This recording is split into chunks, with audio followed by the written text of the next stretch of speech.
Alright, Nightbot, shut up.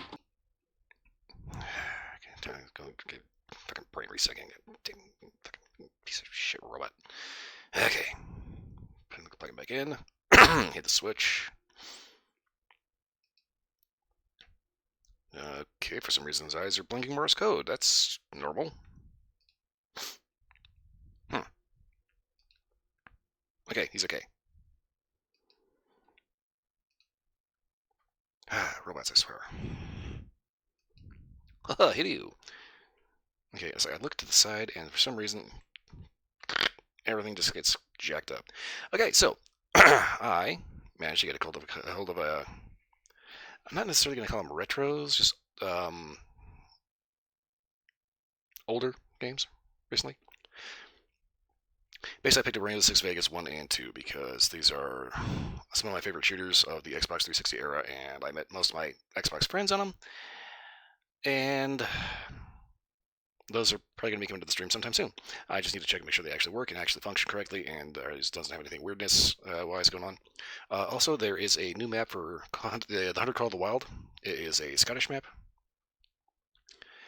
I was hoping to stream that today. Problem is, it's kind of big, and yeah, it's still updating. Anyway, Throat, cooperate, please. We are going to go ahead and get back into Palworld because I need to build stuff before blowing the living crap out of it. Okay, restore defaults.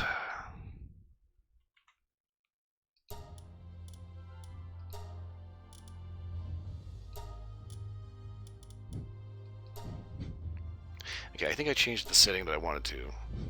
So I don't have to actually sit there for an hour and a half waiting for something to incubate when I can just press the button and do it. I still have to use the machine, I just don't have the arbitrary time wait. Let's roll. That's really the big thing about certain games like this, is that you have this goofy time gate that you have to wait, which makes no sense.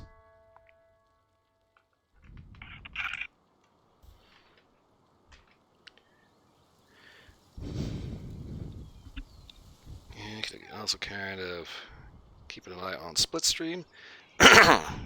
She finally managed to get her internet working again, so she's on Dreamlight Valley.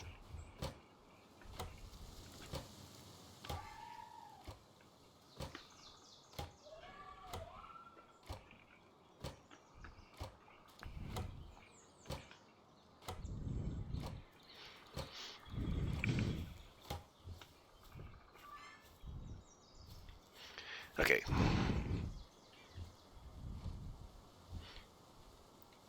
I believe we are ready to go. And make a very big mess out of a lot of stuff.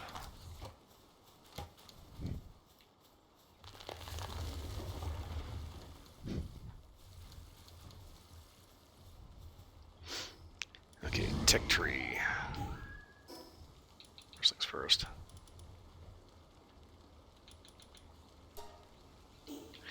Okay, was there a reason why I was not able to do the AK last night?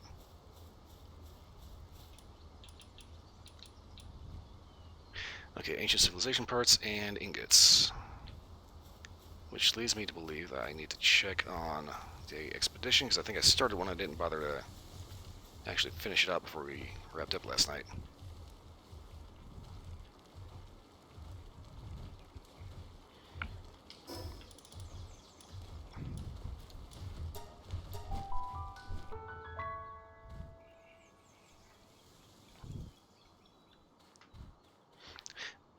Yeah, that's kind of funny. I think about it. I'd kind of be inclined to do a few more, like, Dreamlight Valley streams. The only problem is, I kind of ran out of stuff to do on that. Well, I suppose that, yeah, okay, expedition's not done yet. Okay. So by the time he's done cooking the ingots, and by the time the expedition gets back, we should have enough stuff to make the AK. I demand this throat cooperate.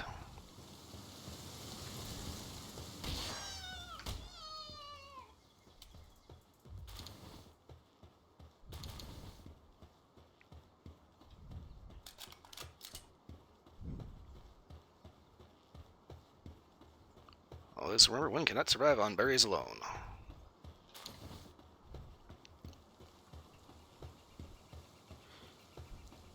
So that's kind of the thing that basically I still have like a couple of character quests to do on Dreamlight Valley.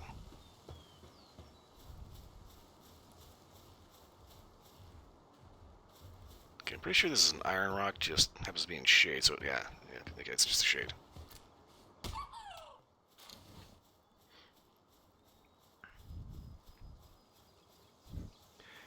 Looks like I've got a character quest to do on Dreamlight Valley, but at the same time, it's like not anything super duper major.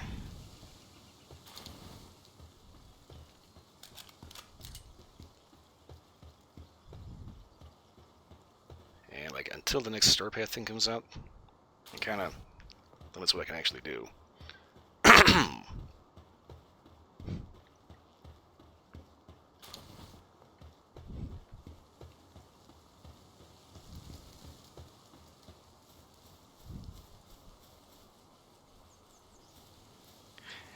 I gotta admit, everybody thinks of the Griswold as being like the icon for Palworld, and he kind of is. You gotta admit that those little Cativas are funny. He's got those short, stubby little arms, and he's just, oh, go, angry girl. I don't know where he's going.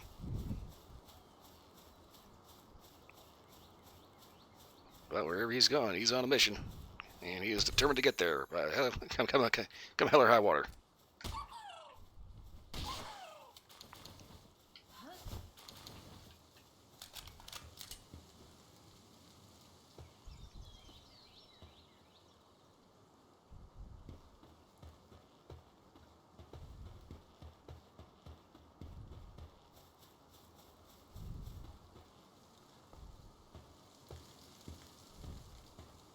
Oh, he simmered down. Okay.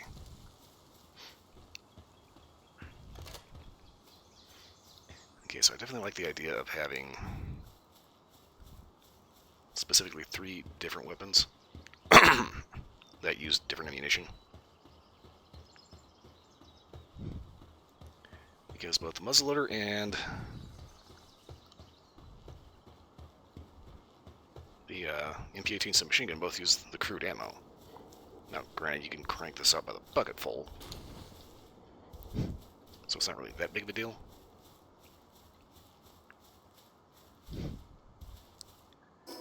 But if I take a look... The hell? Oh, wait. I was like, what the fuck was that? It just made those god-awful noise. Okay, if we take a look at... Where is the assault rifle ammo? Do we actually have the ability to make that yet? Okay, if we got ingots to stone, we can make the reinforced arrows. Those are actually pretty damn powerful.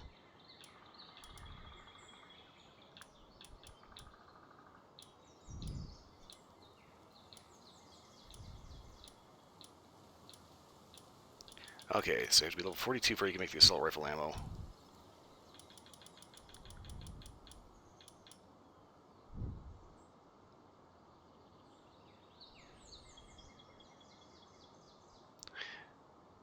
Not entirely sure what this is going to take. I thought it took the assault rifle ammo, which means it's easy enough to just go ahead and find a merchant that sells it and buy it in bulk.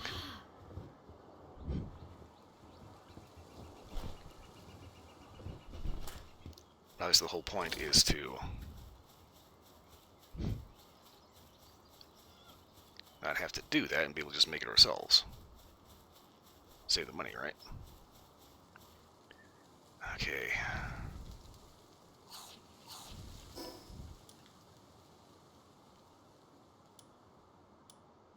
So we had a thing pop up over here to dig.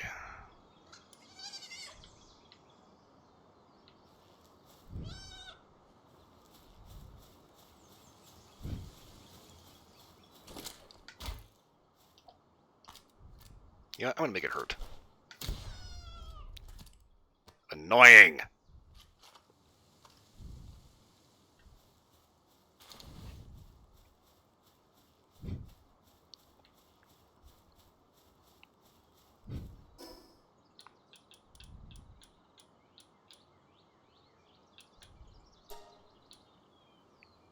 Okay, let's see here. 51 of these compared to 316 of the course ammo, 15 of the handgun ammo.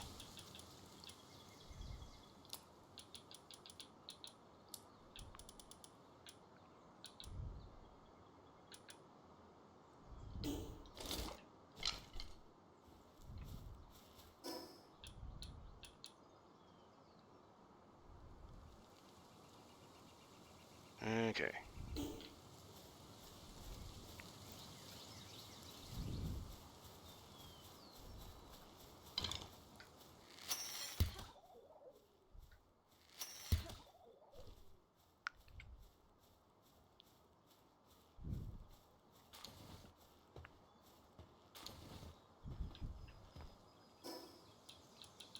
Inventory full, you say? Fixed it.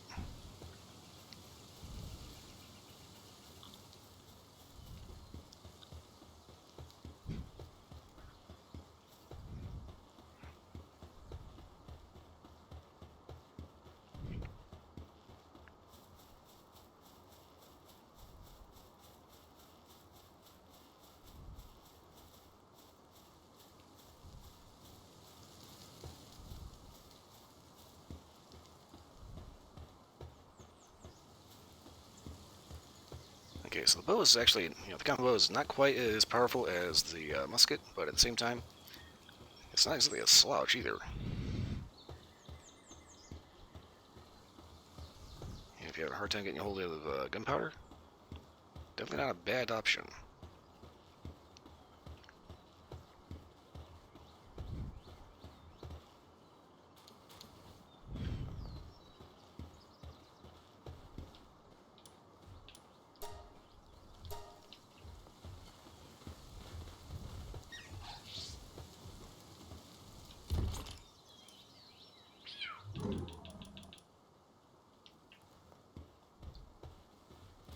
Okay.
Okay.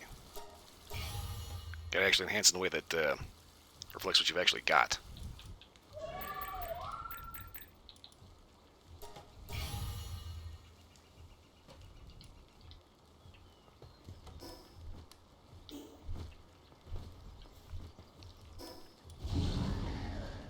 Okay.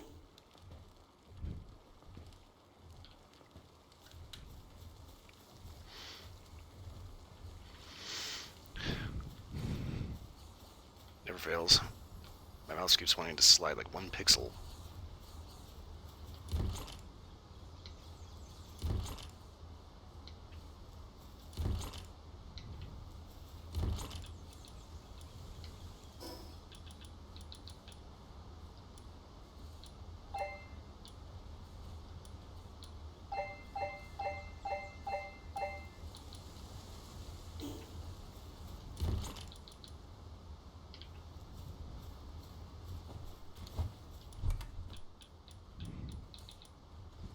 I could have swear I found the fruity stuff.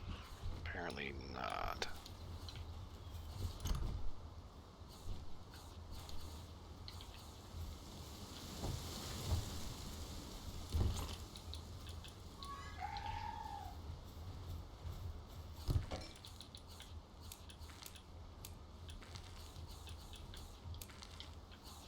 I love how that actually sounds like you're opening up the door of a refrigerator.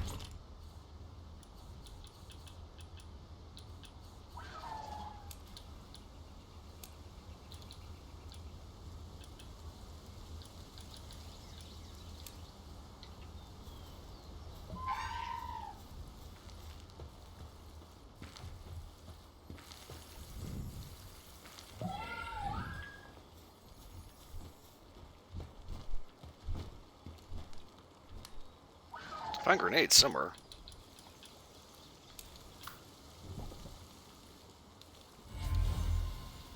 Ooh, vine-worm.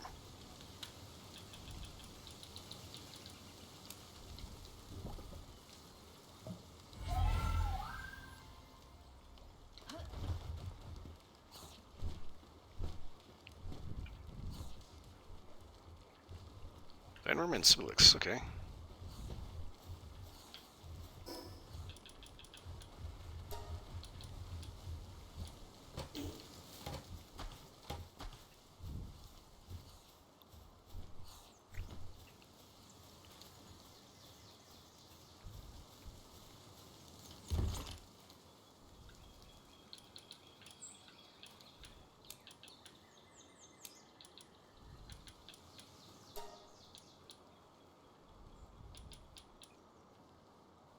Okay, Comet Shield.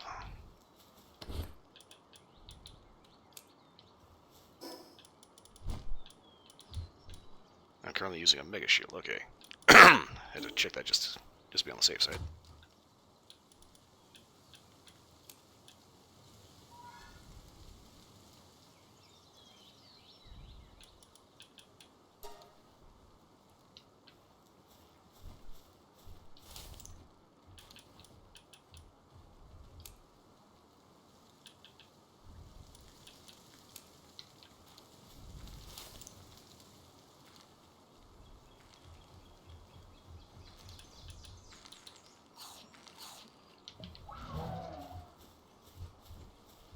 Okay, I think we've had enough time. We should be able to go up and check from the expedition. That should give us the ancient parts we need. I think we should have enough ingots.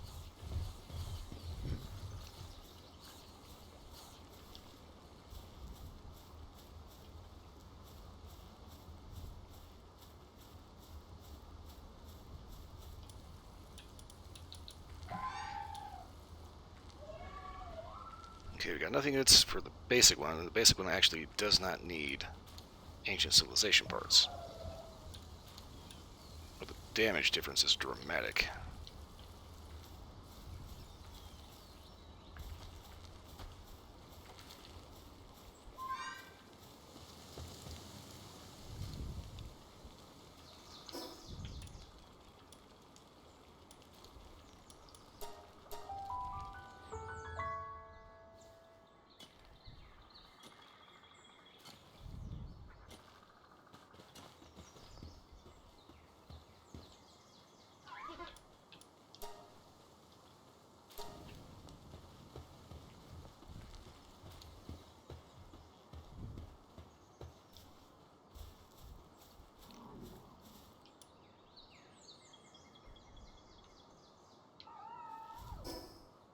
Okay, we only need 2. We got 3 out of that. That's good. Okay.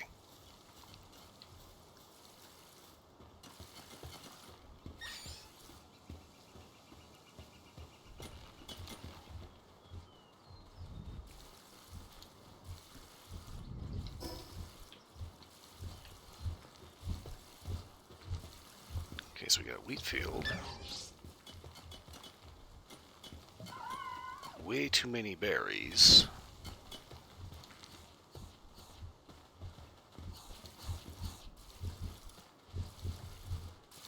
But enough berries.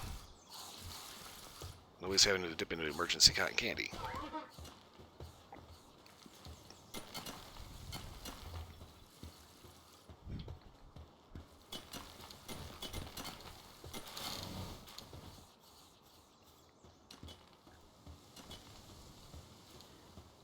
Go ahead and give him a hand.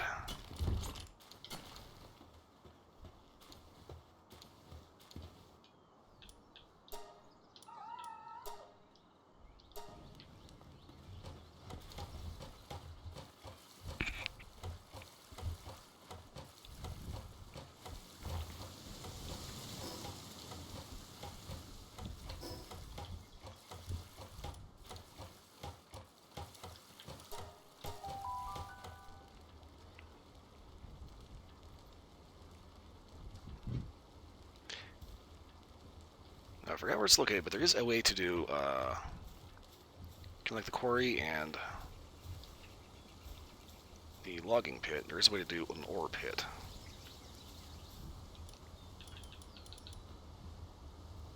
Okay, we are short 6 ingots.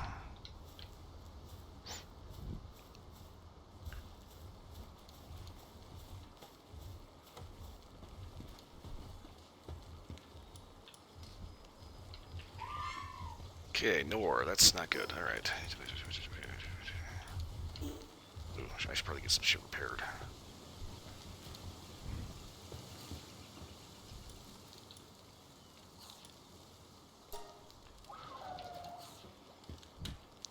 Alright, now the real question is how far back did this send me?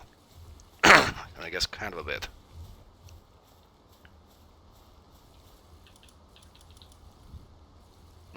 Wow. Try. A lot and an 8 ancient part. Fucking goddamn it. Alright.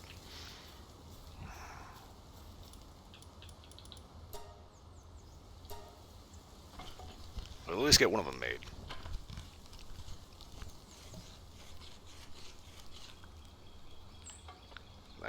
basic bridge version is it does not require ancient parts. Unreachable by pals, because of course.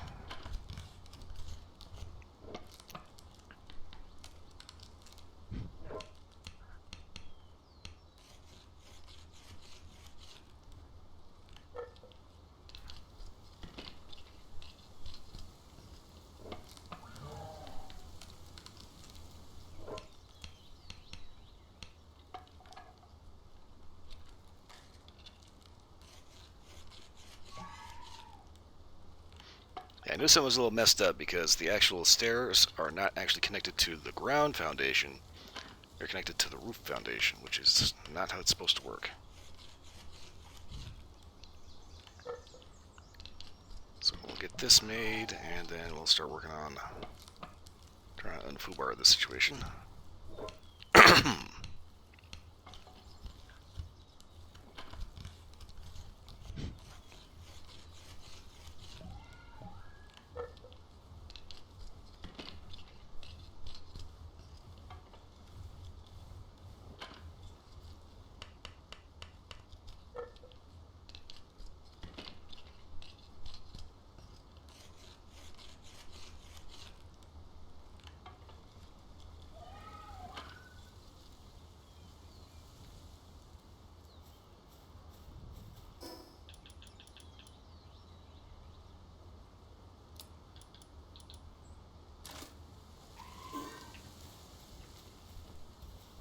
Yeah, I guess for the time being this is fine, considering the fact that we have to use a schematic to make the nice one. What bugs me, though, is that there's no top cover.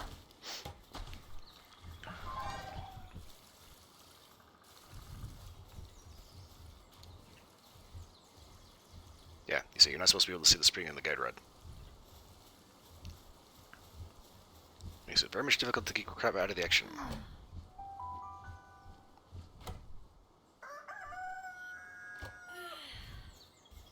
Technically an AK will run without the top cover.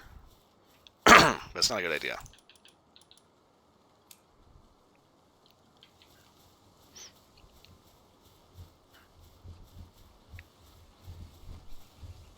Basic 316, what the?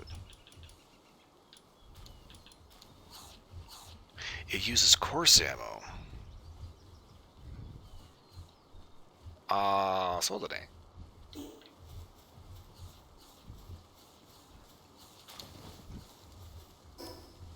So we compare that to the submachine gun doing 135 versus 170.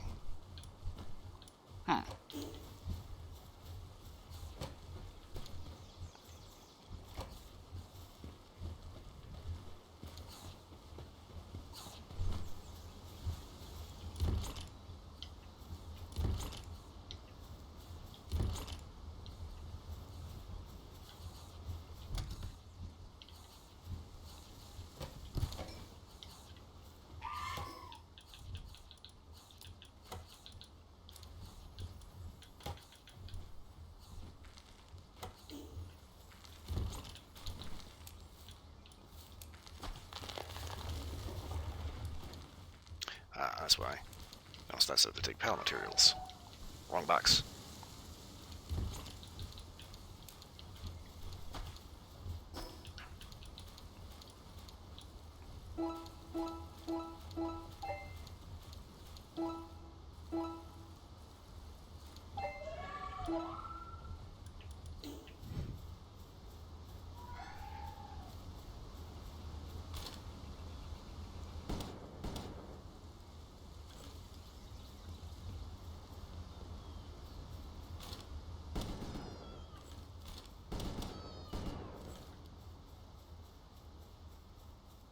Okay, I'm going to say the AK is better than the MP18.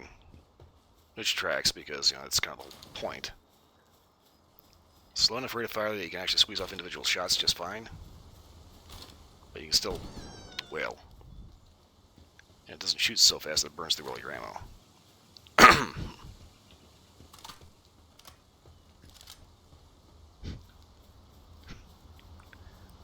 Okay. I'm going to have to take a look at that reload animation, see which one they used. That's the thing about AKs, there's like 1,001 ways to reload these things.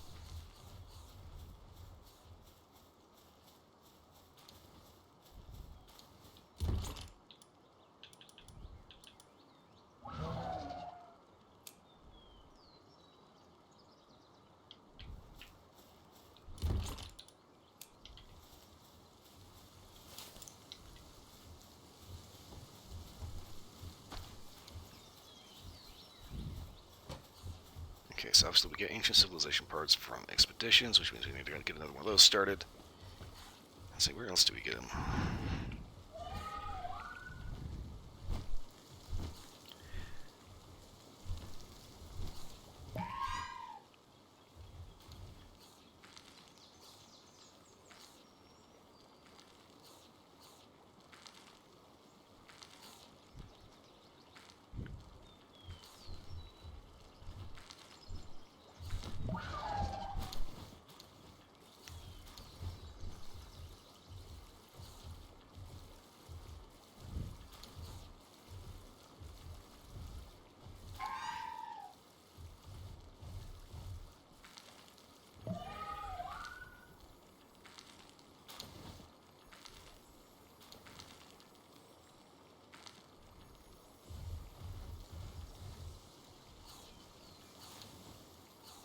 Okay, so we can get them through this. We can get them by going through and doing the expedition, but also by doing the alphas and overworlds, like the Chillet, Pinging, and all these other guys. Obviously, we want to capture a lot of these, because... Whooshy. Huh. Actually, should prove a better idea to capture them instead of trying to hunt them.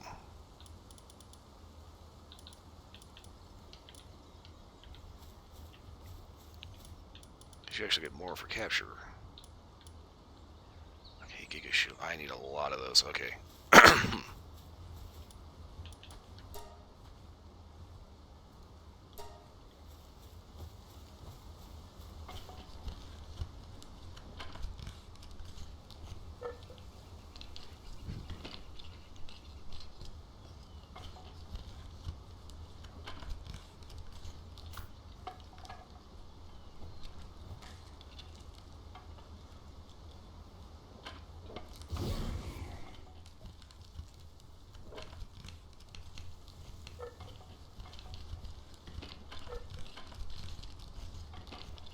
It's too bad the actual pacing's a little work, because it's kind of cool that Zoe's actually getting in on it too.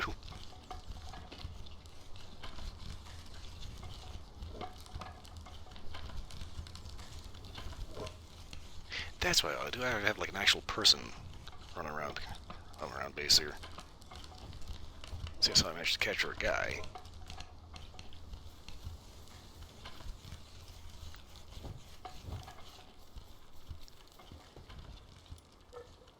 Okay, I got space open.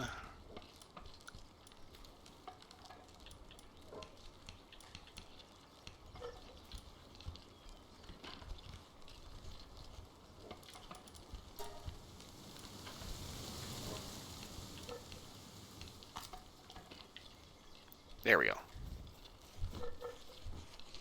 We have a new friend.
looks like they leveled up.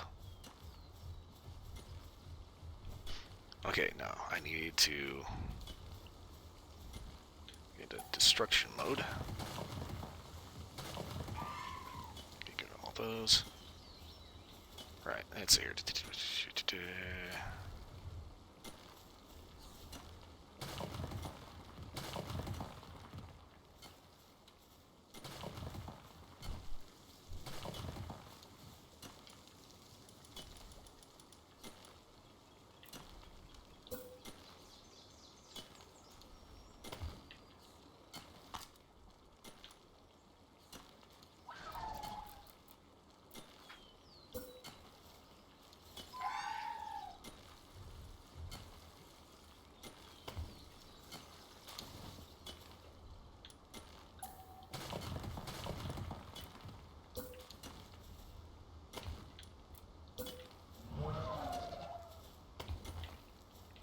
That looks a little better. Get a little bit natural light in here.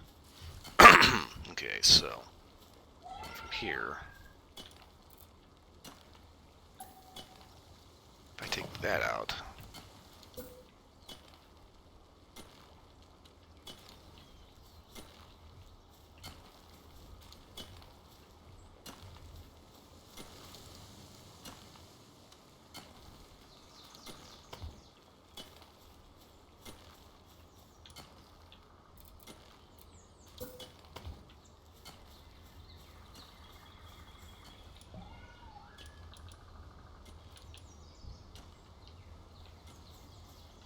I can't tell if that's actually reachable or not.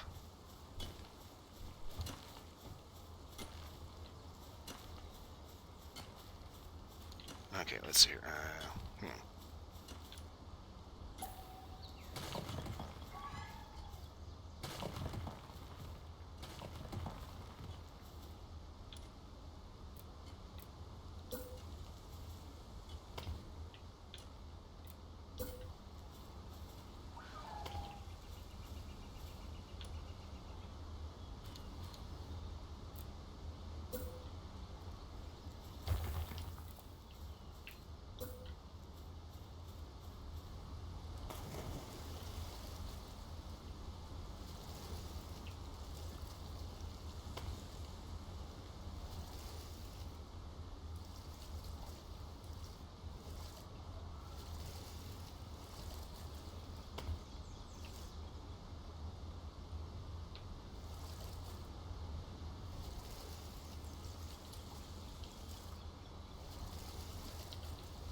I can't actually dive.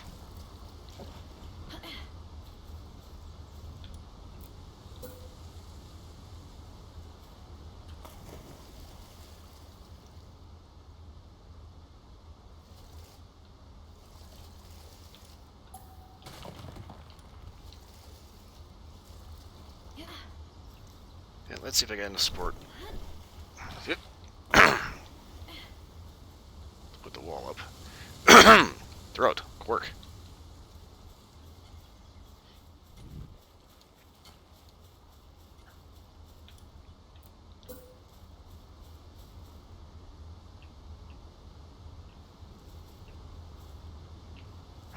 Okay.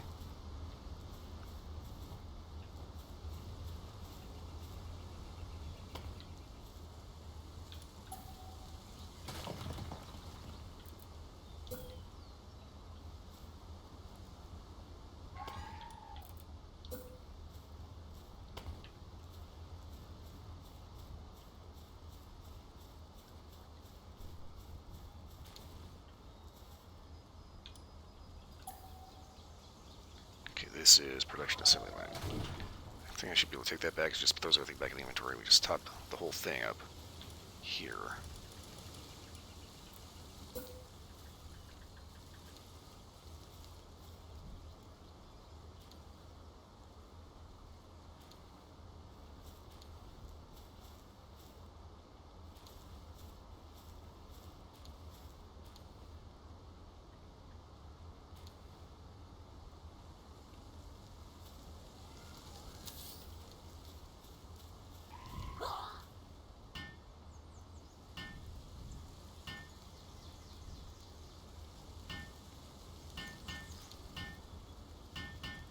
Alright, cool, they can get up here.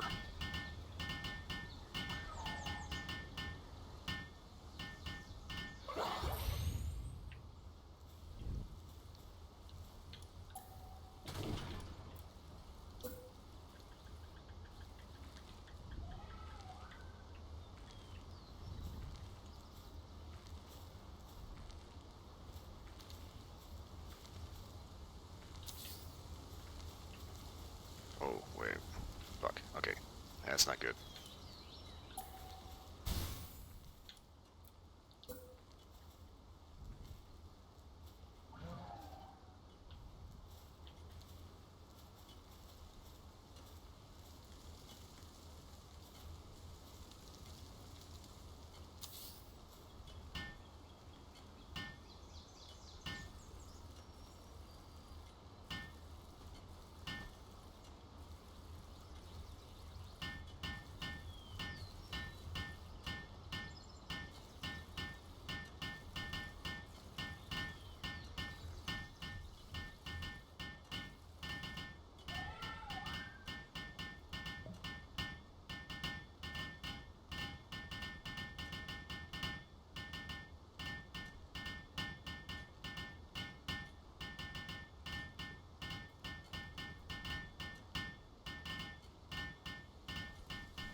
Okay.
Ah.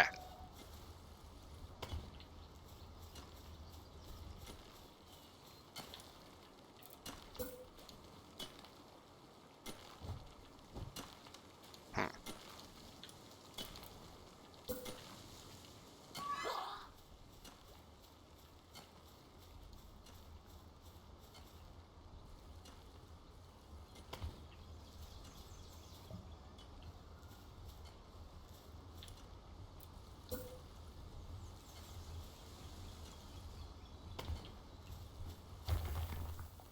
Okay, I get the impression I better leave this open in front.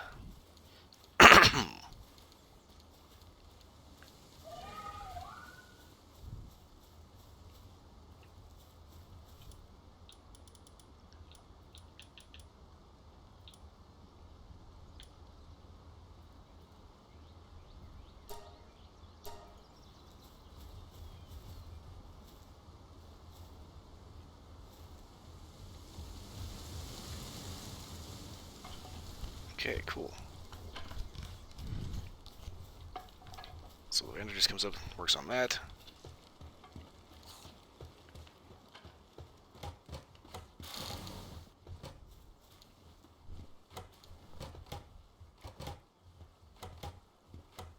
Ooh.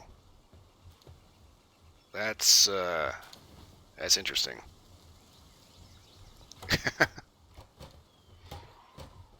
Freaking eyes are glowing. Okay, that's new. That's interesting. Oh, cat bread. Yes, need to know this Palworld today. I managed to pick up a new map for the hunter called the Wild. Problem is, it's like taking forever and a day to download for reasons. I also managed to get a couple of older games in the form of Rainbow Six Vegas 1 and 2. I kind of want to test those out, make sure there's not any kind of weird funkiness, because these were originally released on the Xbox 360, and that era of software kind of doesn't like to play with modern hardware. So I need to go through and make sure everything actually works. I don't see too many problems since I have Far Cry 2, and that works just fine as well.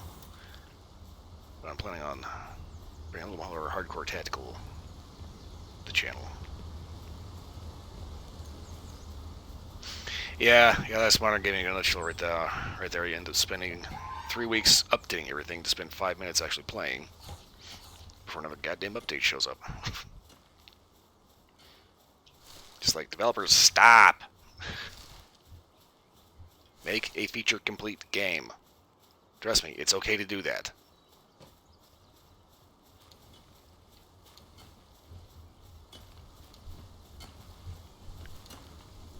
Okay, I think I have the saddle for the bird guy here. Let's see.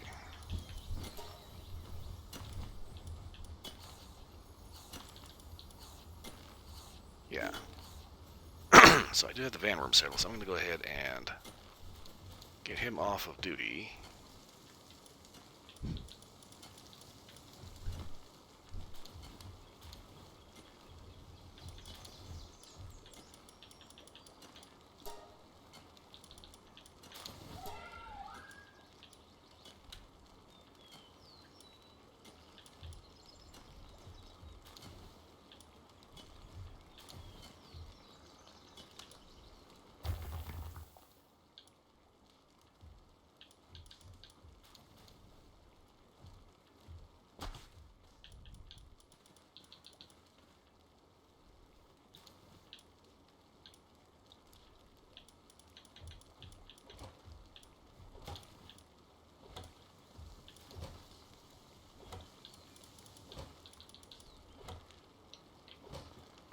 Go ahead and take him for a spin. I managed to kind of rebuild a little bit of my base here, so hopefully everything can actually get up and use the stuff up here. And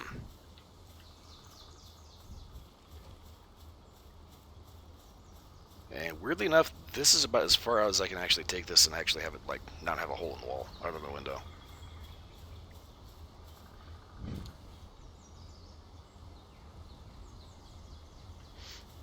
Yeah, it's like, I got, like, technically Palworld here is an early release game, right? Now, that kind of works out because it allows them to pay attention to user feedback and actually add things that people want. At the same time, yeah, it's like, eventually you're going to have to finish something, right? Okay, let's see here.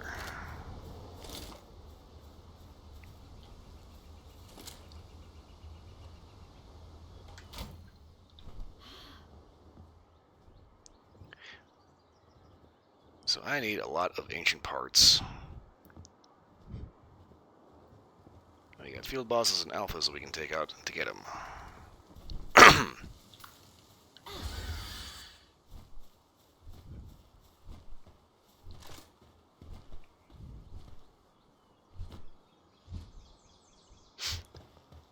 Yeah, the base building is actually pretty good. It does have this one irritating feature, though. If you want to put in something like furniture, for whatever reason, you have to take the roof out.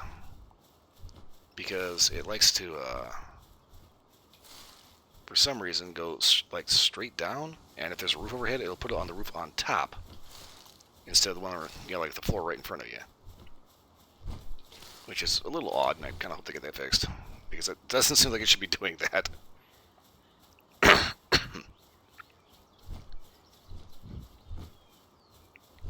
Yeah, that is definitely one of the weirder mechanics. Okay. Alright, so Chillet should be up here.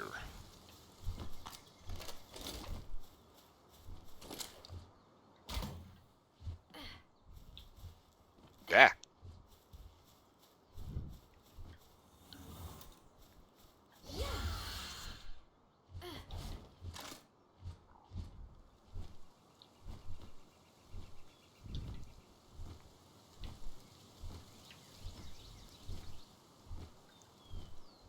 Yeah, there he is.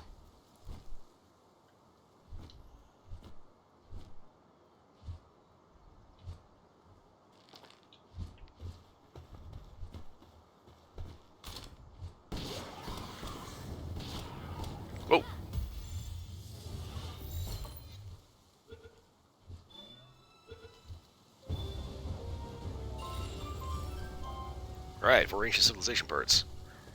And Vanworm is a little overzealous. He about fucking barbecued that ass. Jesus.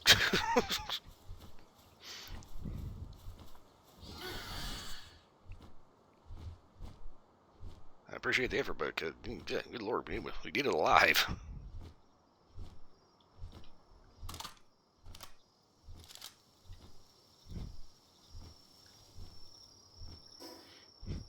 Okay, so I'm currently where the hell am I? Ah, here.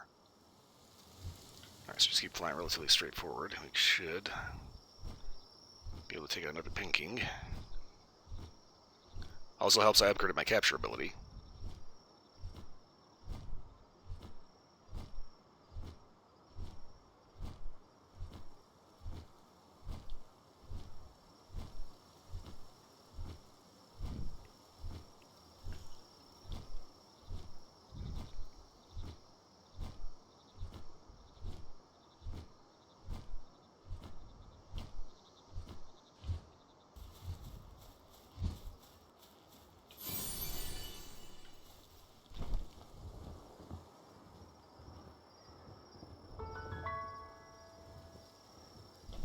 Timber!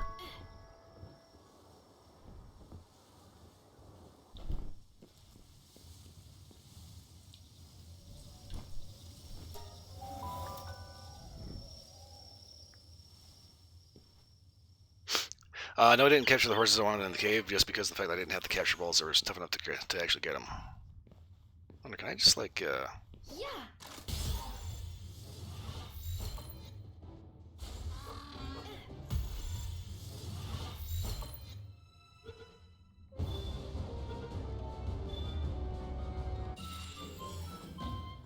2 ancient civilization parts. Okay, so we're just going around abducting various critters. They're gonna wake up looking around like, "Hey, where'd Bubba go?" Well, fine, I was asleep. So on the plus side, these are gonna come back like every hour. So as long as you got like, ooh,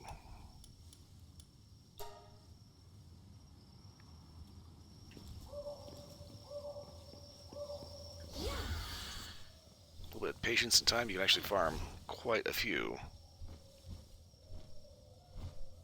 of the ancient civilization parts.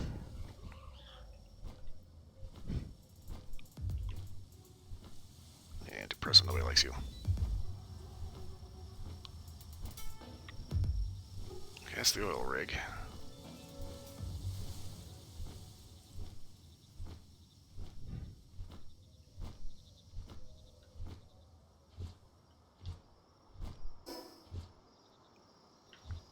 Okay, so Kazarus is going to be over this way.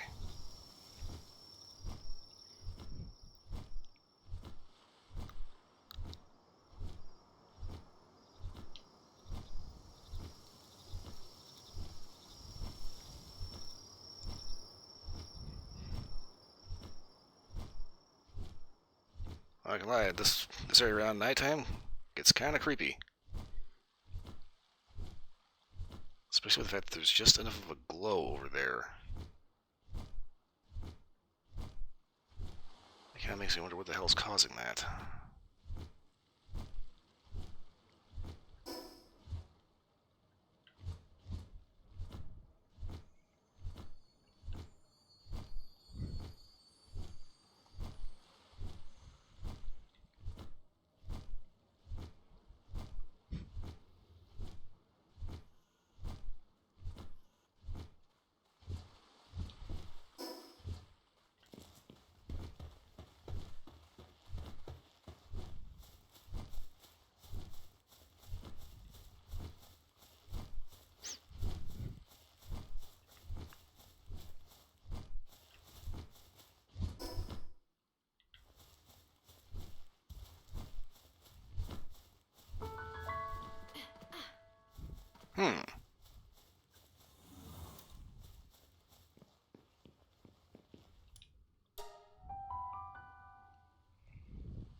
Change your plans.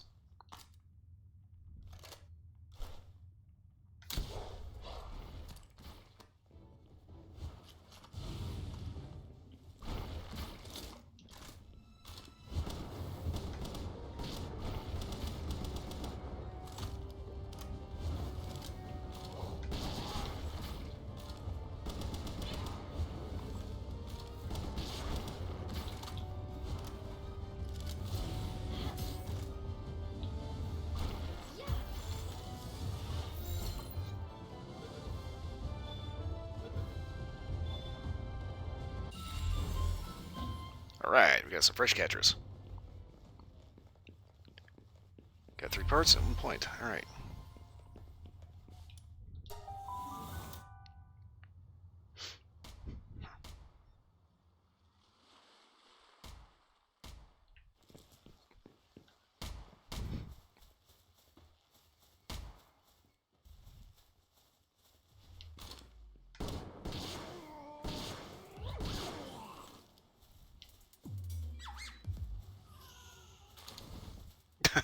Just curls up in a little cotton ball.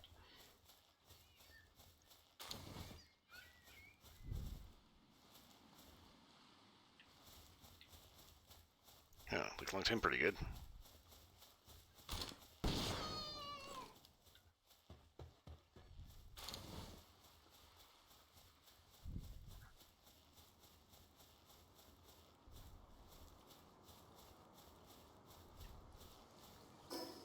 Okay, so we got the catchers.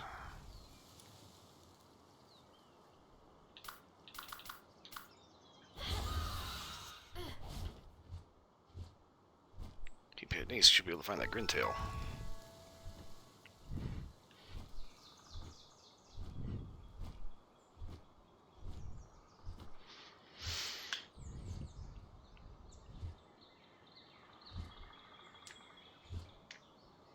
Yeah, 1 second here, I need to grab a drink.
Okay, while I'm here, may as well make a habit of collecting some berries. Okay,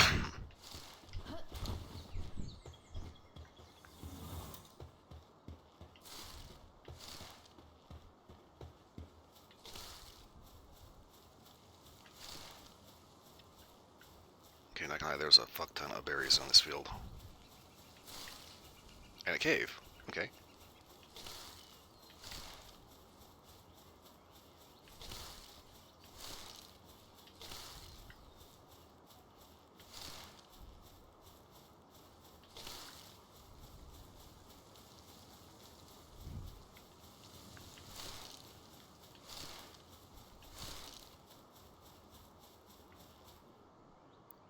Oh, you little cannibal motherfucker.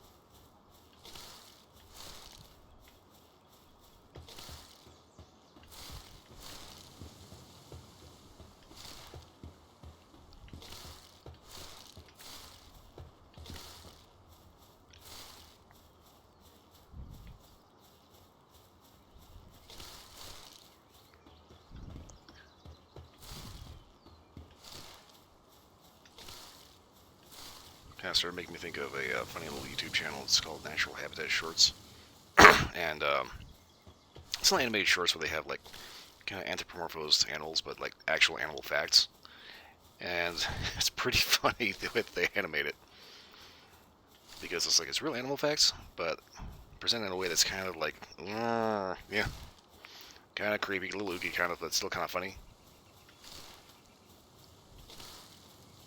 Like for instance, they'll have like talk about this one.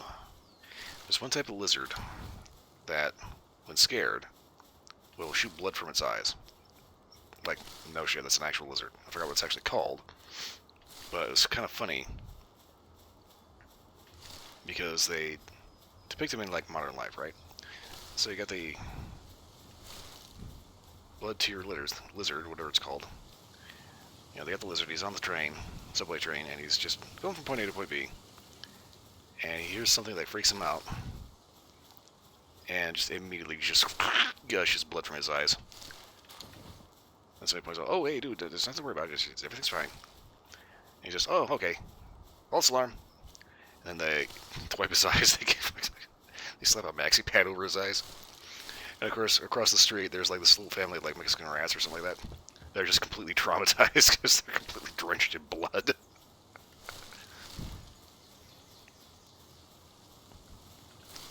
And then there's the rabbit with the mouth chipmunk. Turns out this actually goes a little deeper than what you see VTubers reacting to.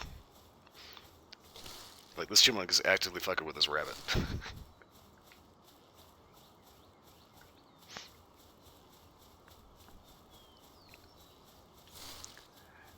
There's one little fact that owls are apparently immune to capsaicin. So, Halloween trick-or-treat. You see a little ghost-looking thing. Looks like the chipmunk wearing a little, chute. The chute with two holes in the eyes. So, rabbit overreacts and opens the door immediately, pepper sprays, right? Little owl starts immediately freaking out. The entire neighborhood's like, "Why would you do that to a kid? He's just trick-or-treating. I know, he's supposed to be a chipmunk. He's been harassing me, And everybody starts, just treating this rabbit like he's just an absolute piece of shit, right? And then off to the side, you see the owl on the phone, talking to the chipmunk. Yeah, they fell for it. Everything's ready. The chipmunk is ready for his next attack.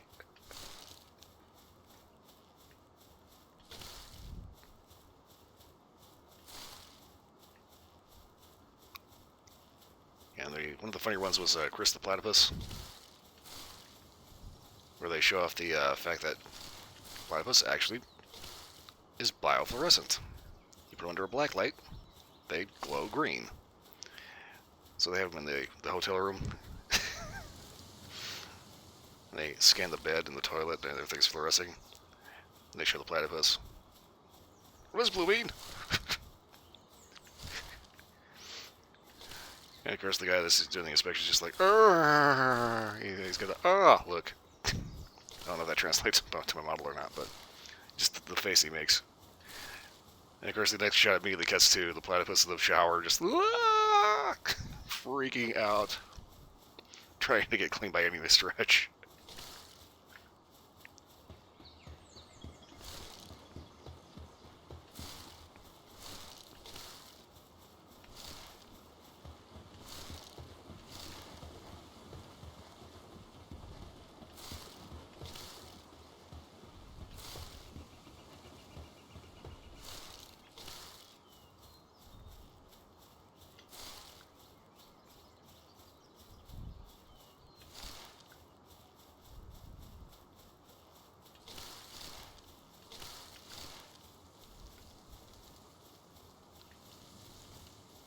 Another funny one was the spiny-nosed shrew working as the barista. They can't really see, but they got that nose with the star thing on it.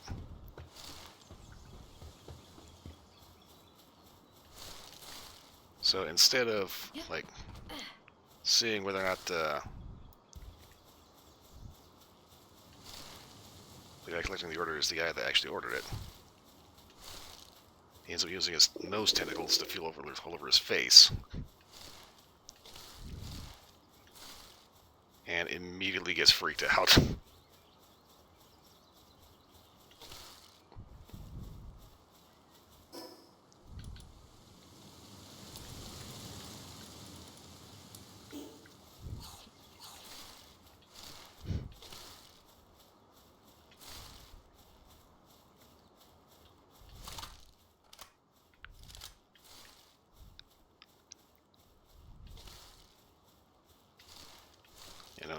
Another funny one with the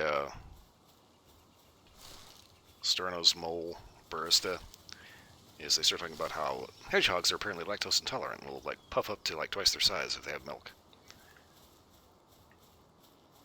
So Lisa the hedgehog steps out with her coffee, has a sip. Uh-oh. Immediately like just blows up and starts like literally floating away. The rabbit that works as the harassed rabbit is working alongside the mole and sees Lisa the hedgehog start floating up. Maybe we should help her out. And mole's just like, yeah, maybe she should tip her. What? I didn't say anything. One of those little scenarios. I'll go get the stick.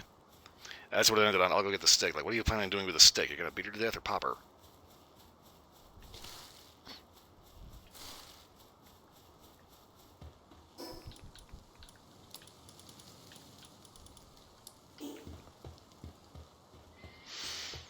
Okay, so for the good AK, I need like 15 ancient parts, not to mention a crap ton of ingots.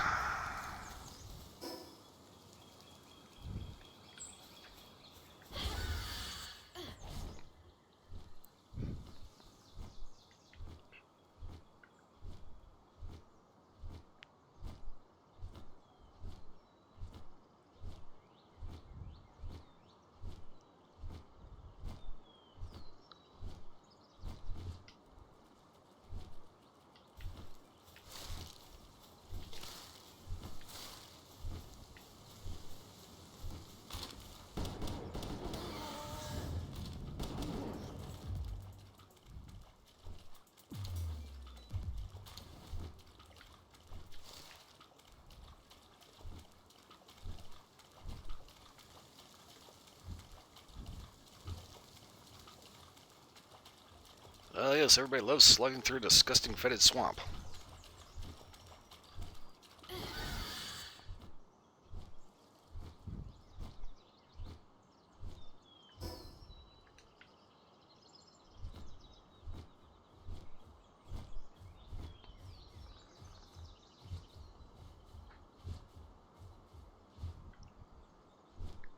Oh yeah, the Robert the Cuckoo.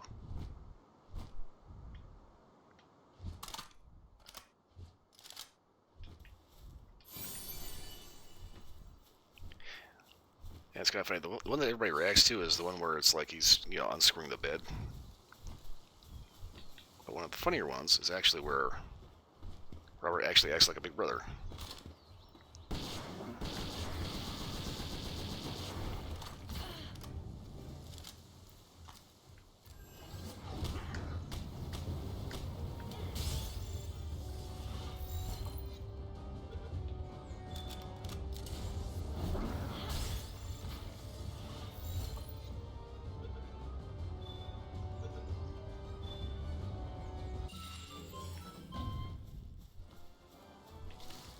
Alright, 3 parts in the bank.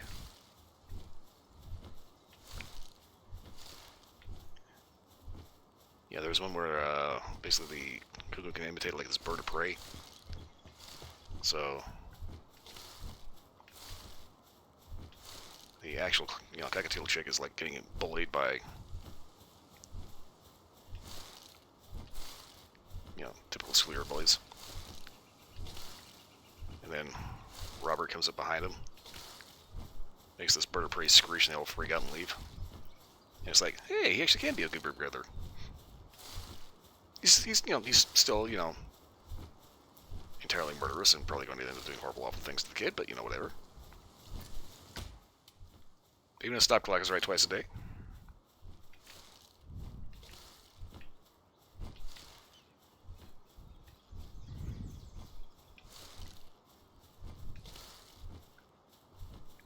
think it's kind of funny they actually have a rubber plushie. It's just this big black cuckoo chick with these little white eyes, and it actually talks too.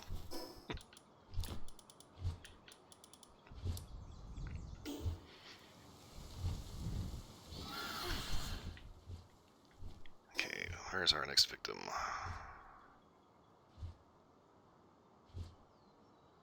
Do we want to go after him? I don't think so. He might be a bit on the tough side. It's kind of funny, it's like the further out you get from, well, basically, here, the tougher everything gets.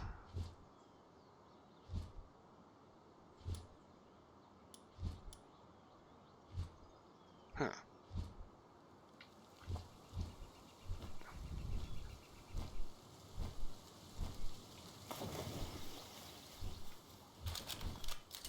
Dark egg, okay.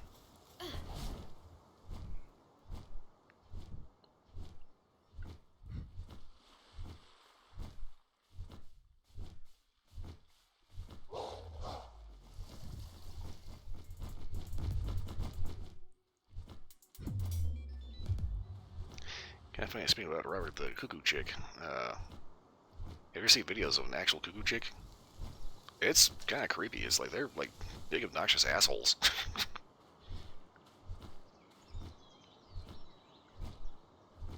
So one video where an actual cuckoo chick was like twice the size of the substitute parents.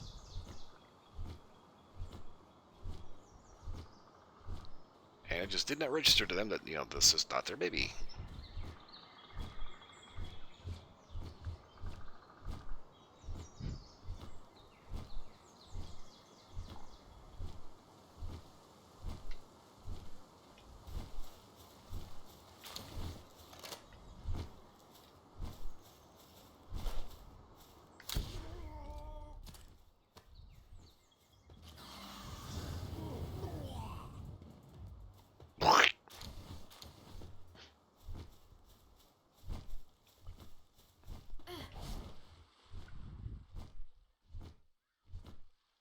Okay, hermit guy's okay.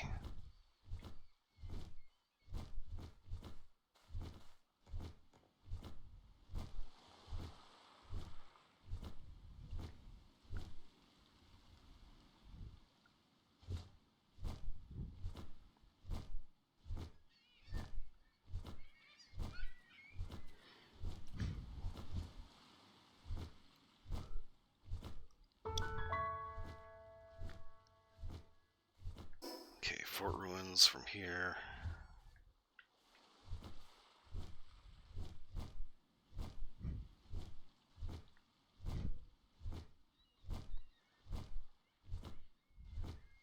We head this way.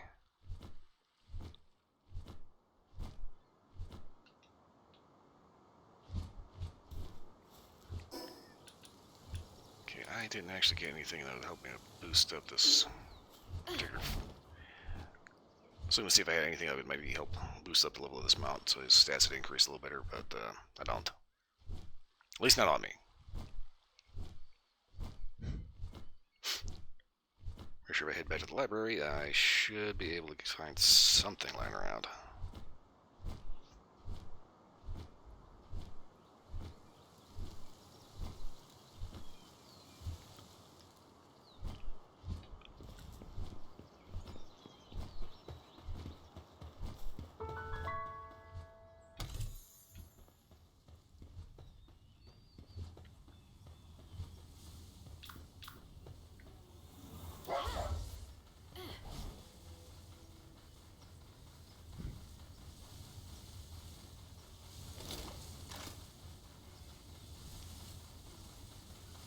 Well, here's an image for you, straight out of freaking Mujahideen. Mounted cavalry with an AK.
the mountain.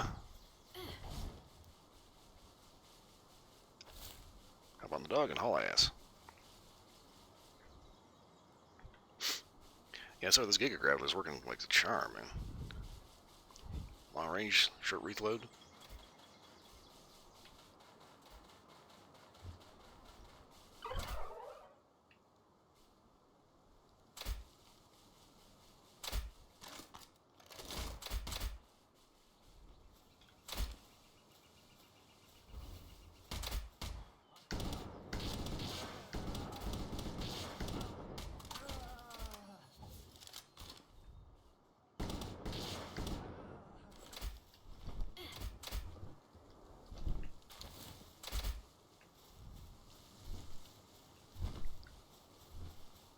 Look at the stuff these guys dropped.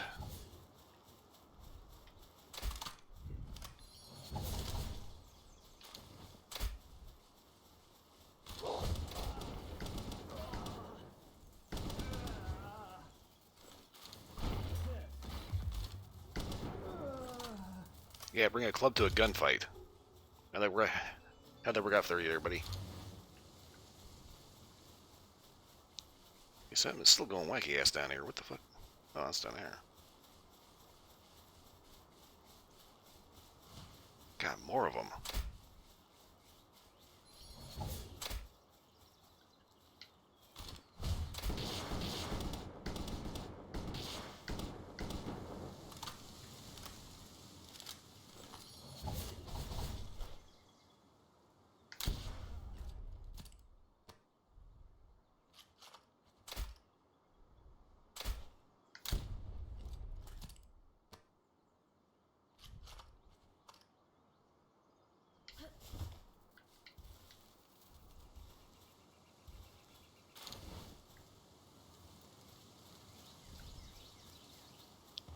Dead bug.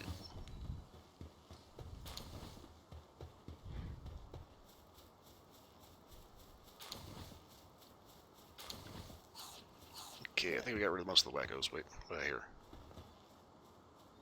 God, how many of you idiots are there?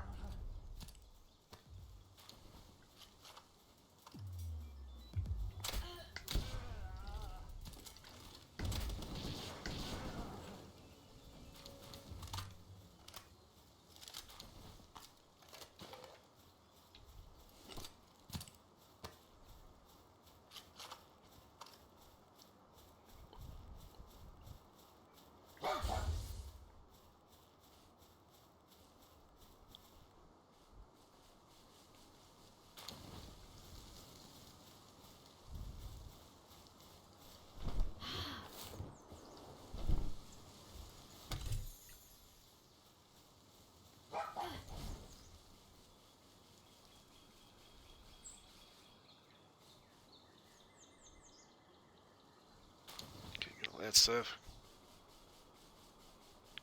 Kind of funny how much cash I'm finding. They just you know, like random piles of crap all over the road.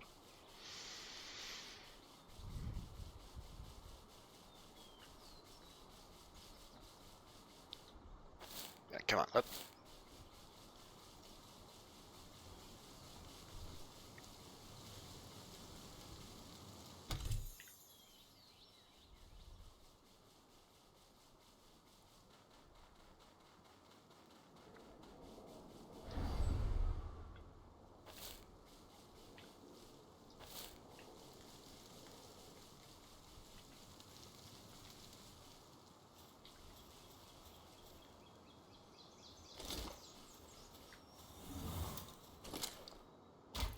All the way across.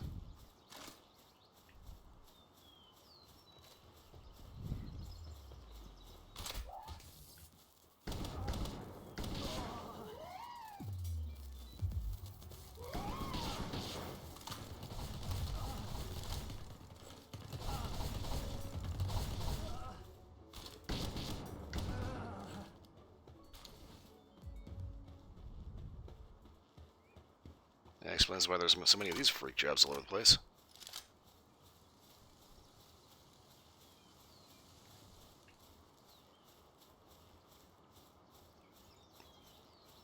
Okay.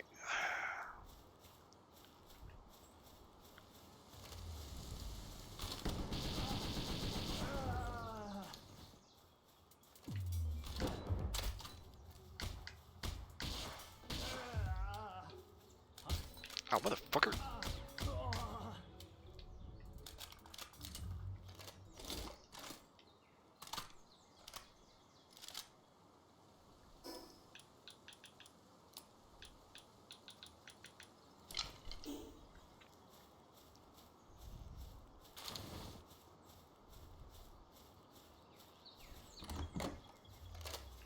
Oh, shit. Okay.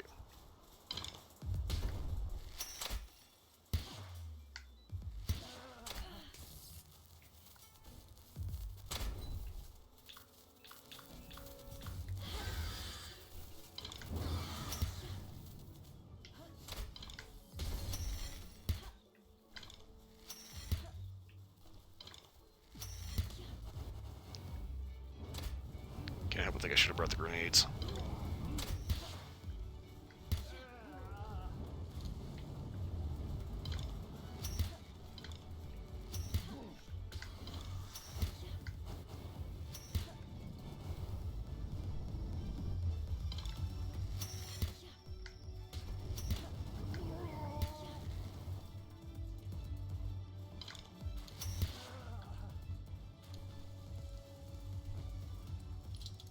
Huh.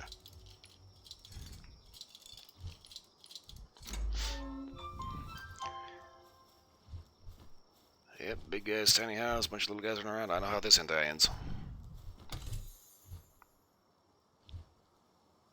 Free Pal Alliance flag schematic.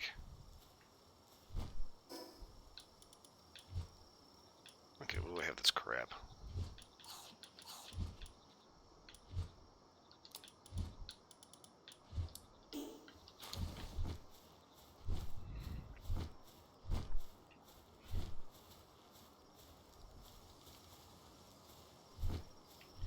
Okay, so we got a new Palworld. Took care of a couple of assholes. Now I can kind of mess with them by putting a flag up. Okay. I need to go the other way.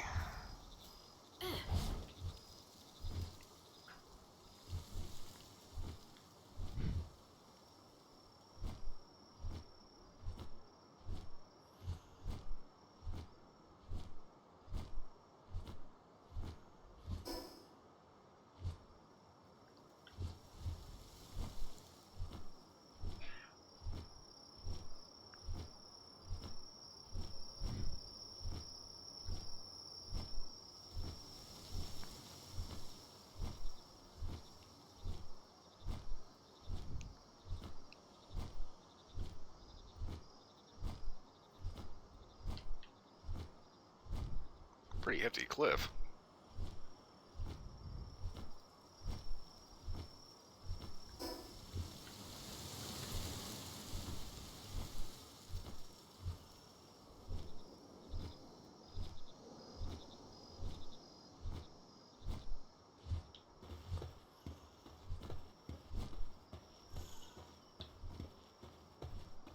Really? He goes to sleep at night?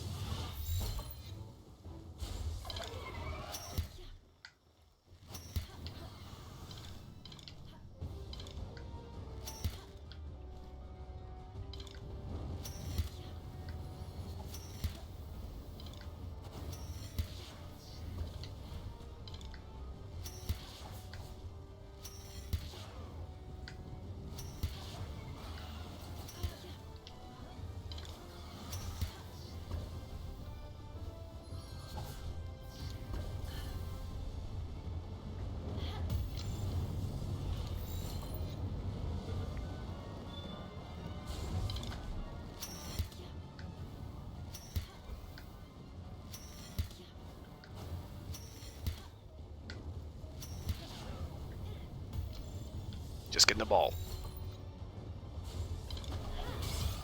Get in the ball. And stay there.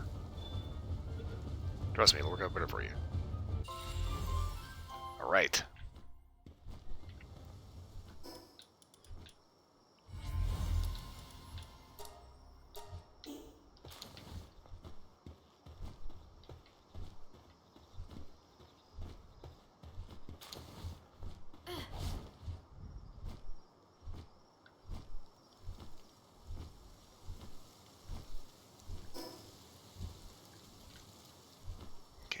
back south, back to the house. Whoop-de-doo.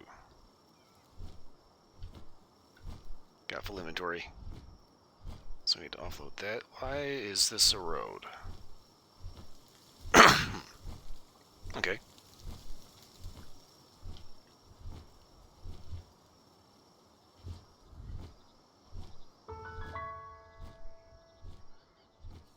There's a J-Jet.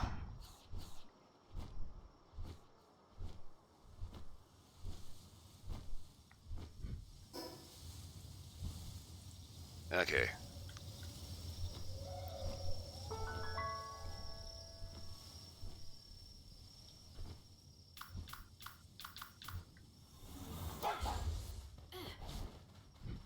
Let's see if taking the dog works faster.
Huh. These heartless idiots, they caged a Vixie. Can't be having that, can we? It's... don't need that too much. Got hit by accident, now he's pissed.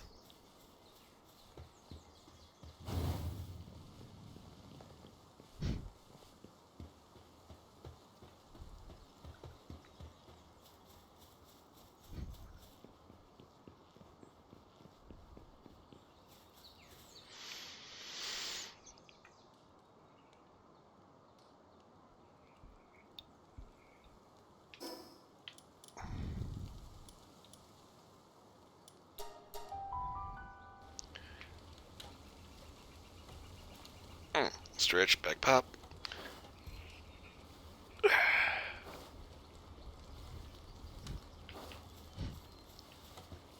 Yeah, great. Get here as the sun comes up. Because that's always fun.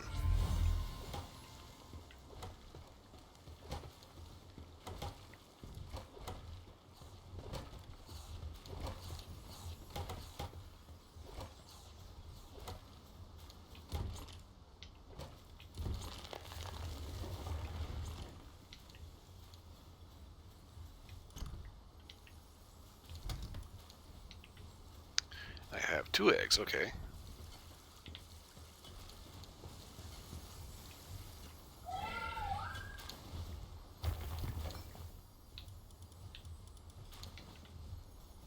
Ah.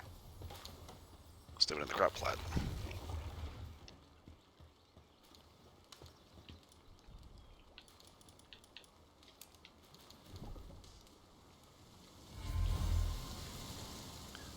Wraith. Huh, okay. It relishes the particular scent living things give off when they are near death. Well, that's not too morbid, fuck.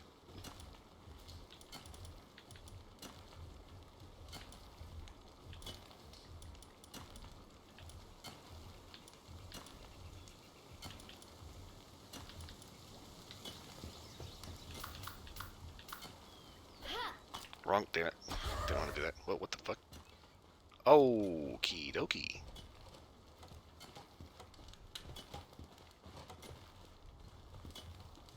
What the fucking unholy abomination is this thing?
is kind of strange. It's like they'll just manifest and run down this creepy-ass mine shaft.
Okay, hopefully they'll end up being able to get up into that and be able to make that while we're out doing something else. I want to check out this Moraith and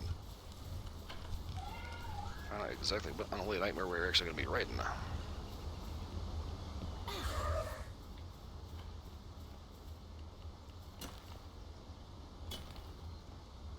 Huh.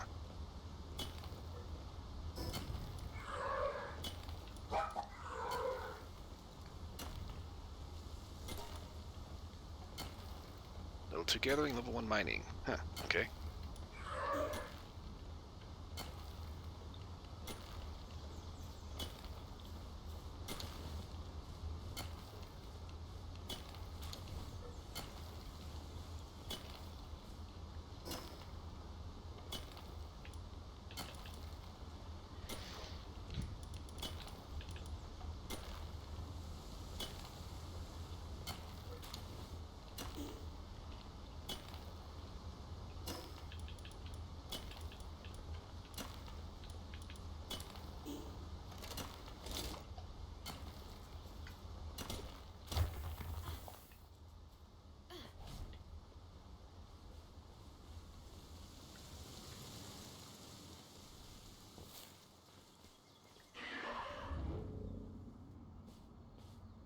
Hmm.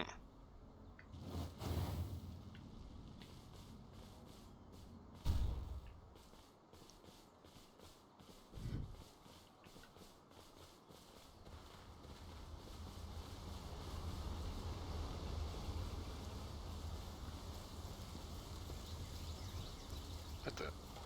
Oh! We have a guess. Yeah.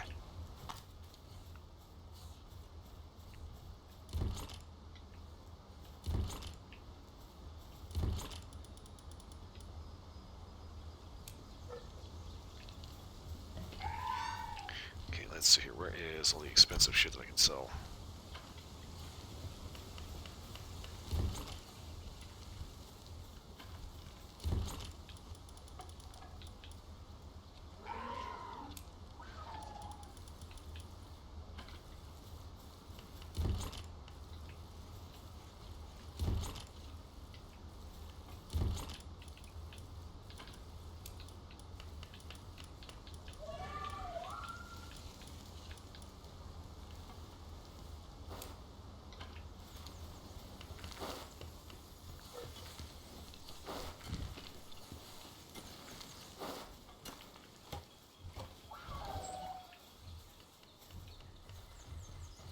Alright, traveling merchant. First things first, need to sell off expensive fluff, expensive feathers, gem. Okay, then buy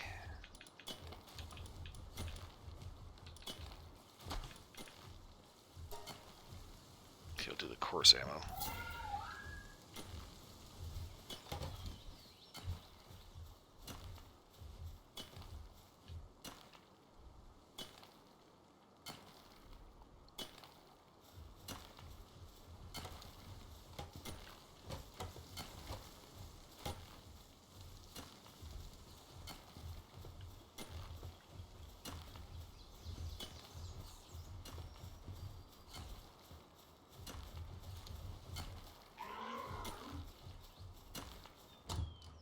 Oh. Crap, we have more money up here. Okay.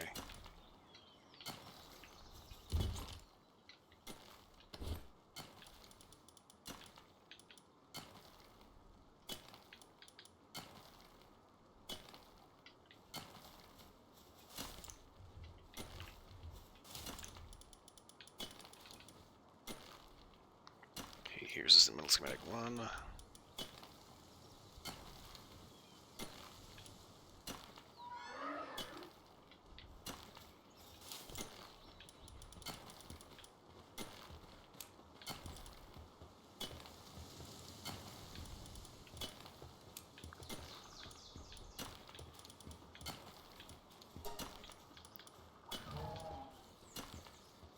Okay, here's resistant metal armor and cold resistant. Alright.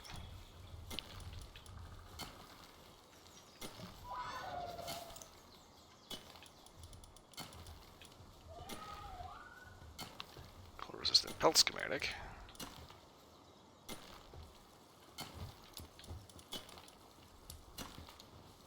Too many copies of those. Okay. I'm gonna find that dude before he leaves.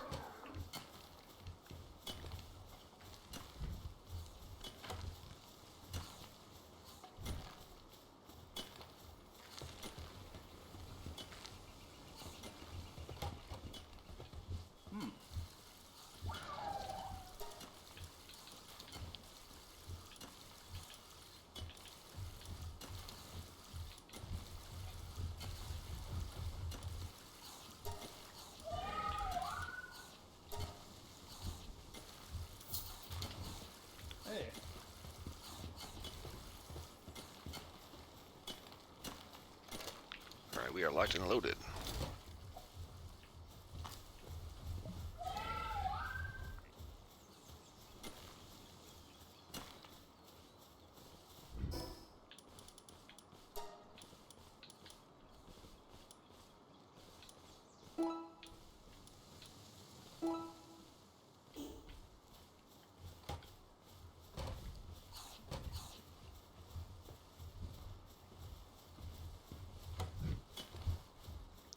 So now I'm kind of worrying. I'm kind of curious what happens if I actually manage to make the Free Pal Alliance flag. Okay, this is... Okay, that's our sphere symbol. We don't need that.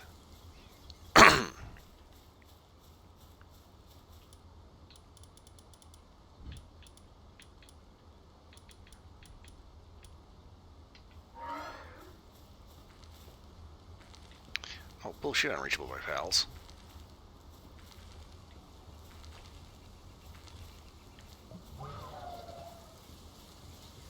Apparently it heard me.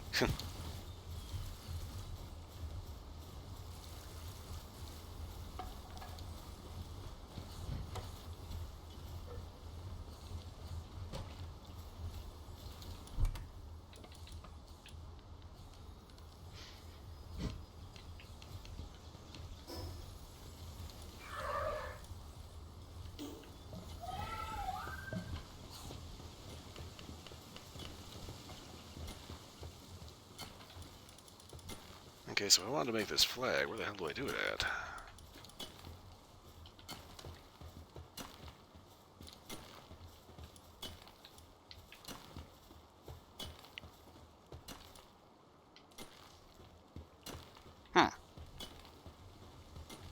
I don't know.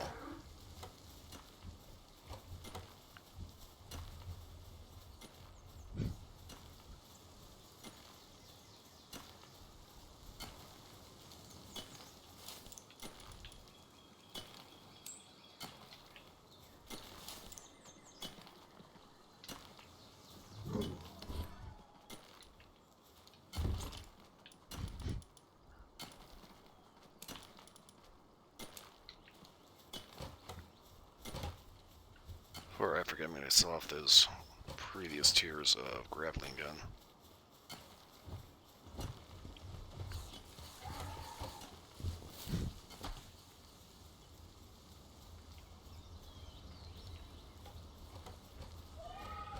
Maybe.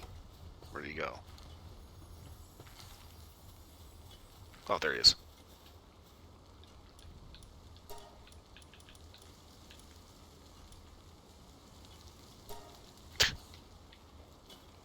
$2. That's all he wanted to pay for those.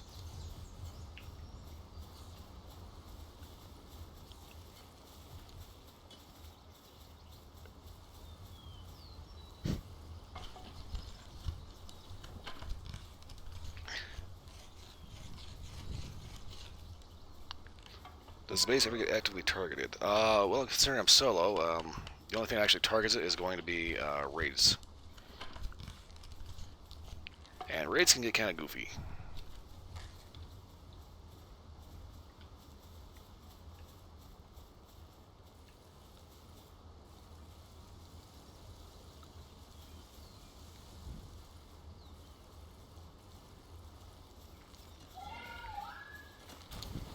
Okay, I think I'm going to have to do a little bit of proactive help here. Okay, for a second it looked like everybody's going to fall a little bit behind on keeping everything cleaned out of there.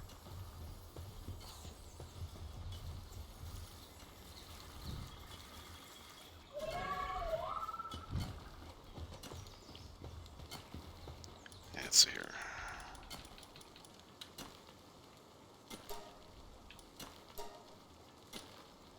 Let's go ahead and assign Levander to the workbench. Or no, this one.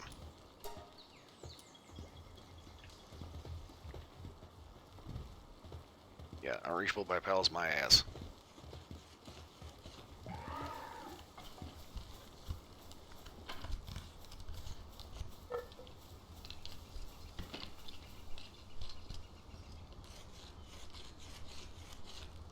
Unreachable by pals, that is clearly a lie.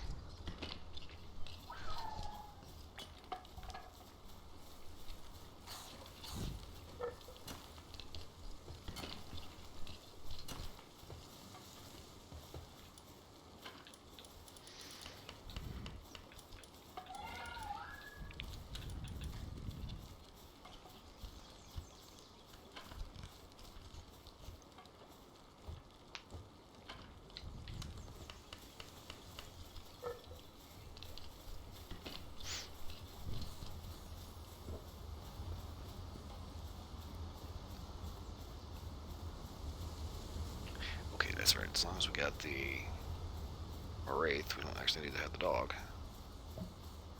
Actually, the Wraith is actually faster.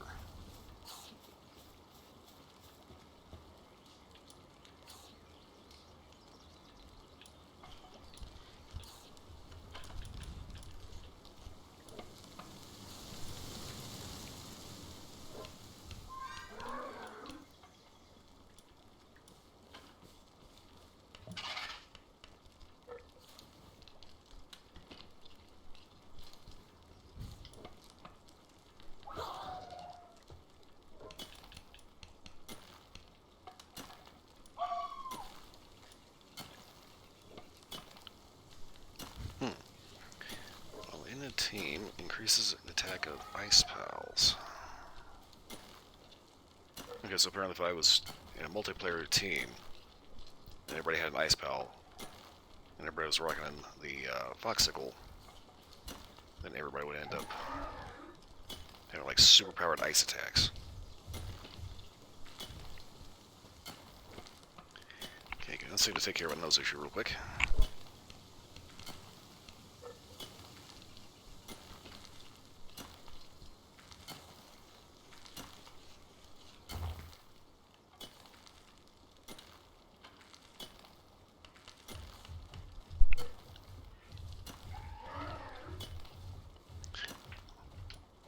So, fun fact, last night I found out somebody took it upon themselves to make custom Left 4 Dead 2 maps that were basically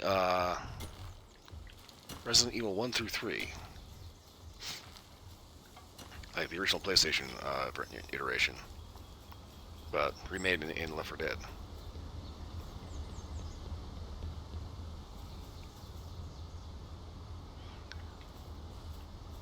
I gave him a shot. Found him rather interesting, especially because there's certain ways you actually have to go adapt those particular games to a first-person setting.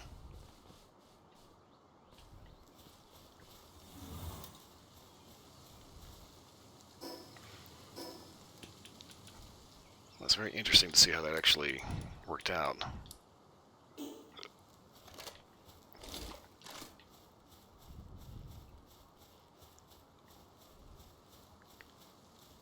Okay, this is kind of the thing here. The AK, for some reason, uses coarse ammo, so I was a little concerned. Yeah, the guy that actually, whoever actually took the time to completely do, like, the Spencer Mansion, Raccoon City, and kind of, like, even loosely try to remake some of the original puzzles. You know, the amount of effort that it had to take in order to do that and have it turn out as good as it did must have been fucking just astronomical.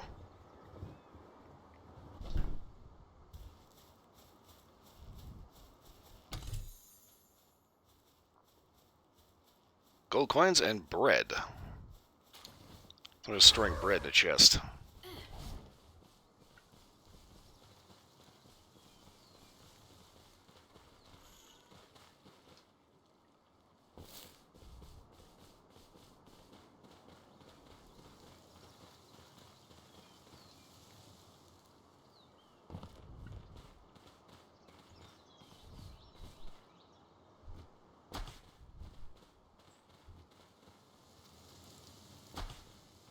I think it's the Infernal Wings there. This thing gets some hang time.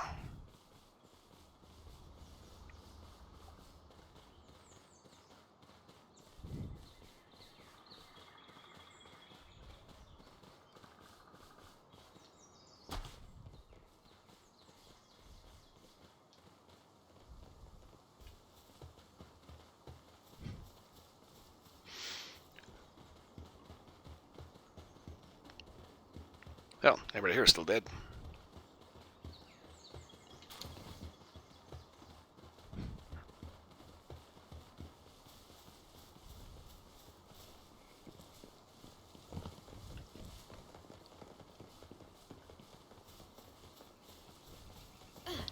Yeah, going back to the Left 4 Dead Resident Evil maps, I will admit I kind of had to keep the firearms mods that I had going.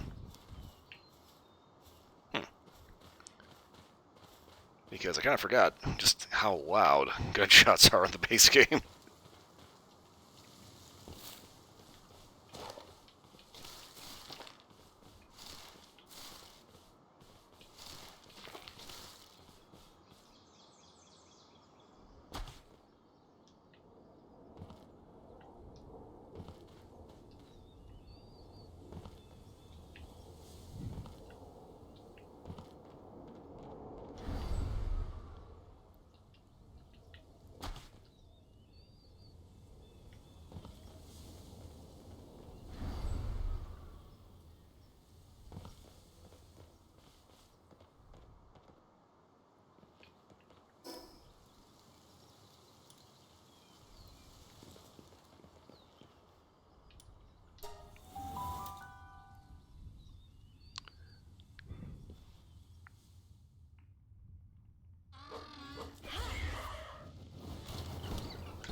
Getting the ball.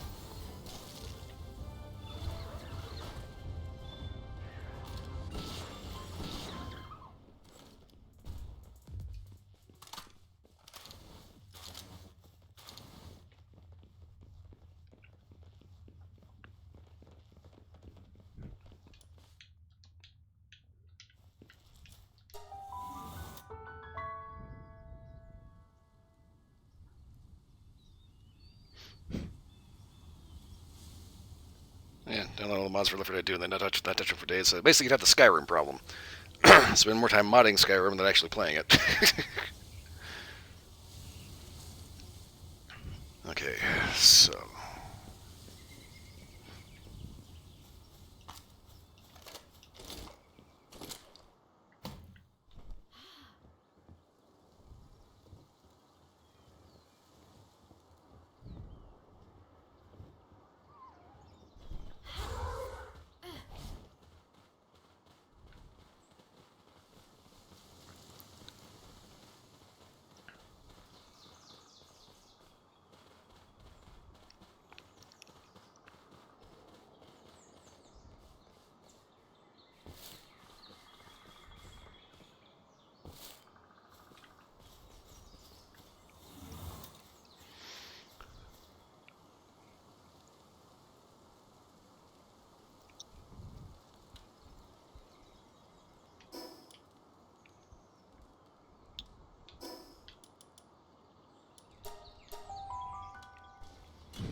Yeah,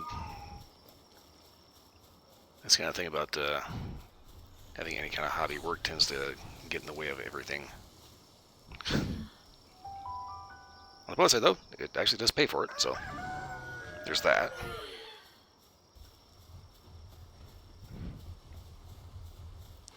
Okay, let's see here. The question now is, do I have enough for the good AK?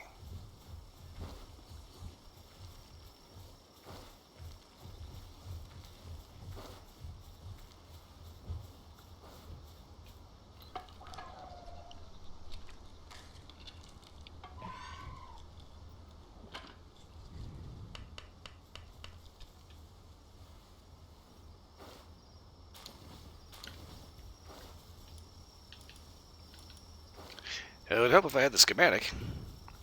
Okay.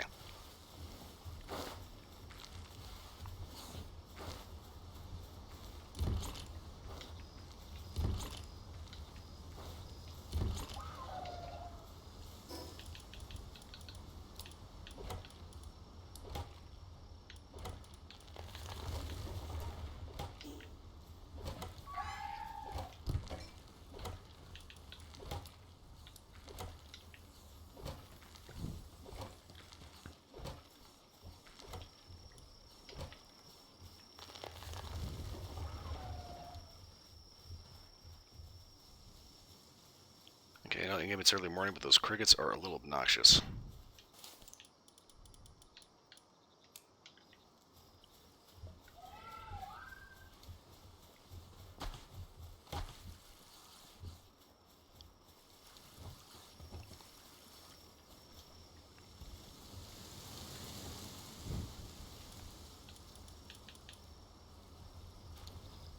Okay, got the ancient parts for it, I just need the ingots. Okay.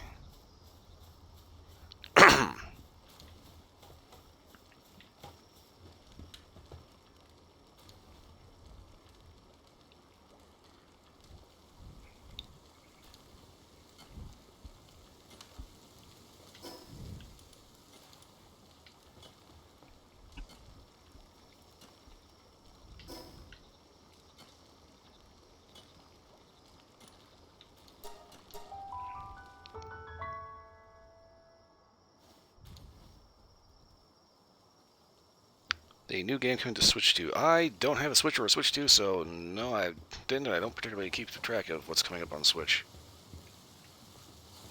But I imagine it's probably a remake of some kind.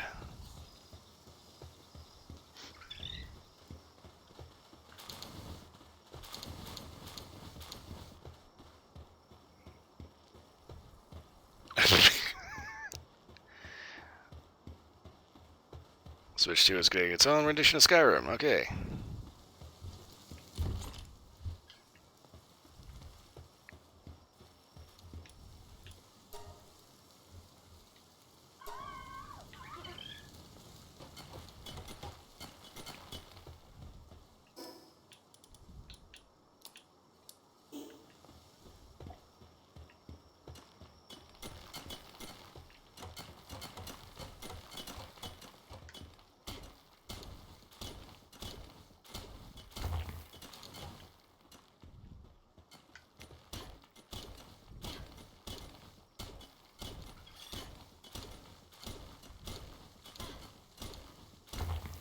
ahead and give me a little hand here.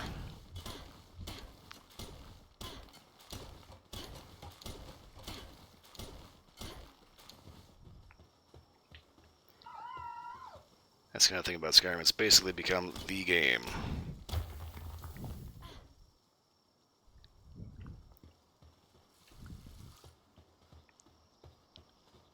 Everybody knows it, everybody plays it, and everybody's going to keep playing it, whether you want to or not.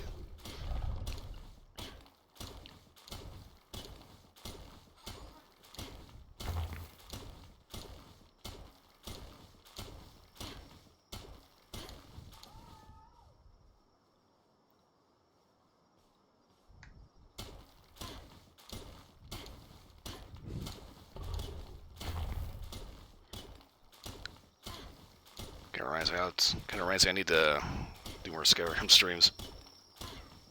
Seriously, about Skyrim, I actually started a playthrough that was intentionally designed to be free of the unofficial Skyrim mod.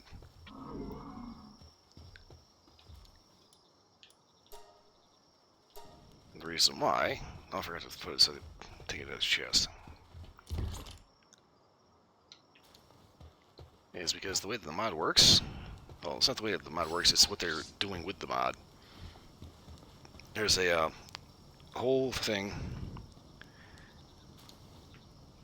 that was kind of rather a shock, but if you go onto YouTube, you check out this dude, Frederick Knudsen. He's got this series called Down the Rabbit Hole. Interesting series, talks about some rather obscure stuff that is a little, like, what the fuck, you know? But, one of the most recent videos that he did was about the unofficial Skyrim patch. And the fact that there's a fair bit of drama that came about the actual team that's currently working on it. So, the thing about the unofficial Skyrim patch is it's put out originally by a completely separate team that had, like, this one dude that was loosely associated with it, named Arthmore, okay?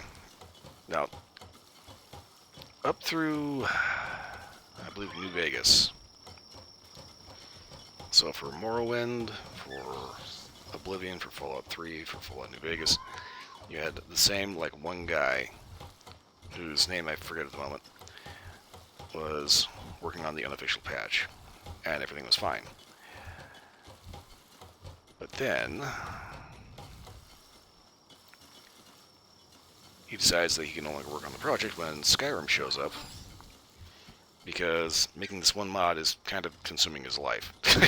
So hopefully he's in a, more financially and emotionally relationship-wise stable situation, instead of devoting far too much time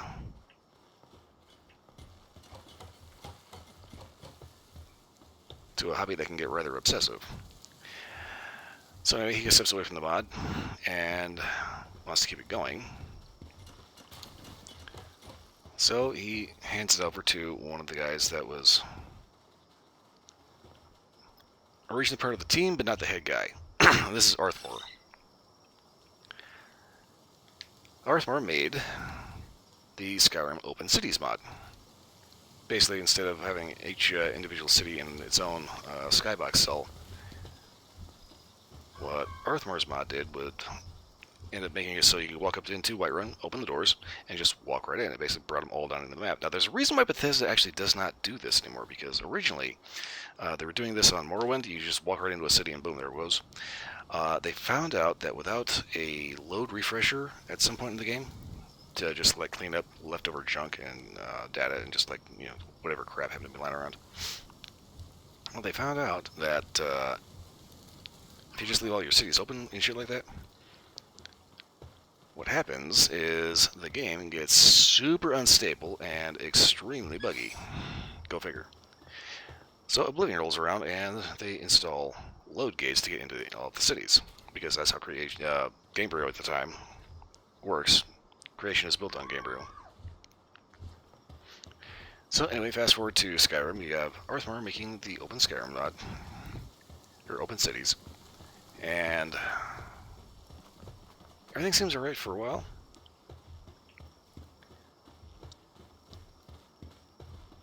Until people start noticing via one of the updates they put up that for some reason there is now a really ugly burnt out Oblivion Gate in the middle of Whiterun. That is not supposed to be there. One of those model-like shit and kind of looked like, definitely looked every bit like a cheapo that apparently his friend did. He decided to take these and stick them all over hell because in his mind it made the most sense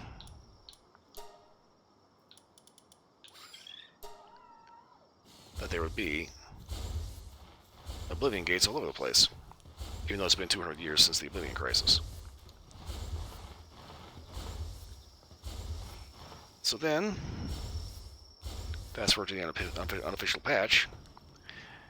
After getting a lot of flack and backlash from adding non-canonical shit to his mod that cluttered up and uglied up the world, he's put in charge of the unofficial patch.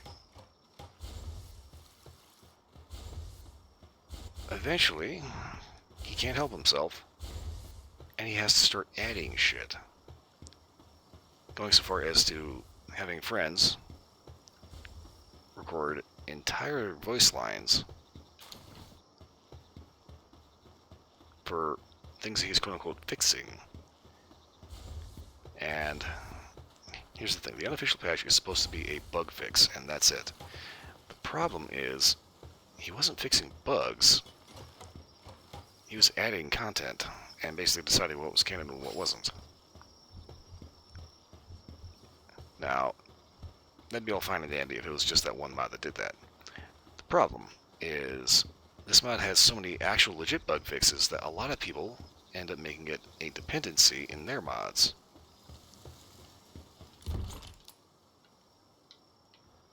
And that's where it becomes a problem.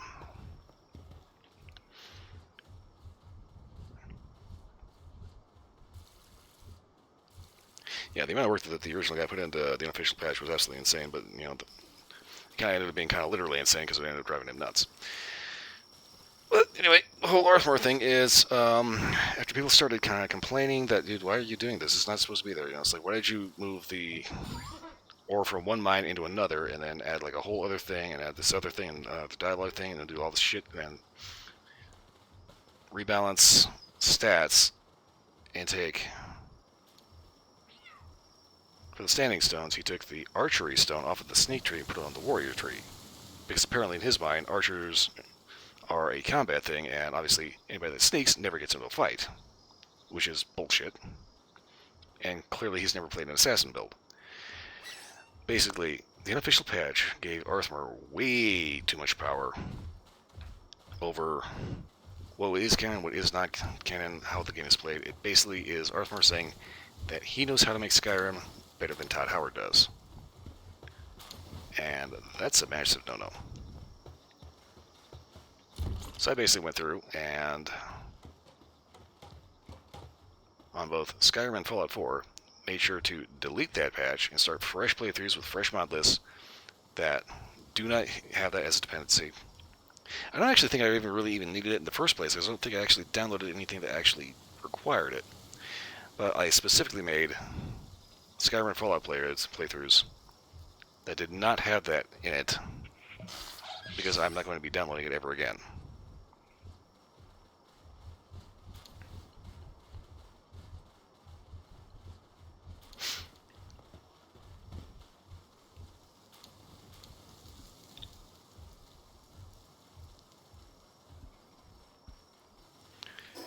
It also didn't help that when confronted about it, Arthmore actually proved to be basically a massive douchebag. Now, obviously, I didn't really think too much of that, you know, probably wouldn't be a bad idea to not take Fred's word at face value. So I went ahead and got onto the Nexus. Arthmore's still active there. I think he's kind of toned down his posts, but the shit that he did post, yeah, 100%, 10 out of 10, can confirm. Yeah, Arthmore is a toxic asshole. If you have a problem with the mod, in his mind, no, this mod's perfect. You're just a big dumb doo-doo head, you know.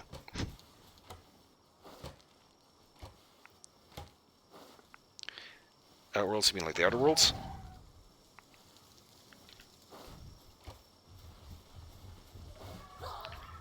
Because we're going with the Outer Worlds from Obsidian. I started it. I actually enjoyed it. I thought it was pretty good. Wasn't reinventing the wheel, but it kind of didn't have to. Then here's the Outer Worlds 2, and I'm not too sure what to think about that one.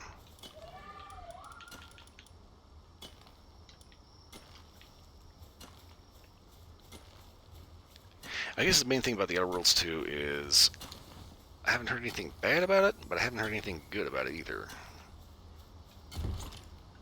So that may be a good thing, it may be a bad thing. It may be a good thing because it means that they probably didn't fuck it up so egregiously that it turned into the next Concord. Swear to God, I actually did not know that Concord was even a game until I heard that it was like the shortest lived game in history for a live service, lasting not even 2 weeks.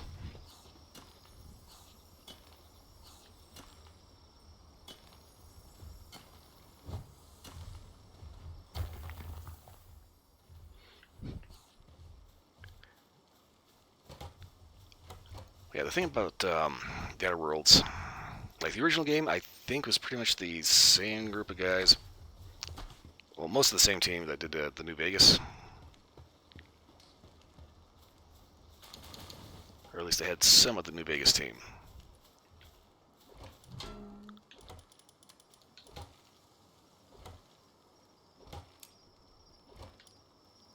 I completely forgot that I put this over here. Shit.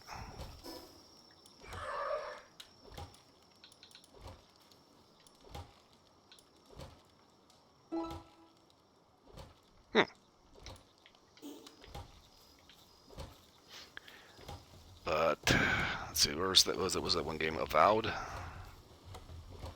one where everybody has like mushrooms in their hair.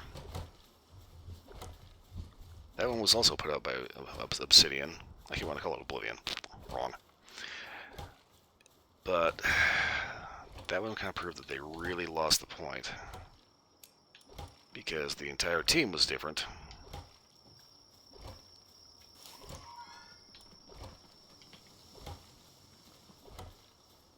And apparently Avowed just kind of was trying to be Oblivion Skyrim kind of thing, but just kind of didn't really get it, you know? There also seemed to be several problems with it.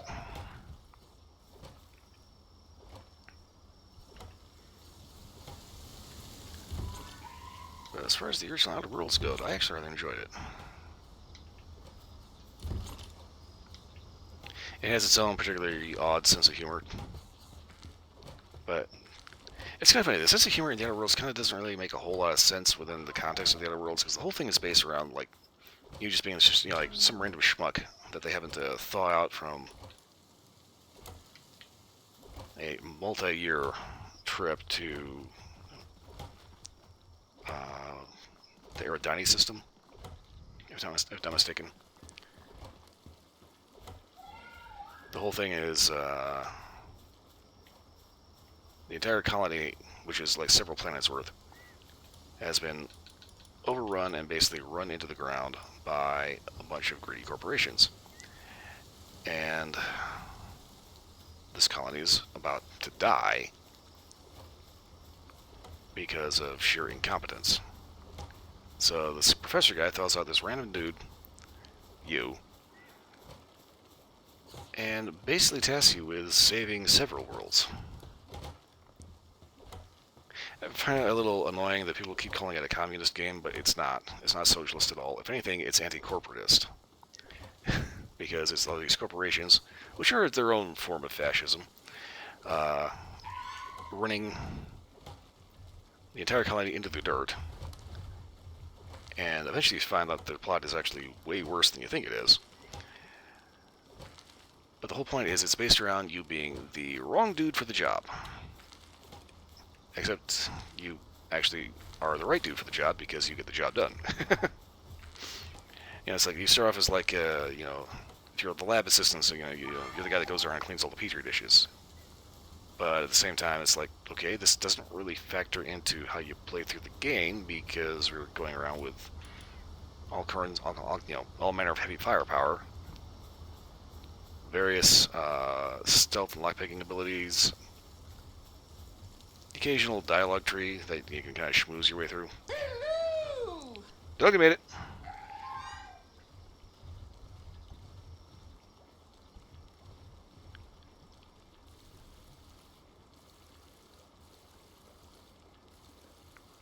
Okay, if you're going into the Outer Worlds expecting Fallout New Vegas but in space, don't do that, because it's very much not that.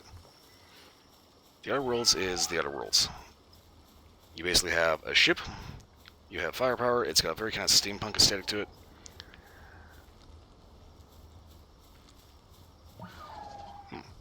Everybody's sanity, okay. Haven't noticed that before. I need to pay attention to what I'm doing here. Yeah, you have a ship, you have a crew, you have followers. I'm actually kind of inclined to maybe try streaming it again, except there's not really a New Game Plus option. But I did get the remaster version, which was kind of weird that they put out a remaster, like, this one isn't even 5 years old. But it's one of those things I need to test that one to make sure it actually functions correctly, because when it originally released, it was not good. It was like barely playable. They did release a patch fairly quickly, and it works just fine now, I think. So I'm kind of inclined to kind of test it out a little bit, and I may end up doing an Outer Worlds remastered stream sometime soon, if I remember to do it.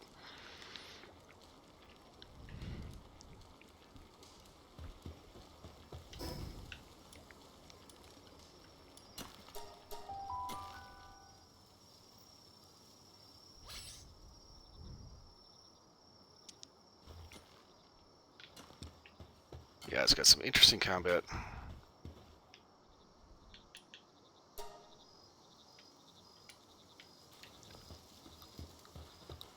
Interesting settings.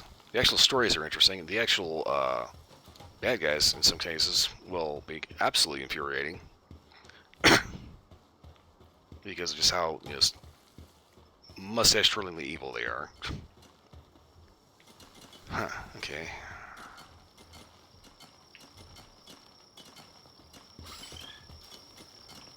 You seem to have a bit of a problem. Ran out of metal. I'm gonna have to fix that myself. By the way, Duggan, how you doing? How's your night going? Kind of started getting a little bit of a off topic there about the Outer Worlds.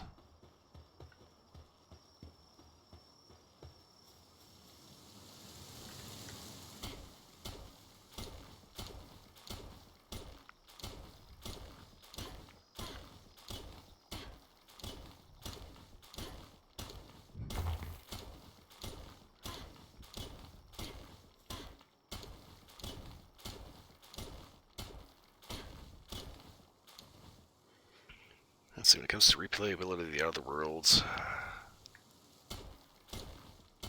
there's a couple different ways you can play it, so I guess that it's got some good replay value, I suppose.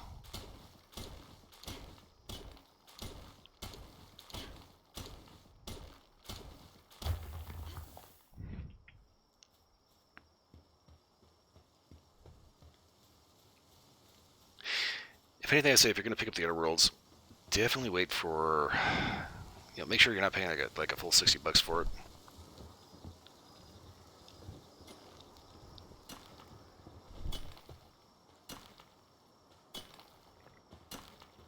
Okay, this Kativa has clearly smoked all the weed.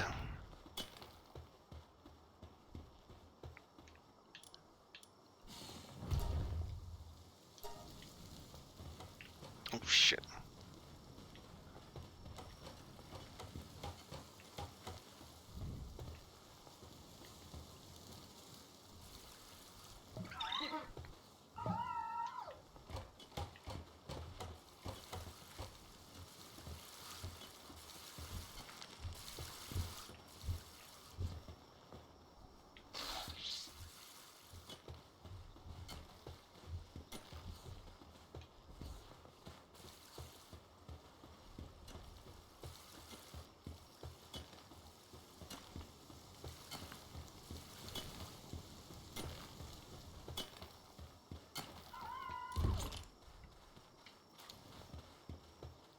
It's like nobody told them there's not a rock there.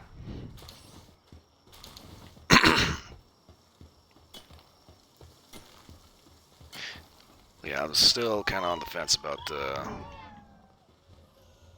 Outer Worlds 2. Oh, geez, he's just got tuckered out and just passed out right there. Okay.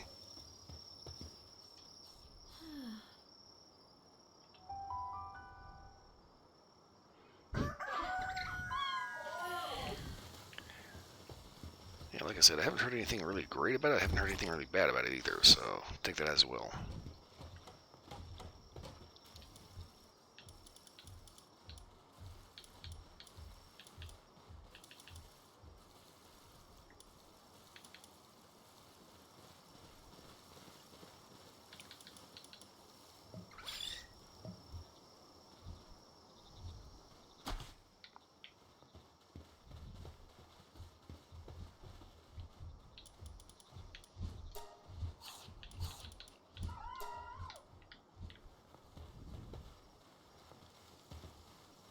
Forgot I had one of those.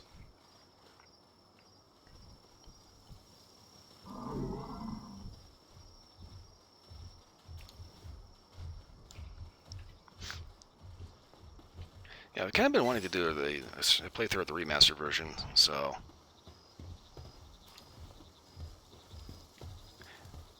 I'm making it well here to do that. Don't know when, but hopefully sometime soon, if I remember to do it.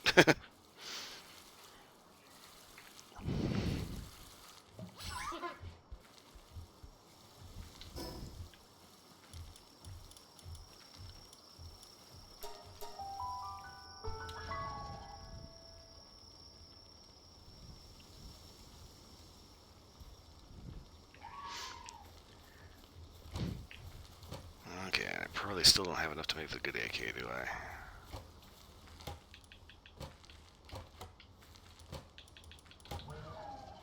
Nope. Okay, so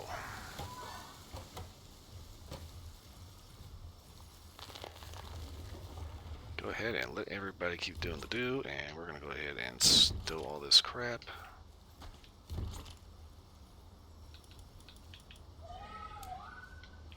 And I am gonna stow the schematic because I don't need to have it on me. I do, however, want to go out and see about finding some iron nodes. And maybe supplementing it.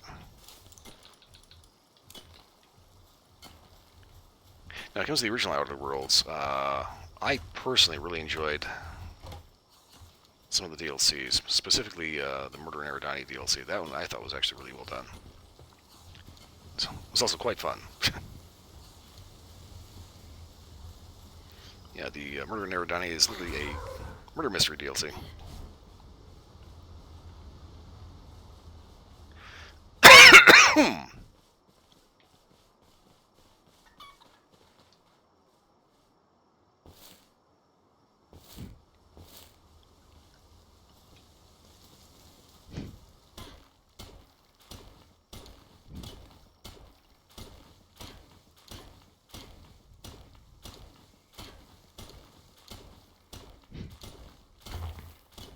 Yeah, the whole thing is that you've got these greedy corporations that are just oppressing people and just being really ludicrous about it too. Like the first time you come through, you find out that they're actually charging people for their grave plots.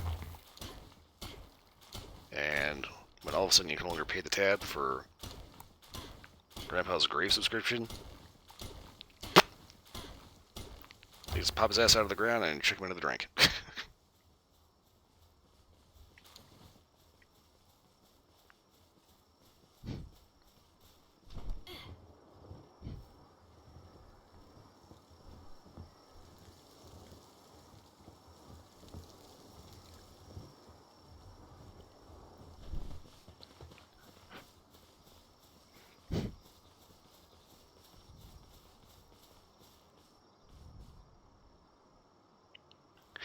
Yeah, there was one actually was pretty good.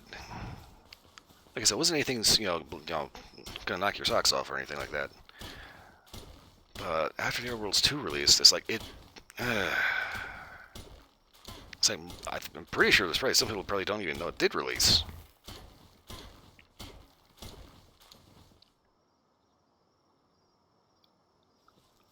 I'm also a little disappointed. I keep hearing a lot of less than savory stuff about Vampire the Masquerade Bloodlines 2.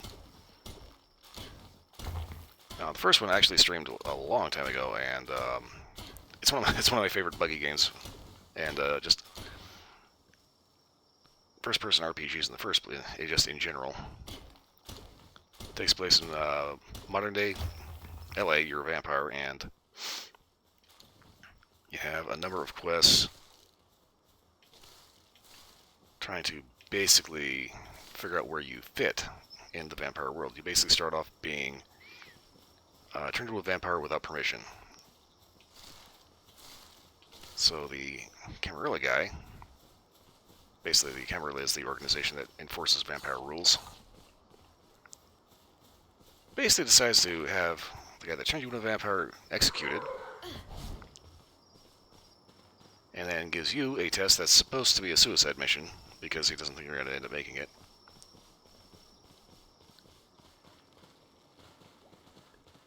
And a weird little bit of political theater. He's trying to look like he's showing leniency, at the same time he wants you dead.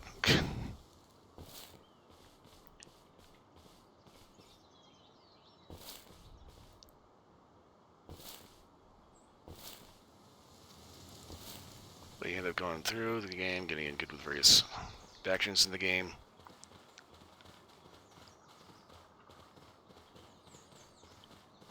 And eventually save the world from very, very bad vampire things. And I'm not really selling that and selling it up very well, but it was a fun game. Had some interesting combat, very interesting vampire powers, good guns. Gunplay was a little weird, but it was presented in a way that made sense.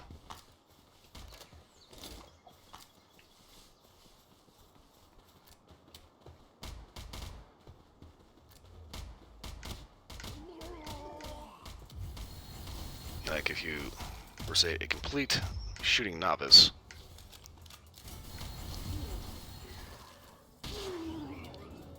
you obviously would not be expected to be able to pull off headshots at 1,000 yards the first time you pick up a rifle, so it depicts that in the game by giving you, like, wobbly aim. The more points you put into your firearm skill, the straighter your shots get.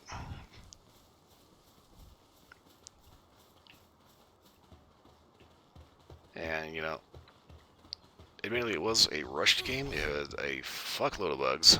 That's because the developers Tricky Games ran out of money like halfway through. So they had to kick it out the door as fast as they could and try to get something for it. And it kind of ended up going down as like one of the best buggy games out there.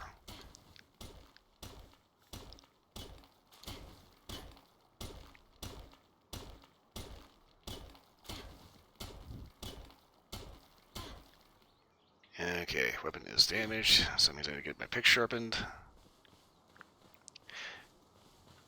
Yeah, it's been like 20 years-ish, give or take, between Bloodlines 1 and Bloodlines 2. And like I said, I have not been hearing a whole lot of really particularly great things about 2.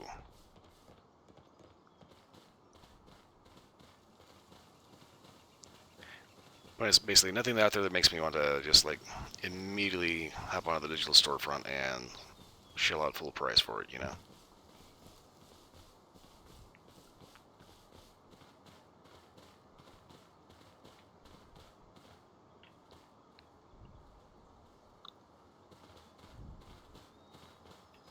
Going back to the Outer Worlds, I actually don't think I even know what the Outer Worlds 2 is even about. It's like that's kind of like how it was with Borderlands 4. It's like, yeah, okay, you've got like half a quadrillion guns, nobody gives a shit. You have returning characters, yeah, okay, we kind of figured that. What is it about?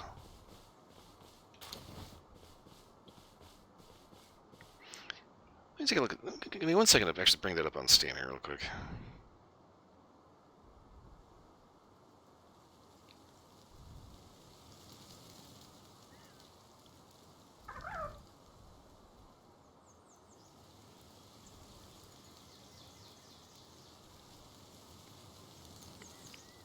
Okay, the Outer Worlds. The Outer Worlds 2 is for some reason $70 fucking dollars.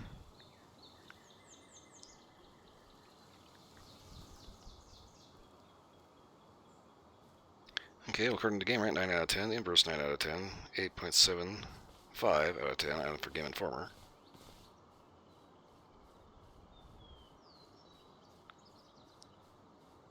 Eagerly awaited sequel to award-winning first-person shooter. Blah, blah, blah. New crew, new weapons, new enemies, new colony. Okay.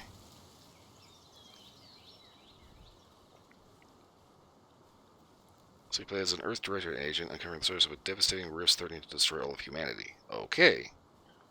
Leading to Arcadia, home of skip drive technology, where the fate of the colony and ultimately the entire galaxy rests on your decisions, strengths, flaws, and crew.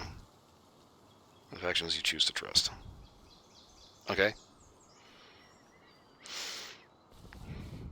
So instead of Eridani, you're going to Arcadia.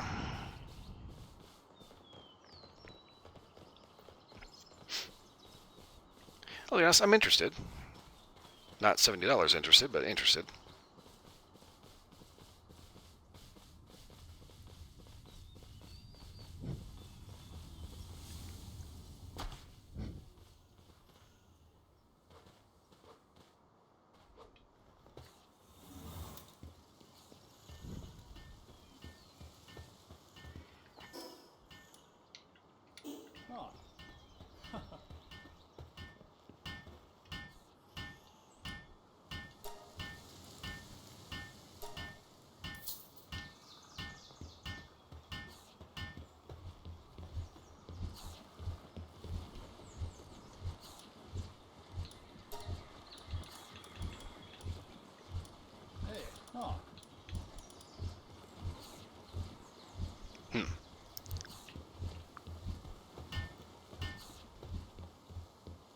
Yes, the wandering merchant that has the good ammo does not live in this village. Okay, good to know that.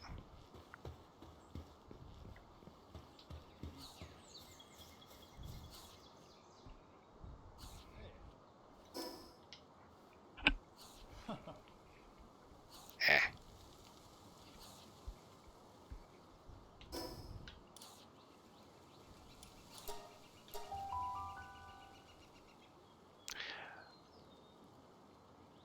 It stuck me at the statue, didn't it? Yep.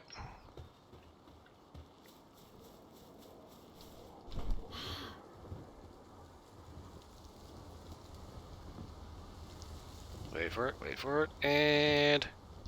Kerplop.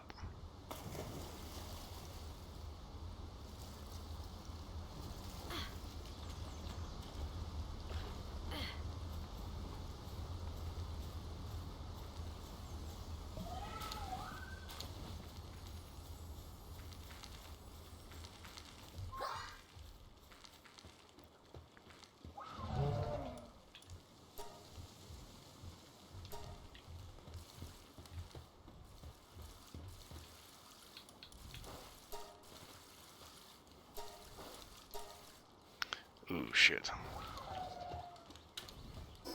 I need like 210 to make that good AK. Down to 147 now, okay. Okay, this iron ingot situation is starting to get to be a pain in the ass. Let me take a look at my technology trees here. Where is the thing that allows us to...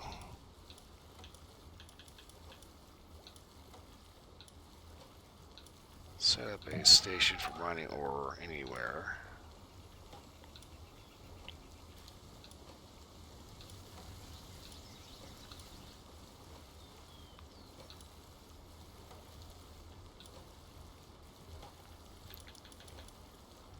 Okay, we're clearly a little too far away from that.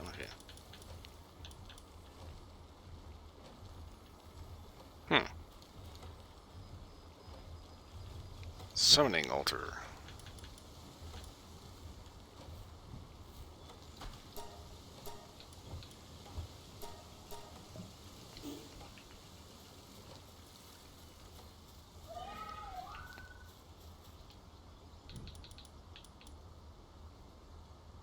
Night Star Sand. What the fuck is Night Star Sand?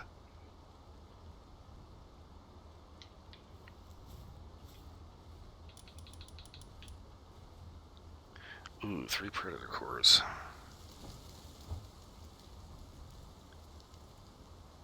Tides of Terraria? According to the legend, the sword was brought back from a distant land by a Krojiro. Why? We have no idea. Fires a bouncing cat projectile with each swing to attack enemies. Okay. I think I may have to see about making that. I just need to find 3 predator cores.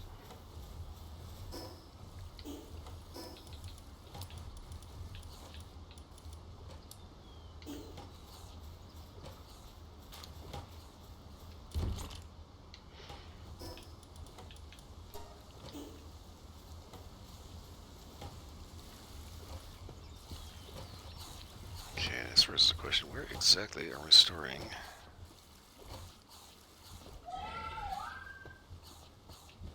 seeds?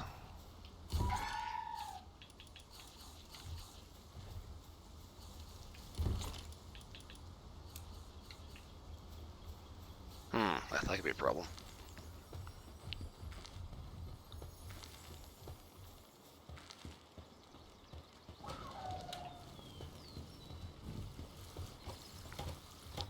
Okay, I don't think I have enough in order to make this, but we'll see.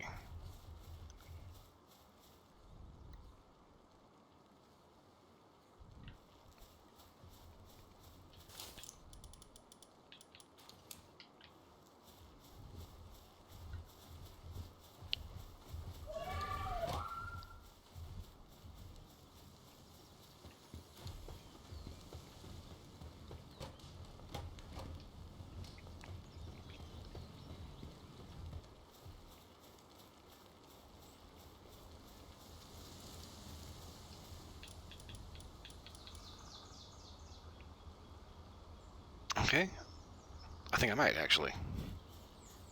Just need to let our RSOX over here get finished with making the ingots. Yeah, I think we might be able to do it. Okay, just need to wait.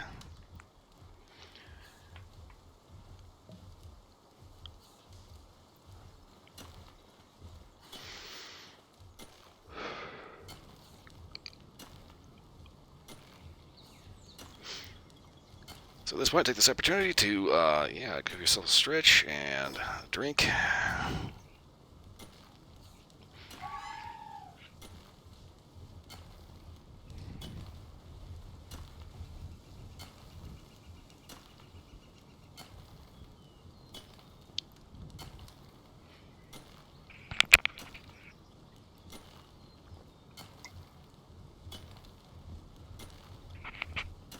I saw a little VTuber clip. Let's see, who was it? I don't think it was kind of a smaller VTuber.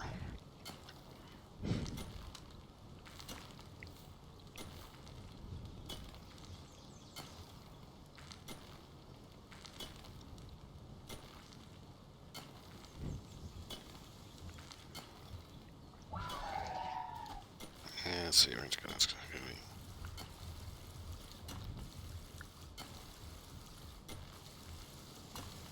Yeah, Tenma is her name.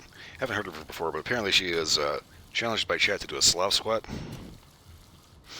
And what a Slav squat is, it's basically where you squat like all the way down, ass to grass, but you keep your feet and heels perfectly flat on the ground. Sometimes referred to as the Asian squat. But it's kind of funny. Apparently she did that, and you could hear her knees crack audibly over her mic.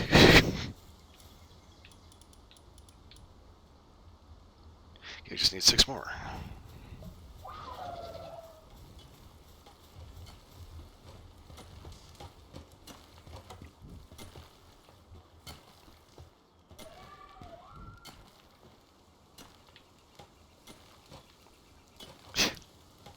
RSOX is stress eating.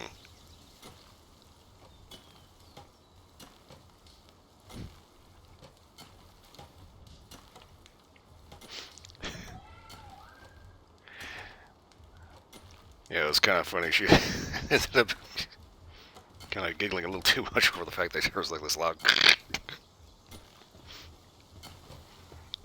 She was saying that her knees were family heirlooms handed down over generations. Okay, this is finally done. Goddamn. Okay.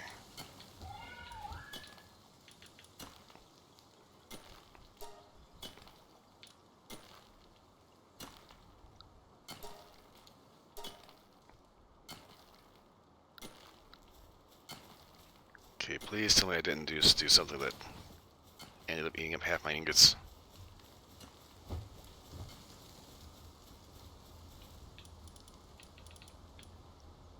Okay, I think we should still be okay.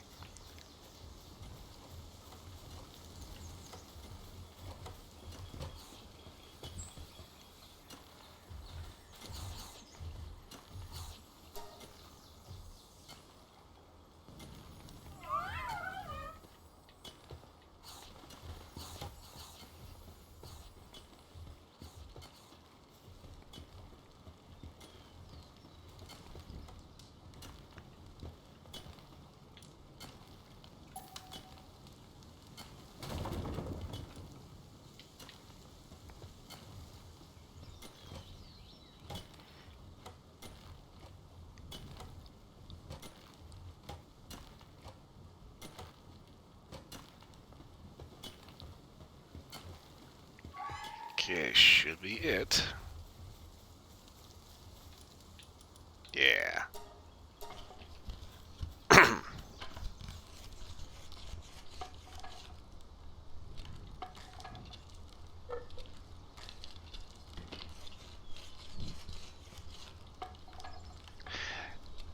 Yeah, talking about cracking knees, that kind of reminded me of Buff Pup. I don't know if you've heard of her, but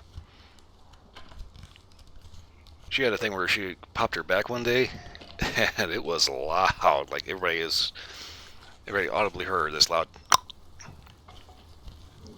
And of course, the first thing she wants to know is whether or not she's still alive after that. Her entire chat got freaked out by that.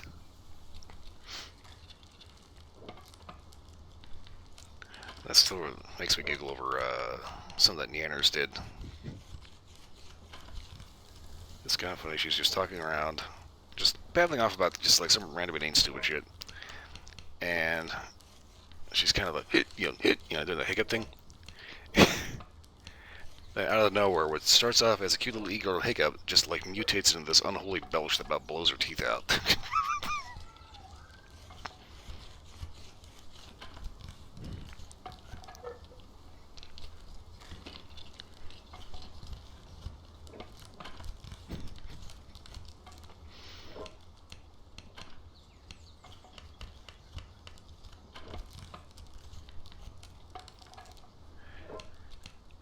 Okay, why does it take so long to craft this stuff?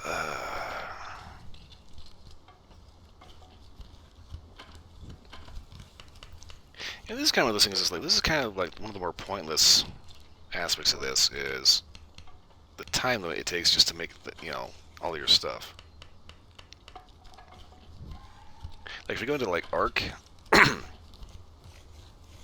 even in 76, once you have like all the resources for it, all you have to do is just hit the button and it's made. For some reason here, we have to craft it. It's like I guess it kind of makes sense because you're trying to automate things, so you actually have to have something to automate. But this is a little slow.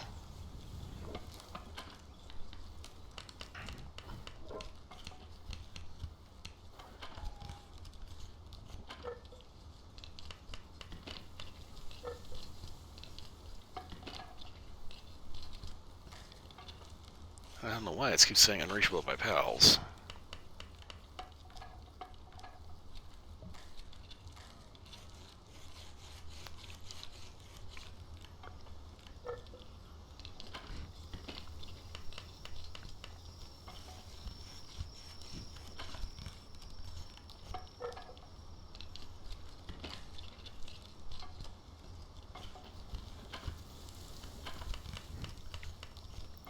Yeah, that's the whole thing about it. You get like the gacha games that have like the arbitrary weight. It's like it makes sense in a gacha game because they're trying to get you to pay for premium and all that. But there shouldn't be any reason to do that in a standalone game that you can play completely offline.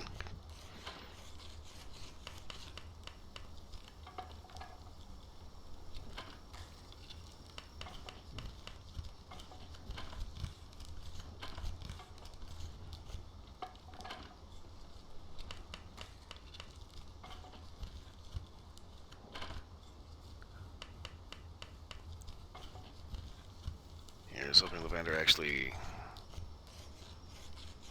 hangs around and actually does not go to bed. Helps finish the gun, but honestly, if it does go to bed, that's fine. I mean, it is cricket chirp at nighttime, but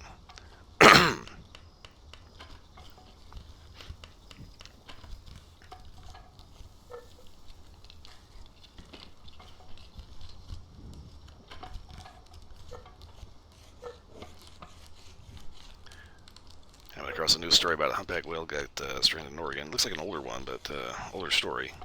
Looks like it's the date on this anyway. From Smithsonian Magazine. Okay, story's new, but the article's new, but the story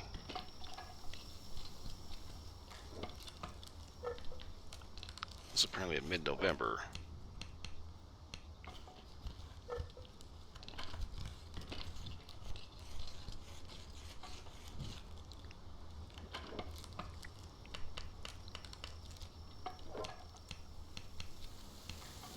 Huh.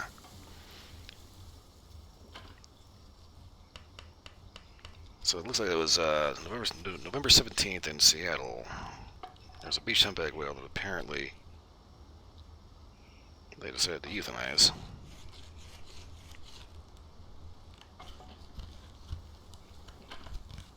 No, Oregon.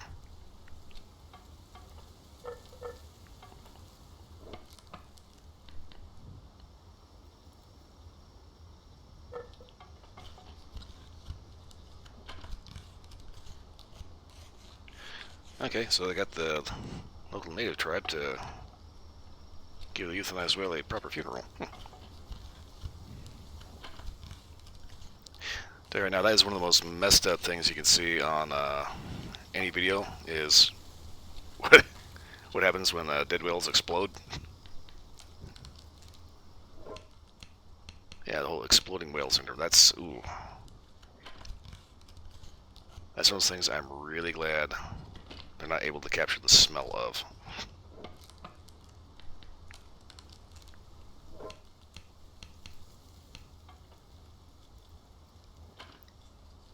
Sometimes when those things go, they got some freaking gusto behind them, like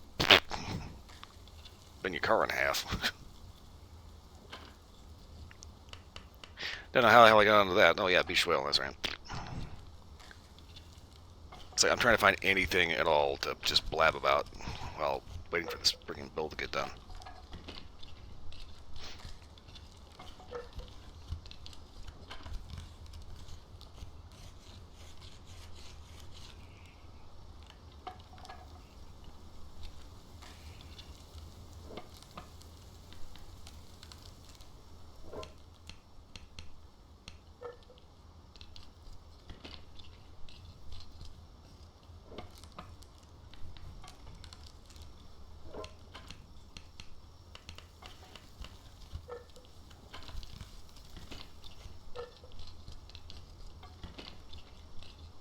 Almost there.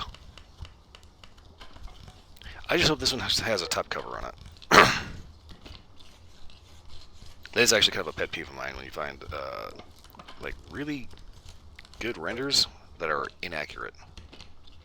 You know, it's like we go to like the bunker, Amnesia the bunker. Takes place in the World War I trench.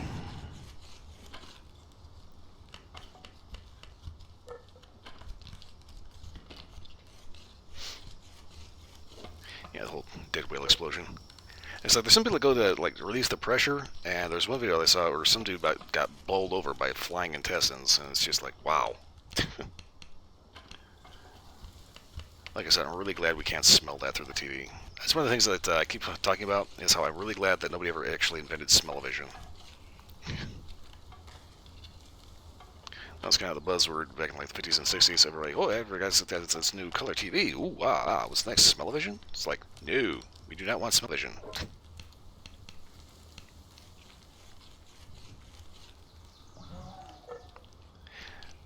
Yeah, I was talking about the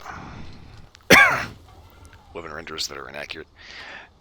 I was trying out Amnesia the bunker, and you play as a French soldier that's like trapped in this nightmare World War I trench. Most trenches in World War I were already a nightmare. You don't need to have psychological bullshit on top of it. But they give him what looks to be a pretty decent 1892 revolver. The problem, though, is how it functions. It's more like a Smith & Wesson Model 29, which is wrong.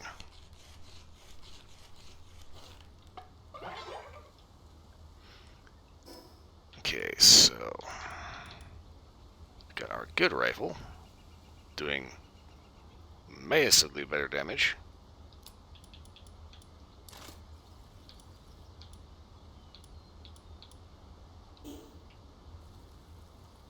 And it's still nice in the top cover. God damn it.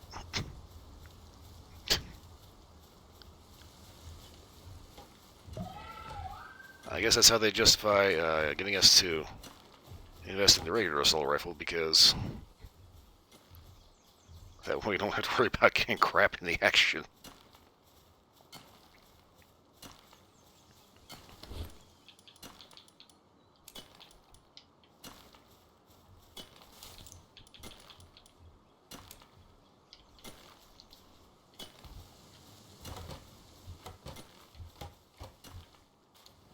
Why do I keep doing that? Like, I intentionally put this big red chair and ottoman here as a way of coming out of my room and hitting this. Oh, red means stop. Go this way. What do I do instead? I'm going to go up here.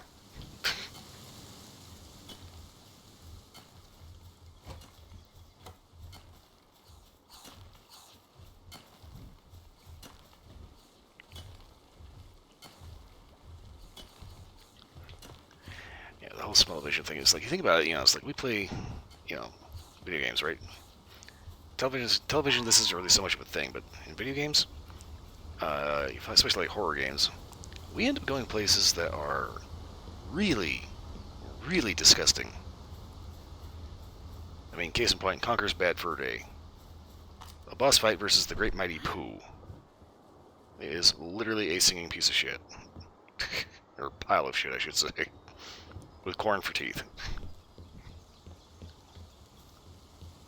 There's immersion. And then there's, I think I'm going to be sick.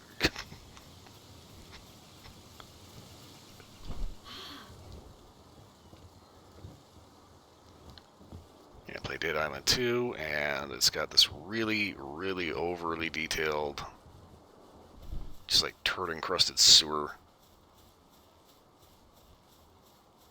Left 4 Dead. Sewer with full sewage in it. And cleaning products because people were trying to hide there.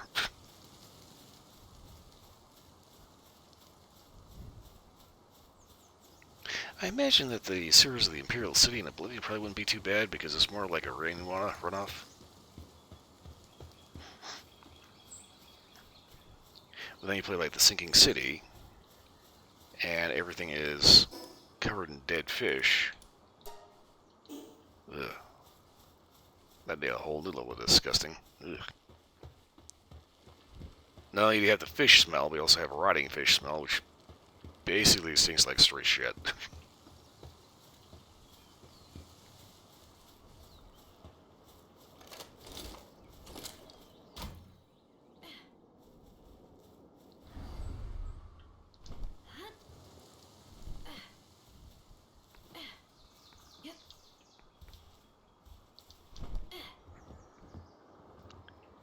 Ah.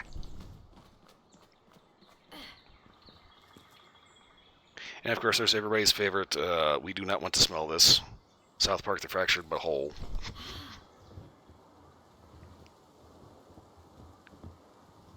Where they, for some reason, thought it was totally appropriate to have a VR headset for a 2D South Park game that was specifically designed to fart in your nose. The plus side is that we're doing more damage with the rare gun, and we also have higher magazine capacity.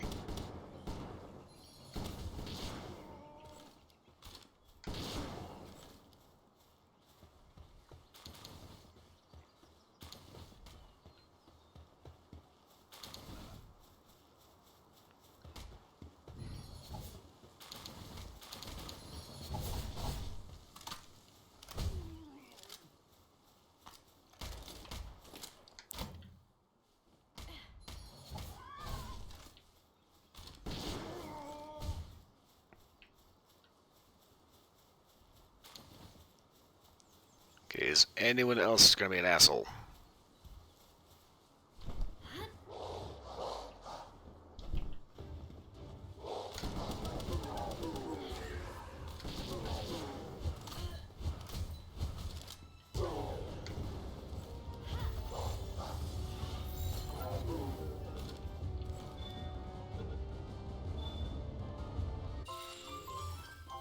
Haha! Big dog.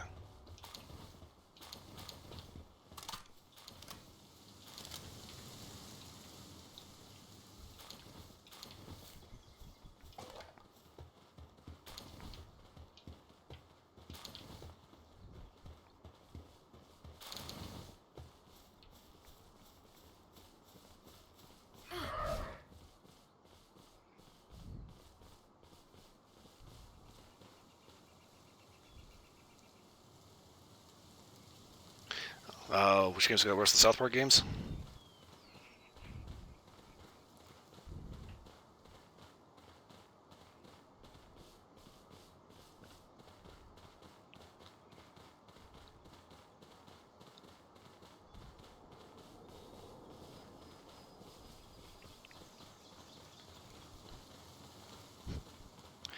Uh, so the original South Park Stick of Truth was actually really good. I actually really enjoyed the Fractured Butthole too. But the thing about it is, they did kind of tone it down a little bit.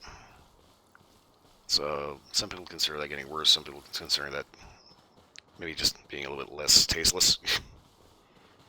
But yeah, the original Stick of Truth. This one, if you weren't careful, you'd end up getting a knife hole.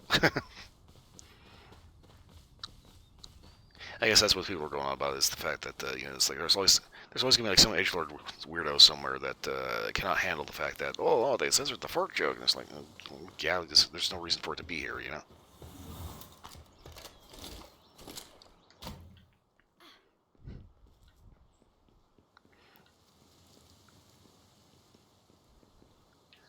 But yeah, Stick of Truth is fantasy themed. The Fractured Butthole is superhero themed. I actually streamed both of them. I think there's a New Game Plus option. I'm not entirely positive, but the main thing is they were both fun. But then after that, they really threw a wrench in the gears and made Snow Day, and that just shows that they completely did not understand at all why people liked the first two games. The first two games was 2D, and it was like being on the show.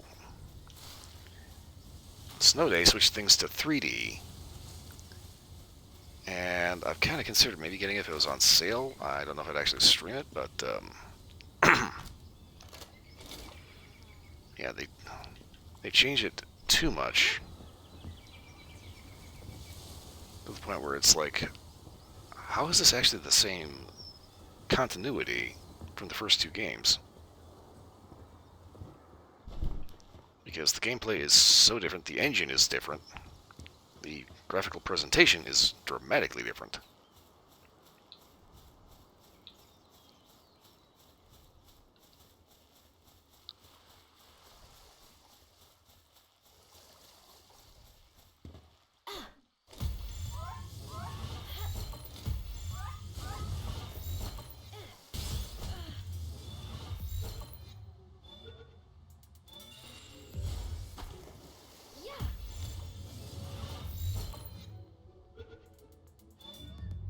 Could be a little shit getting the ball, let me get you out of the water.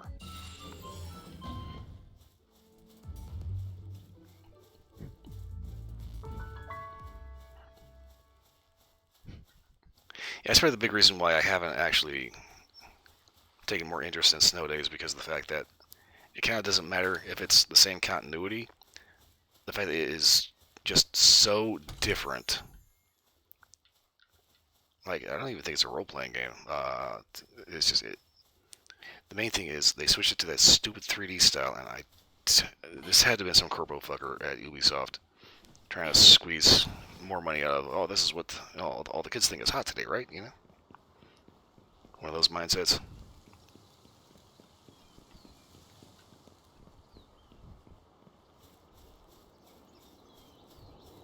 Yeah, it's like that meme with Steve Buscemi pretending to be a high school kid. Greeting, fellows kids.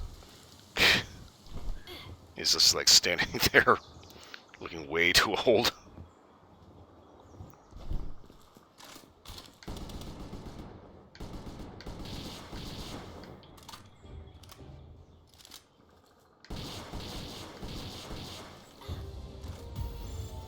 Get in the ball, asshole.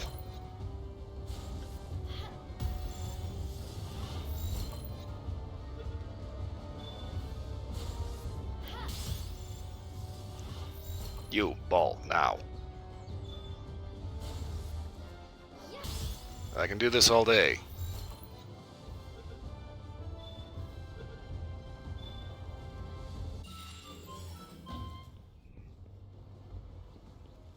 Yeah, capturing humans is considered inhumane. Yeah, considering the dude's a criminal.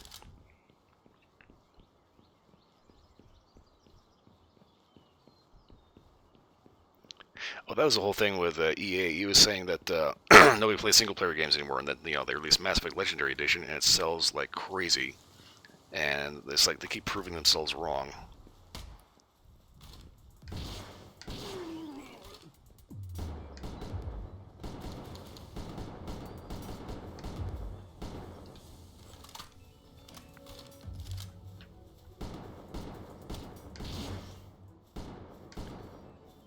Like, yeah, Baldur's Gate 3 is another one that just threw another nail into that particular coffin for that argument. But it's like, it's the weirdest thing. The video game industry, for some reason, is an industry that doesn't like to learn shit.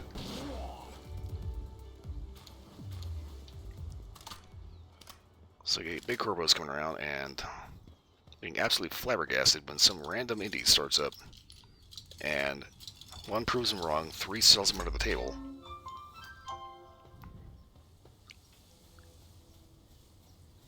And thirdly, it becomes like a cultural phenomenon. I forgot how many things I pointed out. It was two, three, I think it was three things, right?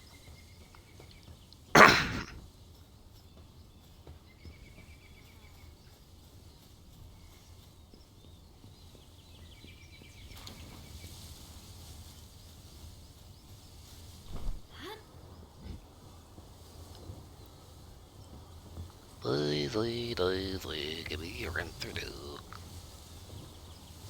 This is crazy. I'm gonna fall out and bust my ass. Okay, maybe not.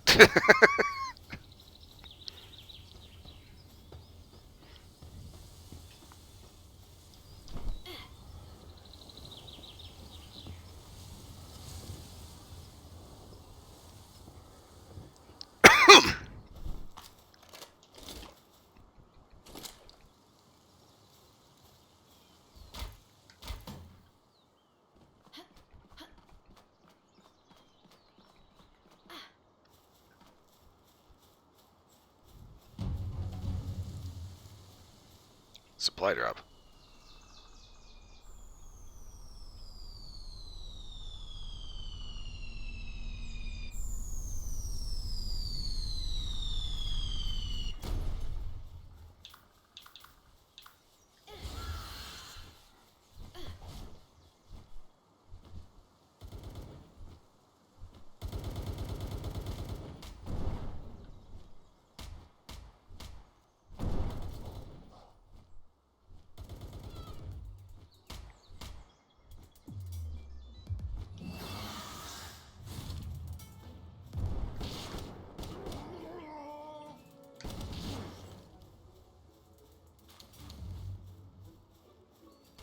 Yeah, sheep scared the bat, didn't drop anything.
You have no idea how much I wish I could just, like, steal this whole thing.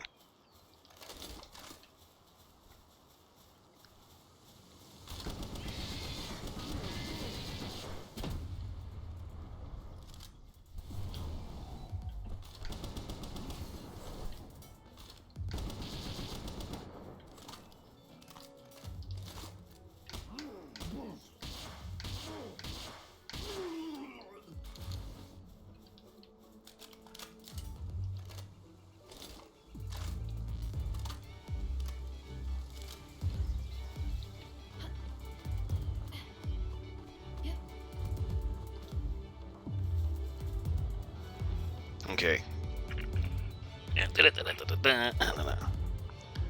Lockpick time.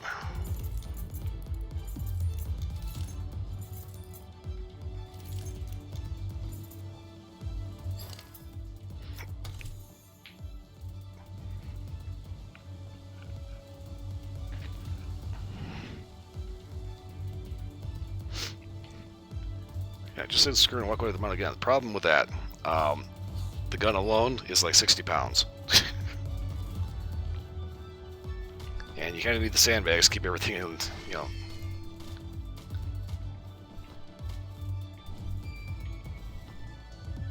Actually intact.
You know, just to be on the safe side, how exactly, how much does a Browning M2 heavy machine gun weigh?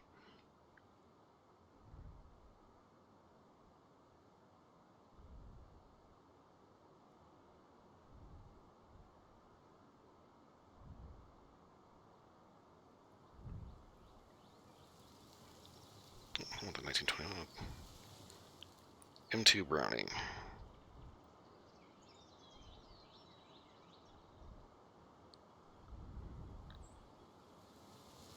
Okay, manufactured by everybody under the sun. Oh.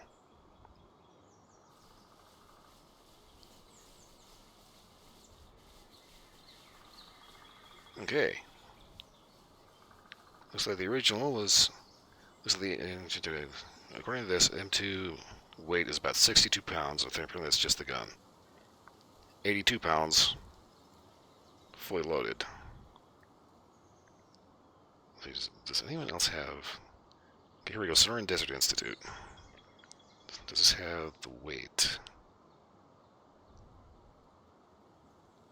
Nope, just the history. Okay.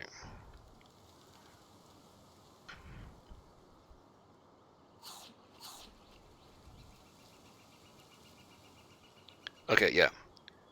The common M2 heavy barrel weighs in at around 84 pounds. And that's just the gun. Water cooling variant is over 100 pounds.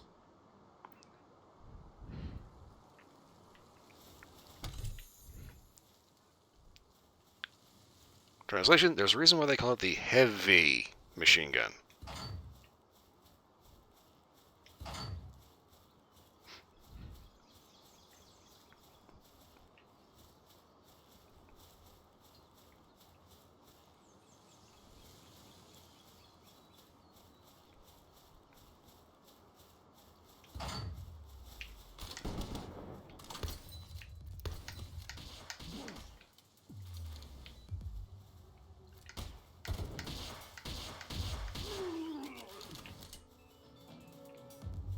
Okay, so apparently he's just gonna stand there chilling. Fine by me.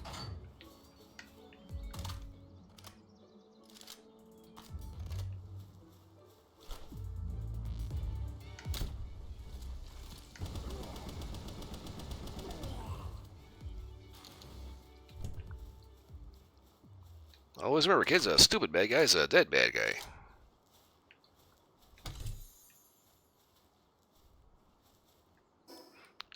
Okay, let's see here. I don't need wood. Don't need the stone.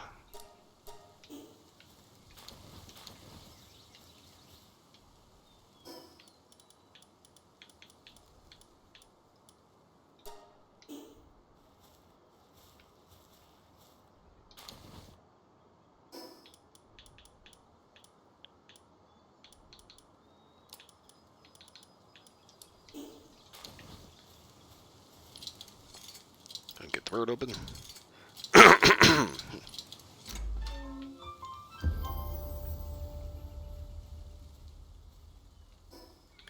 Okay, so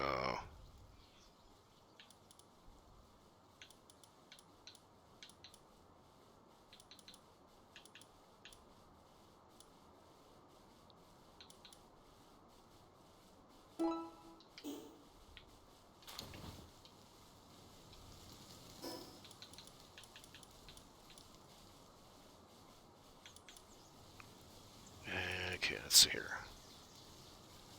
Huh. Accessory the slightly raises the ice damage the pal fighting alongside you. Okay. I'm gonna go ahead and ditch the blue pal spheres because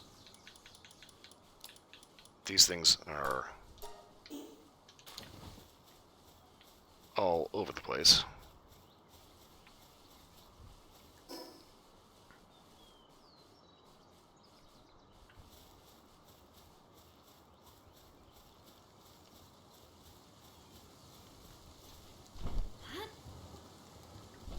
Oh shit.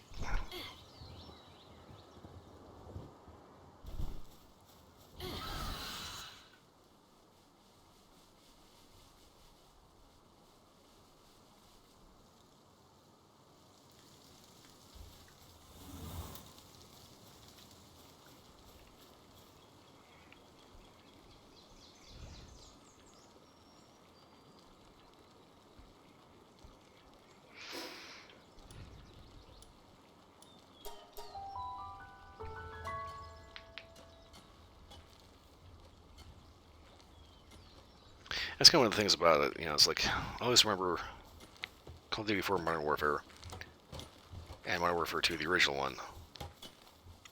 You hear these dumb kids in the chat saying how their favorite guns was the M82. They just love sprinting up and down the field with it. It's like nobody bothered to tell them that, you do know that gun weighs 32 pounds unloaded, right? Oh, you don't? Okay. Here's the thing, Sparky, that gun is bigger than you are.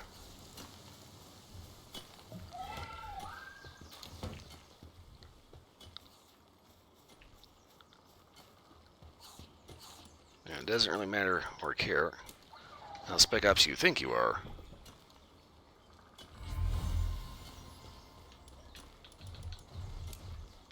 Ah, fuck.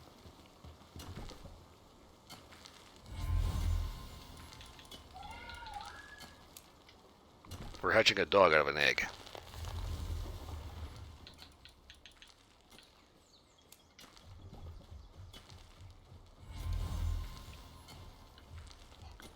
Ah, yes, yieldy noob tube.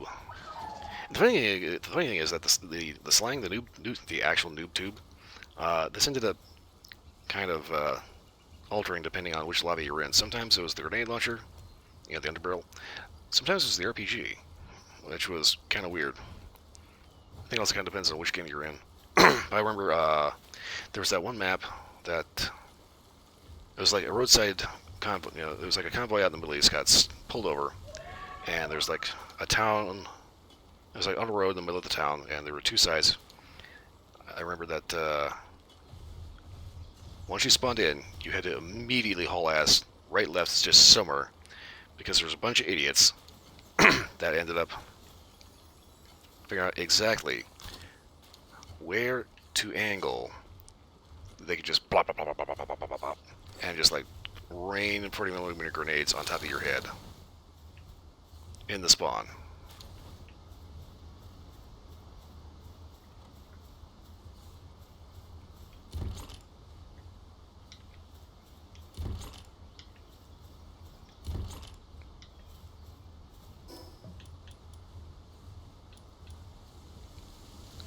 Wooden barricade schematic. Okay.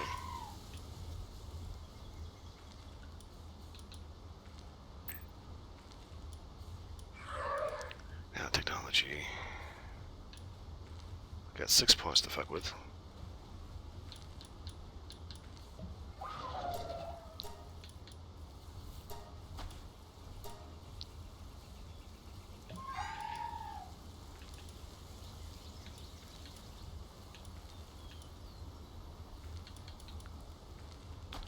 Snowman. Okay. Improves cooling speed. Witch cauldron. Oh, come on. They're doing that to me on purpose.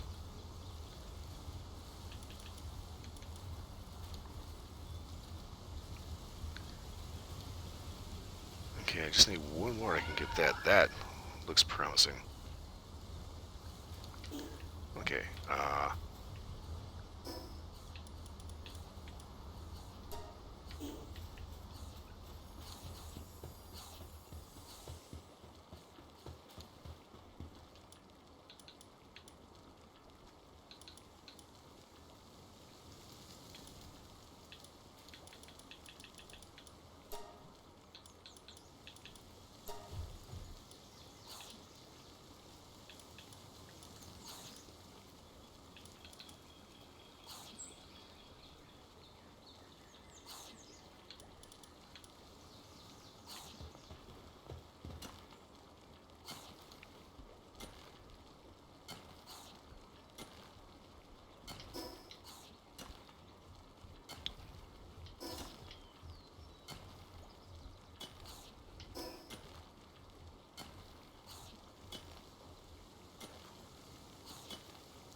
Yeah, I can't even remember the name of that map that had that fucking thing on it.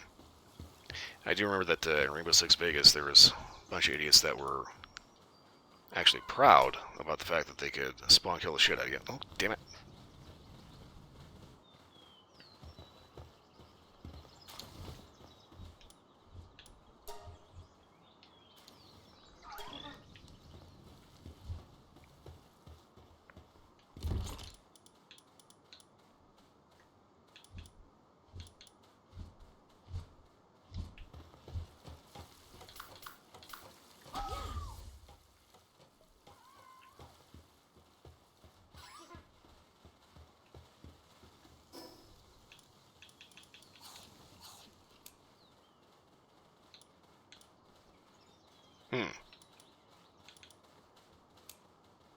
Oh, since I took encumbrance off, I don't actually need to wear this.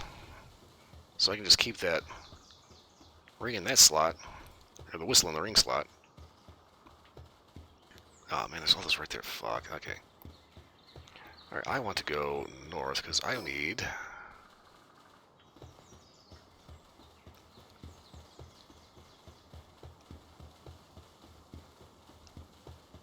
another point so I can get that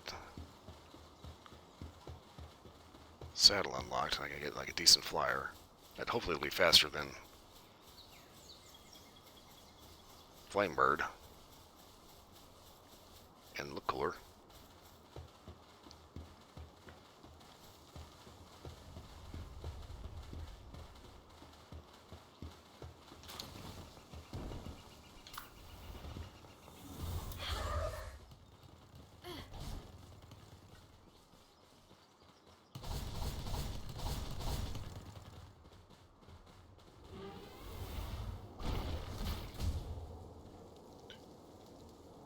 Okay, apparently those two pissed each other off.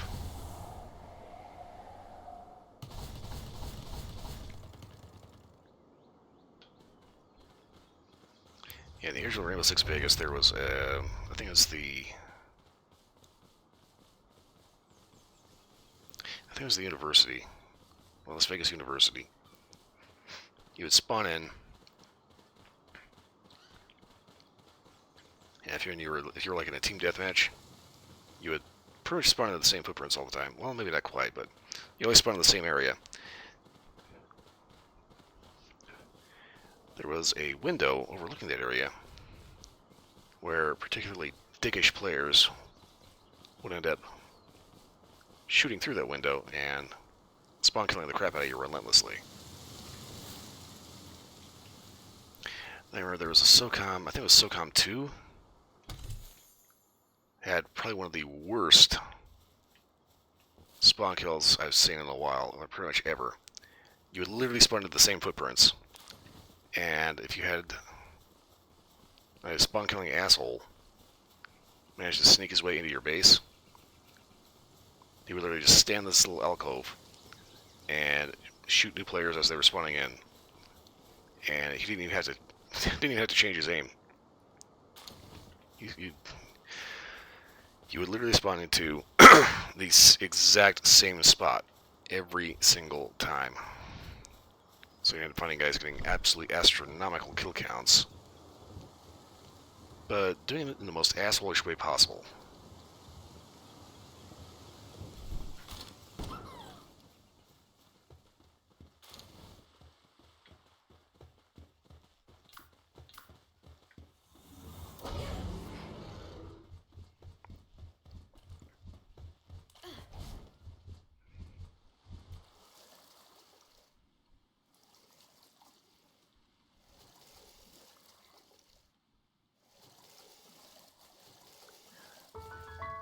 Forgotten Island. Ooh. Fancy smashy paintings, okay.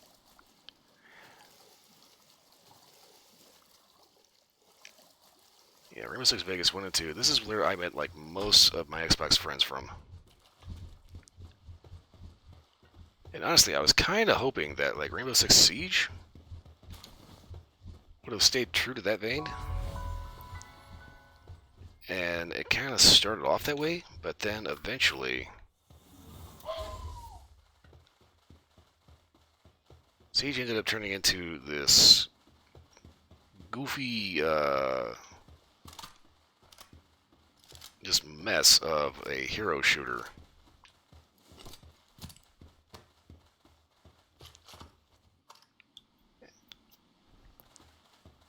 And completely got rid of my favorite mode, Terrorist Hunt.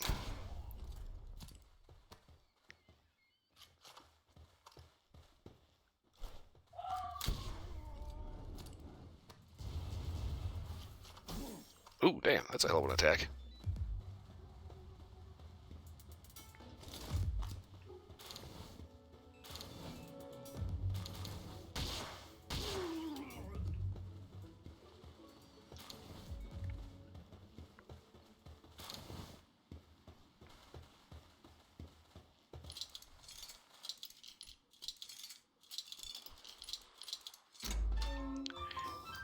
Okay, not just fast travel. Settle time.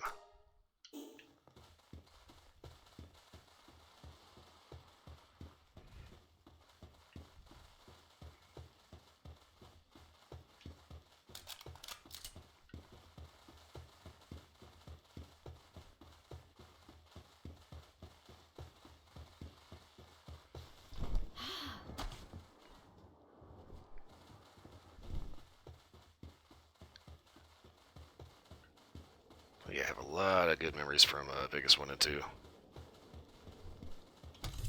Especially Vegas 2. There's a guy I haven't talked to in quite a number of years. Largely because he started getting a little overly political for his own good. But one of the things he'd do is he'd do like a death match. And on the little group of friends we were in, there was one guy that never failed. I could always end up taking a shotgun and nailing him in the ass. Like, just obnoxiously every time. Get to the point where so they hit a magnet in his ass. So Irene's diary. Okay. Let's take a look at Zoe's diary.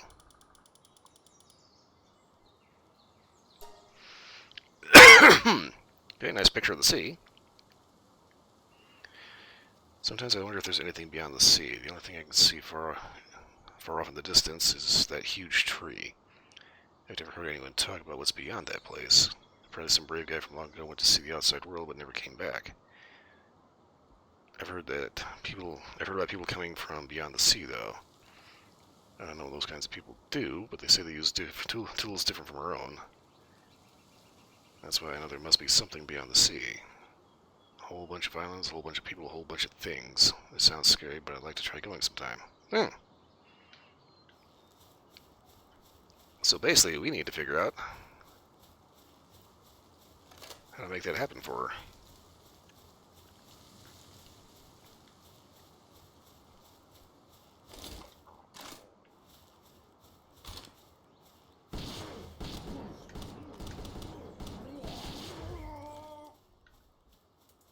That's another thing I remember about Rainbow Six Vegas. There was a sweet spot in the trigger, specifically with the AK. If you were packing an AK, and you had it set it to semi-auto, if you're trying to just, it's semi-automatic, you get it to just the right point where, and half your mag would be gone.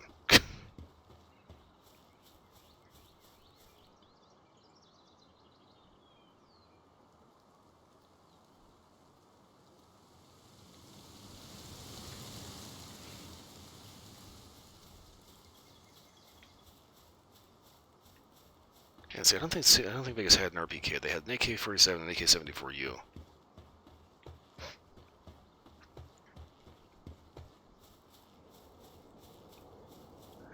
I do know it's going to be a bit of a slog trying to get my Desert Eagle back.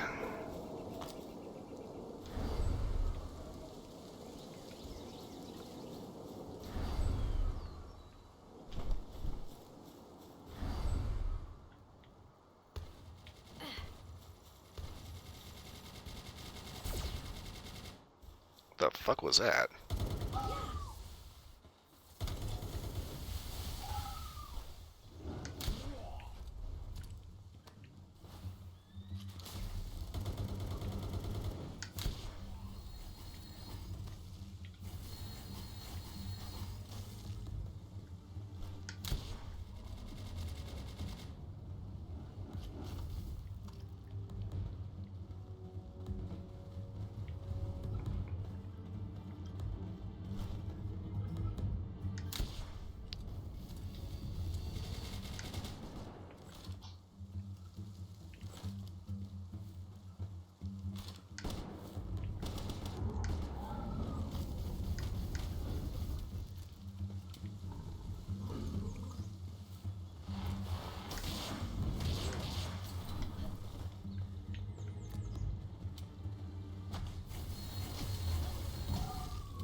Okay, now we managed to take care of that little problem.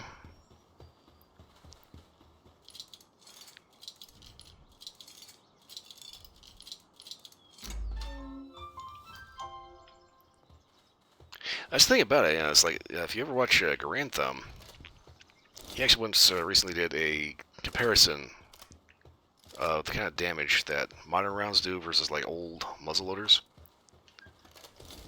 Basically what he did was he had a rifled musket, so it was accurate. shooting a round lead ball and compared it to a modern AR platform rifle on a ballistics gel dummy.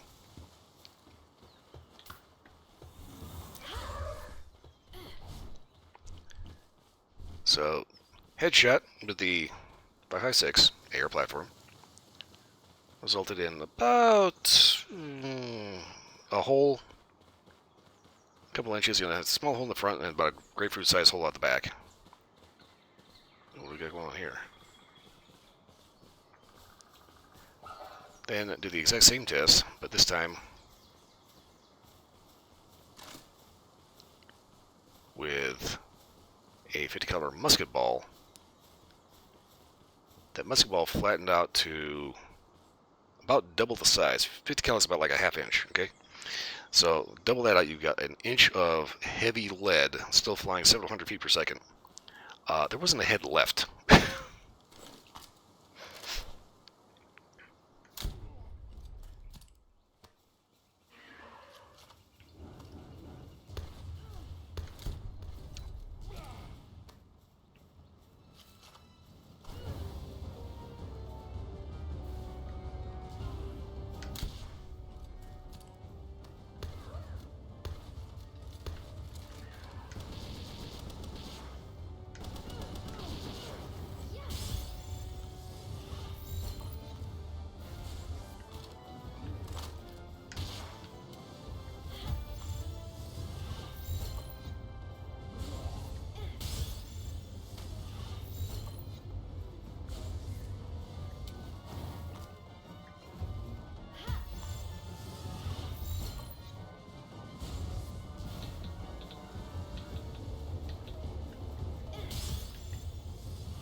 Just getting the ball.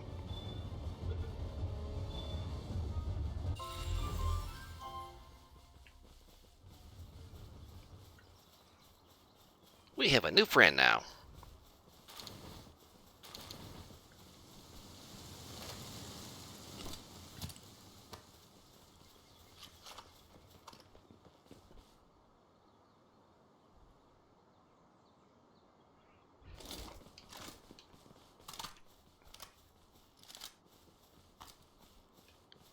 Yeah, honestly, most bayonets really aren't that good.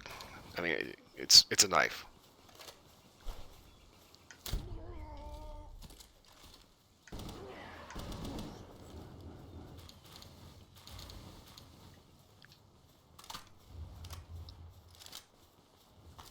And honestly, some bayonets were actually pretty shit. So, fun little fact about bayonets. World War One, well, pre-World War One, the U.S. was kind of behind the ball when it came to overall firepower.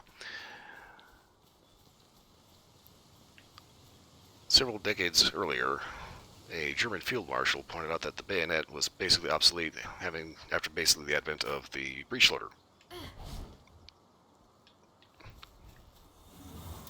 The whole point of the bayonet was to have, well, basically, when you had a single shot musket, it took you like literally 10 minutes to reload. Well, not literally, but normally use 10-minute reload as a joke, but it would take so long that you just would affix bayonets, and after you fired your shot, you'd have the bayonet charge. So you turn the bayonet turns the rifle into a spear, or in this case, a musket, a smoothbore. But with the advent of the breech loader, where you just open a thing, shove in a paper cartridge, close it, and put like a cap on it, all of a sudden you could load it fast enough that you didn't have to worry about charging someone with a bayonet. You just reloaded, ran the gun, and go. And you could do that as an individual soldier. You didn't need to have like the rear two echelons of your formation reloading rifles to hand up to the frontline guys.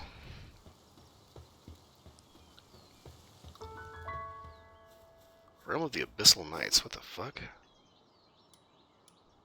Fiddlebat. Huh, okay.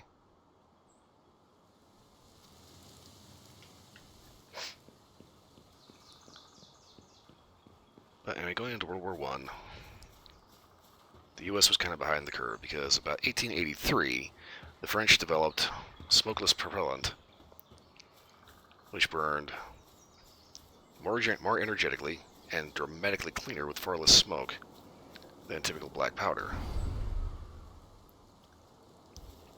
So by 1886, they had this huge rush to take advantage of modern ballistics, which was a small bore, like compared to like a 50 caliber muzzleloader. This was like small bore, like 8 millimeters. Extremely high velocity, but also tubular magazine under the barrel.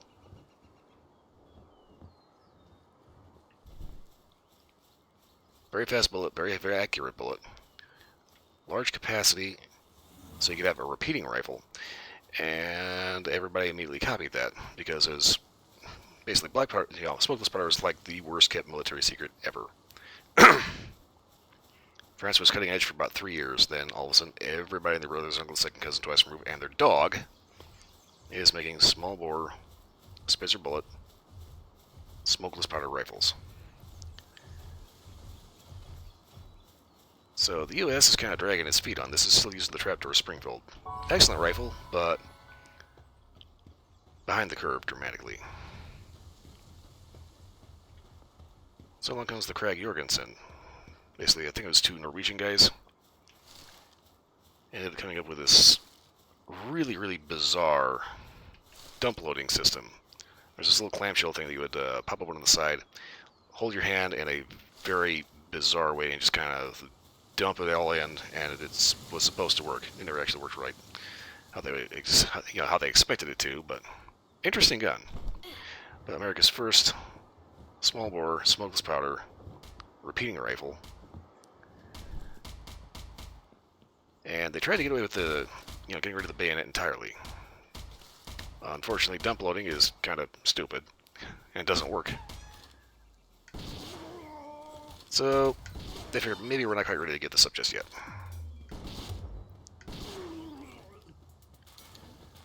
So they came up with multiple bayonet designs, one of which was basically the bayonet doubling as the cleaning rod. So you had this long, thin spike sticking out the front.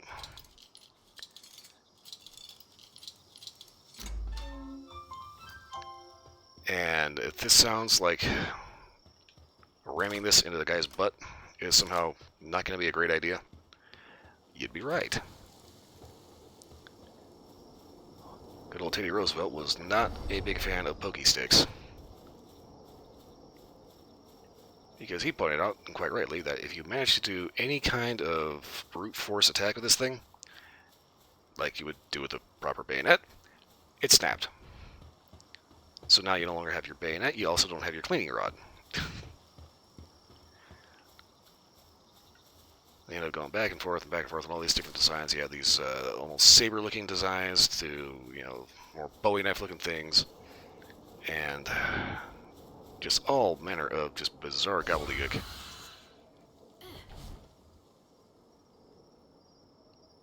Because they just had all this new technology that they just did not know what to do with it.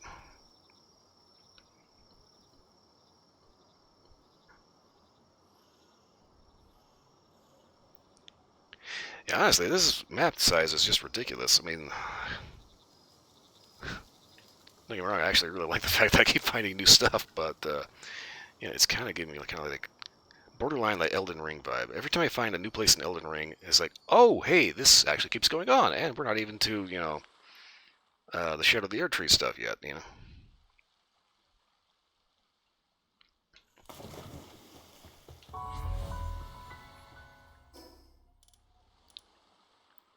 Okay, small island. We can keep heading north.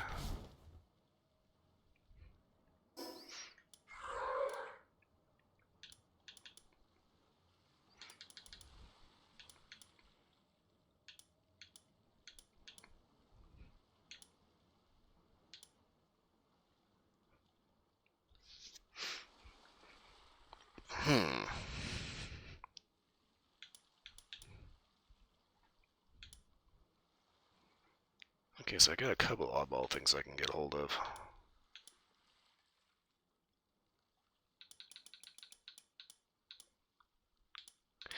I think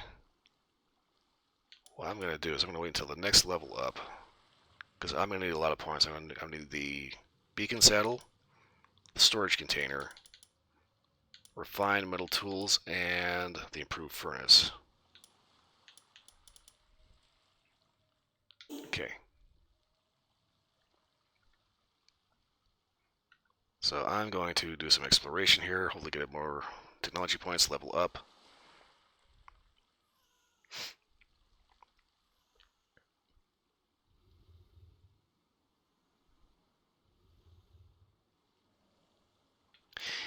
That kind of reminds me, I still need to get back into Elden Ring.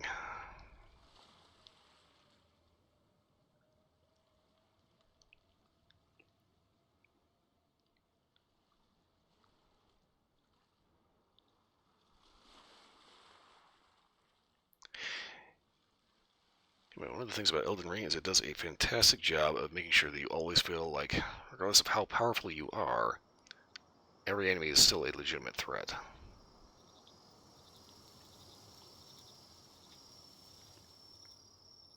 That's kind of one of the things I always liked about Souls games, is the fact that, you know, they have that capability. What the fuck is this? Cold, but my inventory is full.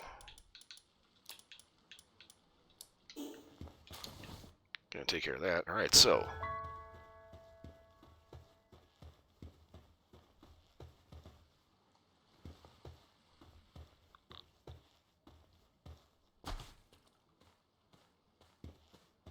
Are you chill, or... Okay.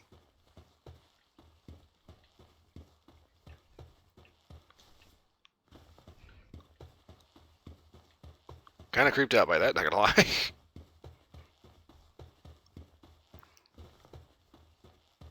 Okay, so I need a fast travel node so I can get back to the house, offload the shit, and...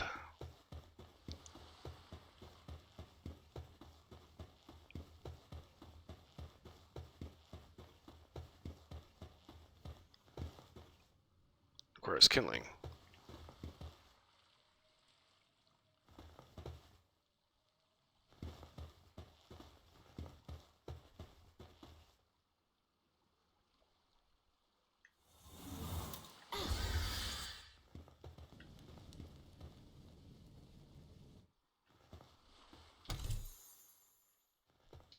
Alright.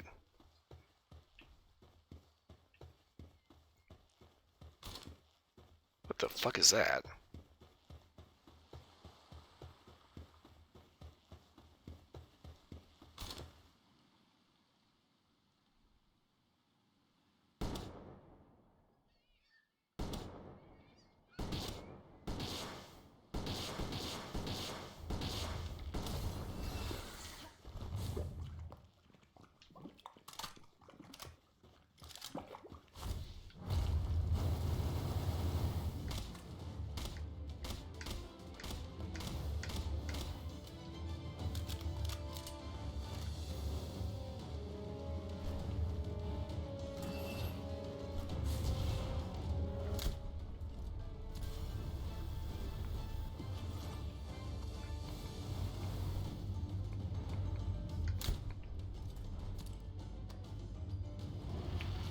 Ooh, hello.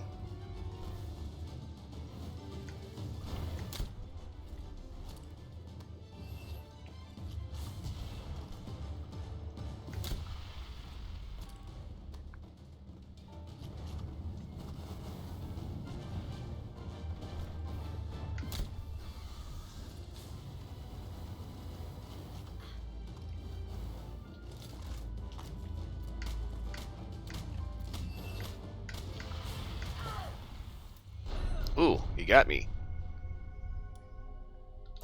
Well, on the plus side, it saves me half a fuck stuff about with fast travel.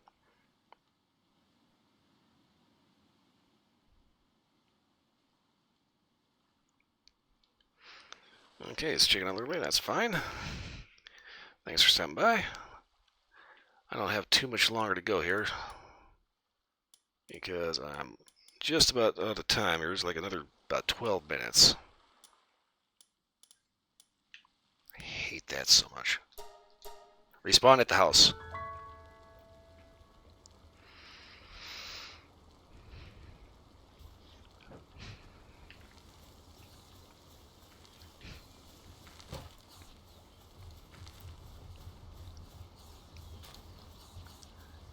Yeah, I will absolutely be on tomorrow.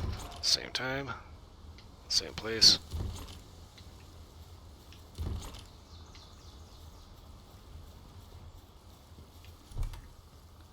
No clue what I'm going to be doing, but should be interesting nonetheless.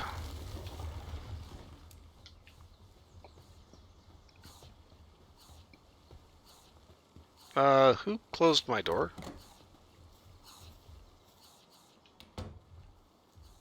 Weird.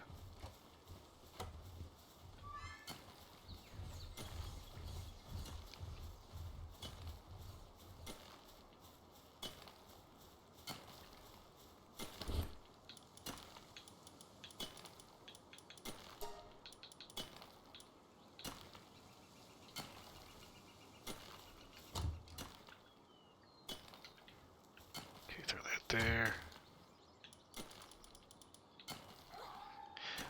Okay.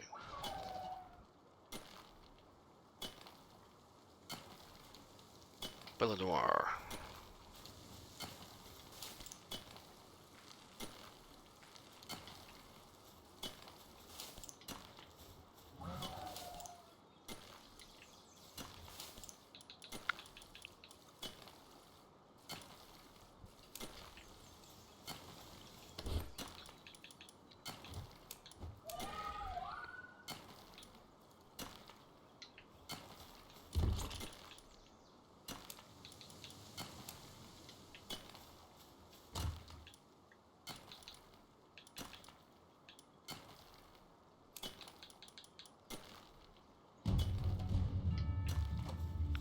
Flying hyena bells. What the fuck?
Okay, so it's just not just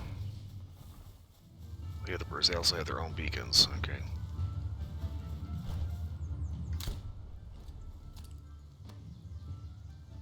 He's stuck on that branch.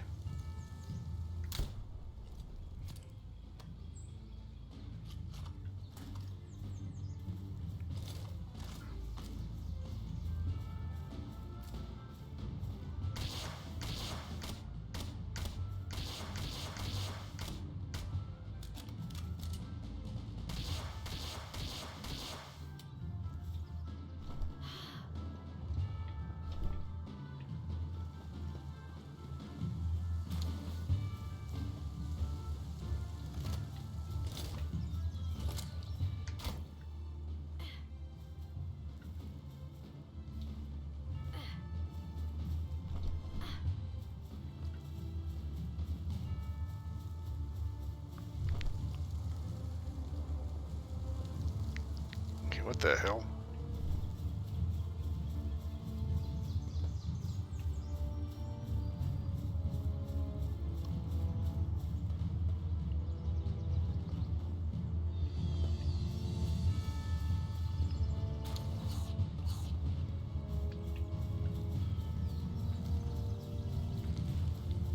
Okay, we got a couple pals get KO'd.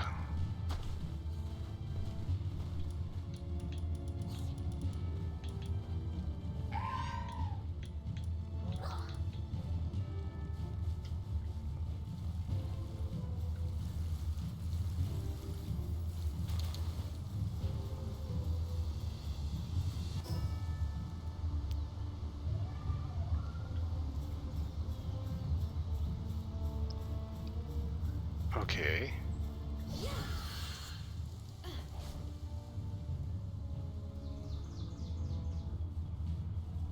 Something went very fucking weird with this spawn.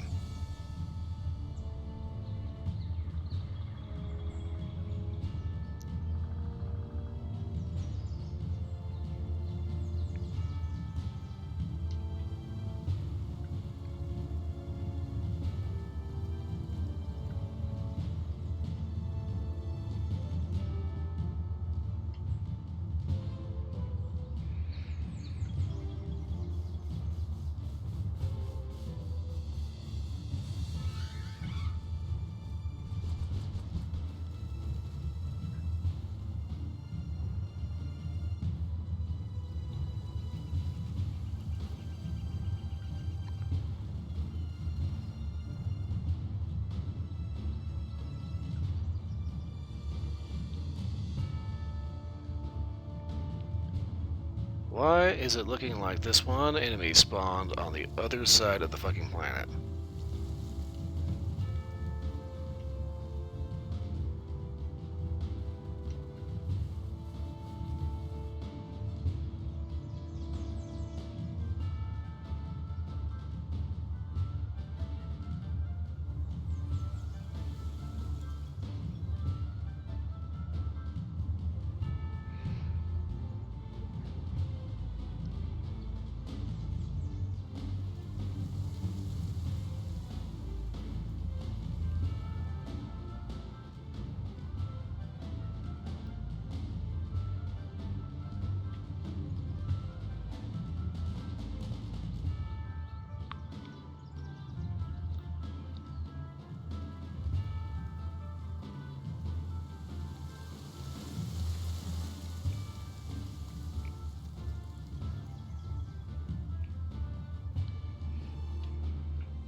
Come on, just get a little further so we don't have to go all the way back up the hill.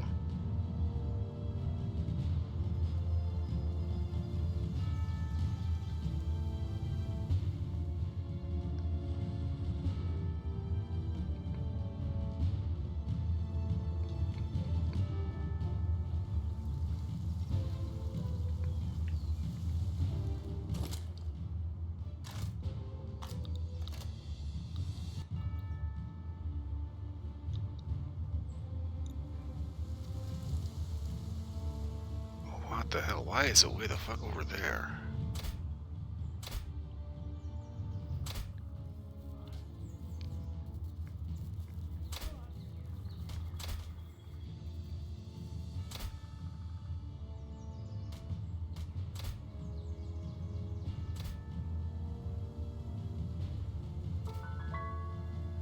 Look!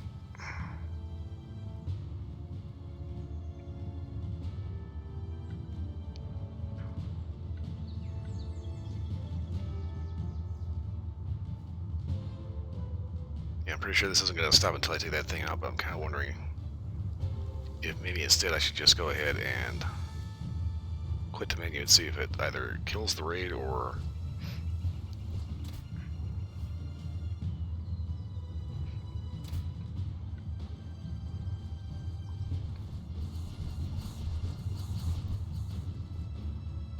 If the raid's still going, maybe spawns them in a little closer.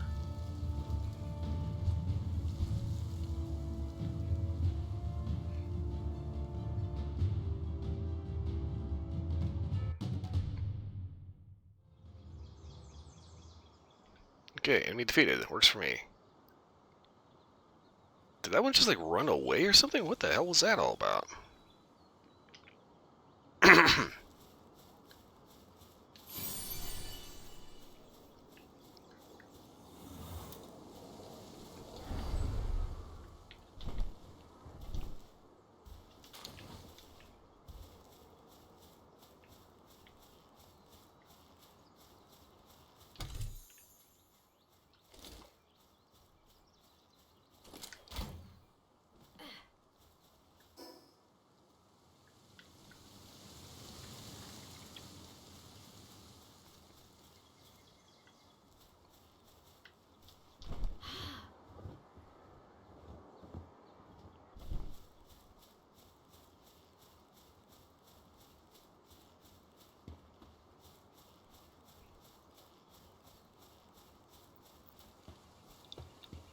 Okay, just need to get to a fast travel point so we can get back to the house. And get to the point where we're about to wrap up. Excuse me, good lord.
I'd say I made for a pretty good chase on that one.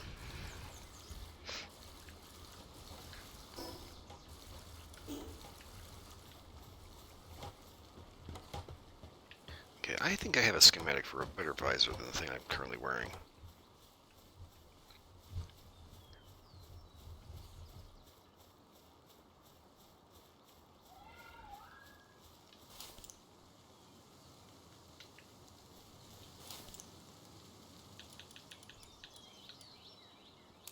Yeah, I do.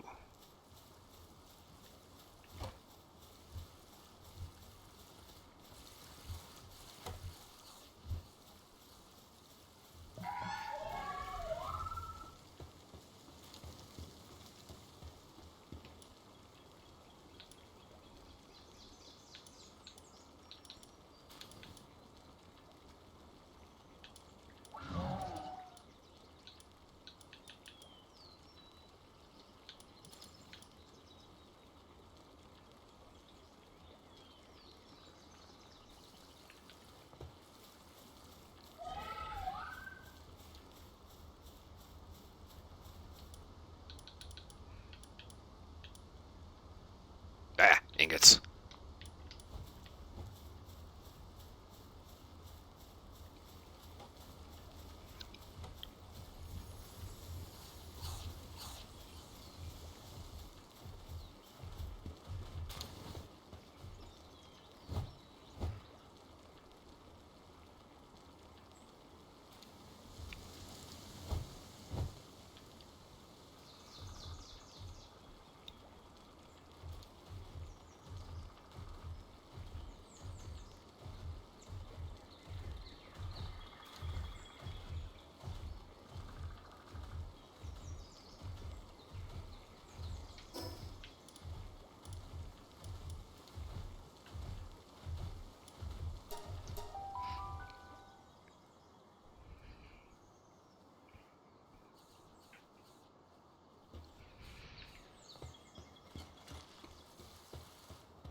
Okay.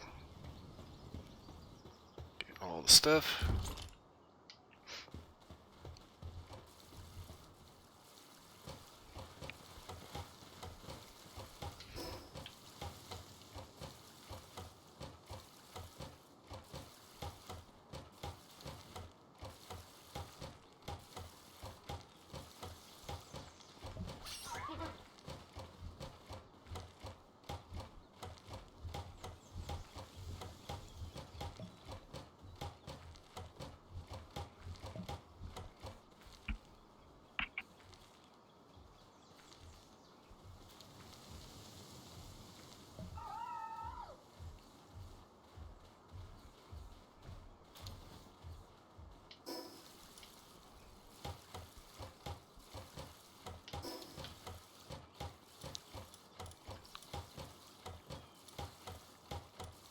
on. Come on. Just... There we go. Ah, irritating.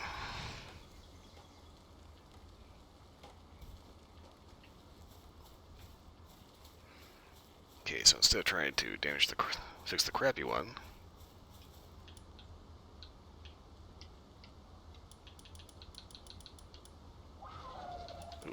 go ahead and make this guy.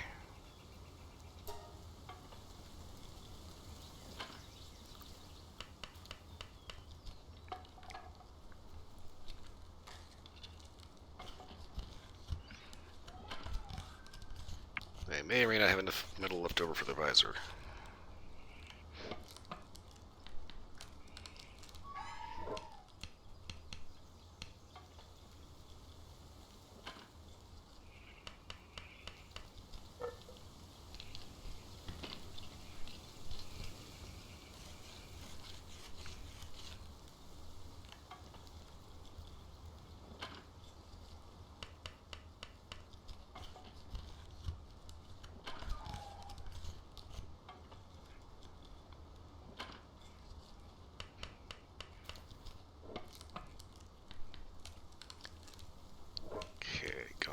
It says unreachable by pals, meaning there's lavender like right there.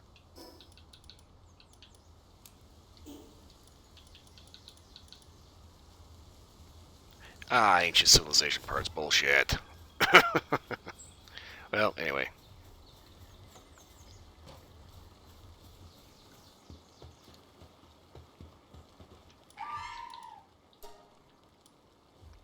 If anything, go ahead and just repair that.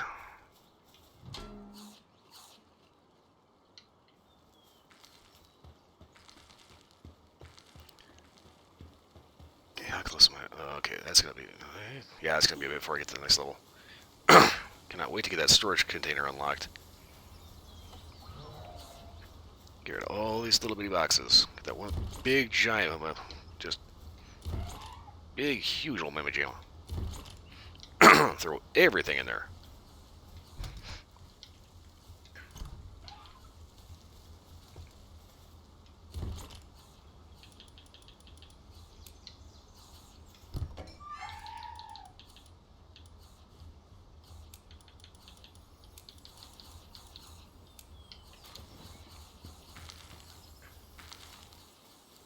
Okay, got an egg to whip up.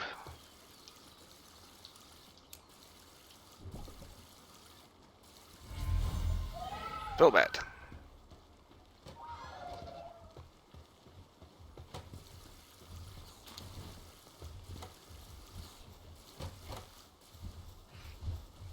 Okay, I think I'm gonna need I think I'm going to need another bookcase.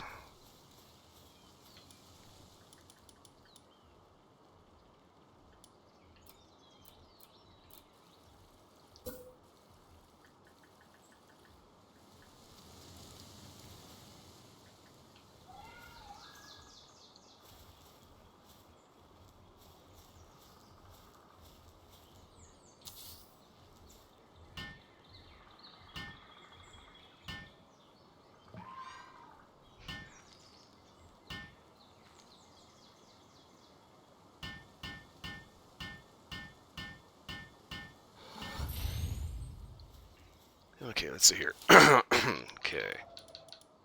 Go ahead and throw that in there.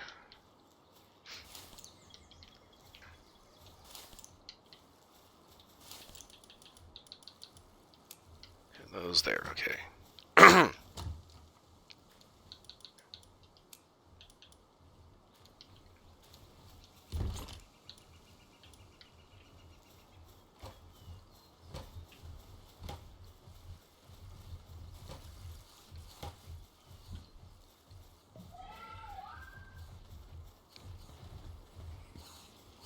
Okay, so clearly Alice can in fact get up to there.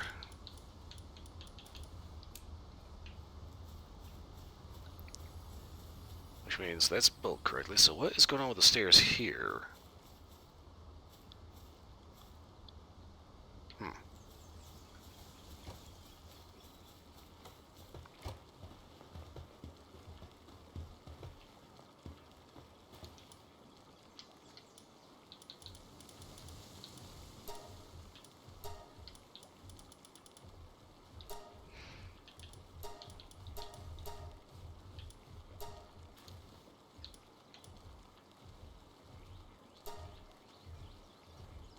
What is going on with my Vixie?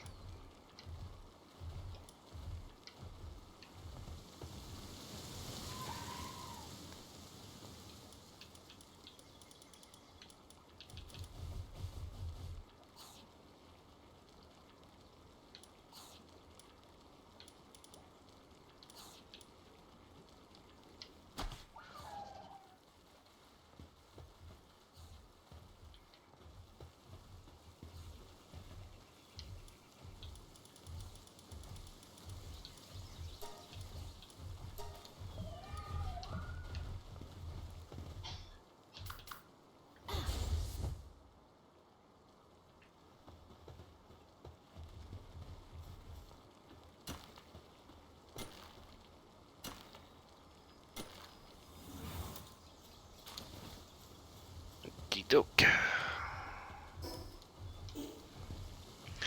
Alright, well, that wrapped up just in time because it is 4 o'clock. It's 2 o'clock in the morning, which means my 4 hours is up. Let's see, what time is it actually? It's 2:30 actually, so. Got started a little late.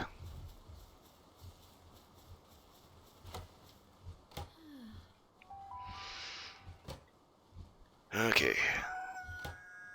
Alright, go ahead and clear that out. Alright, it's time to wrap up and get out of here. Okay,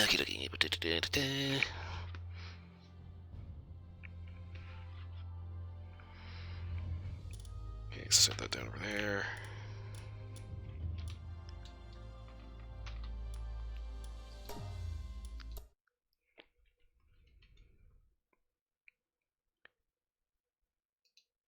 Okay, random adjustment later. There we go. Alright. So that wrapped up just in time. Okay. So I clearly have a little bit of grind to work through, but nothing too crazy. Okay. So it's time to wrap up and get out of here. I will be back tomorrow with update permitting. Hunter Call of the Wild. We're going to be checking out the new Scotland map. There's going to be a new shotgun in it. Let's see what the new trophies are about. Hopefully it'll be good. Sooner or later there's going to be a Rainbow Six Vegas 1 or 2, 1 and or 2. And I'm debating if I want to do another Outer Worlds remaster. I need to kind of mess with that a little bit, make sure it actually functions correctly. When the Outer Worlds 2 was originally released, not the Outer Worlds 2, the Outer Worlds remaster was released. I did notice that they did make some legitimate improvements. That said, they also added a lot of bugs, but they managed to squash most of them. So, fingers crossed, that'll just work if I decide to actually do a stream for that.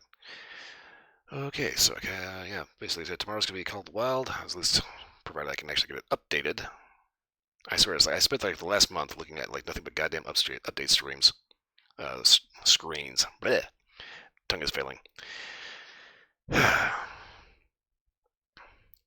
One is from the ordeal of getting Helldivers 2 updated to getting Fallout 4 updated to just like getting shit downloaded and working. It's just make a feature complete game and stop updating shit. It's not tracking my anger face. Anyway, I've got to work on better tracking. So that's it. I am getting out of here. So for watching, thanks for watching. Hope everybody was entertained. For watching the recording of this, you're still here again. Thanks for watching. Hope everybody was entertained. Beyond that, hope everyone has a wonderful morning, night, whatever it is where you are. I'll see you again next time. I have got to go. Mouse, get over here. Night butt. Night butt. Pick up. Song. Hit it.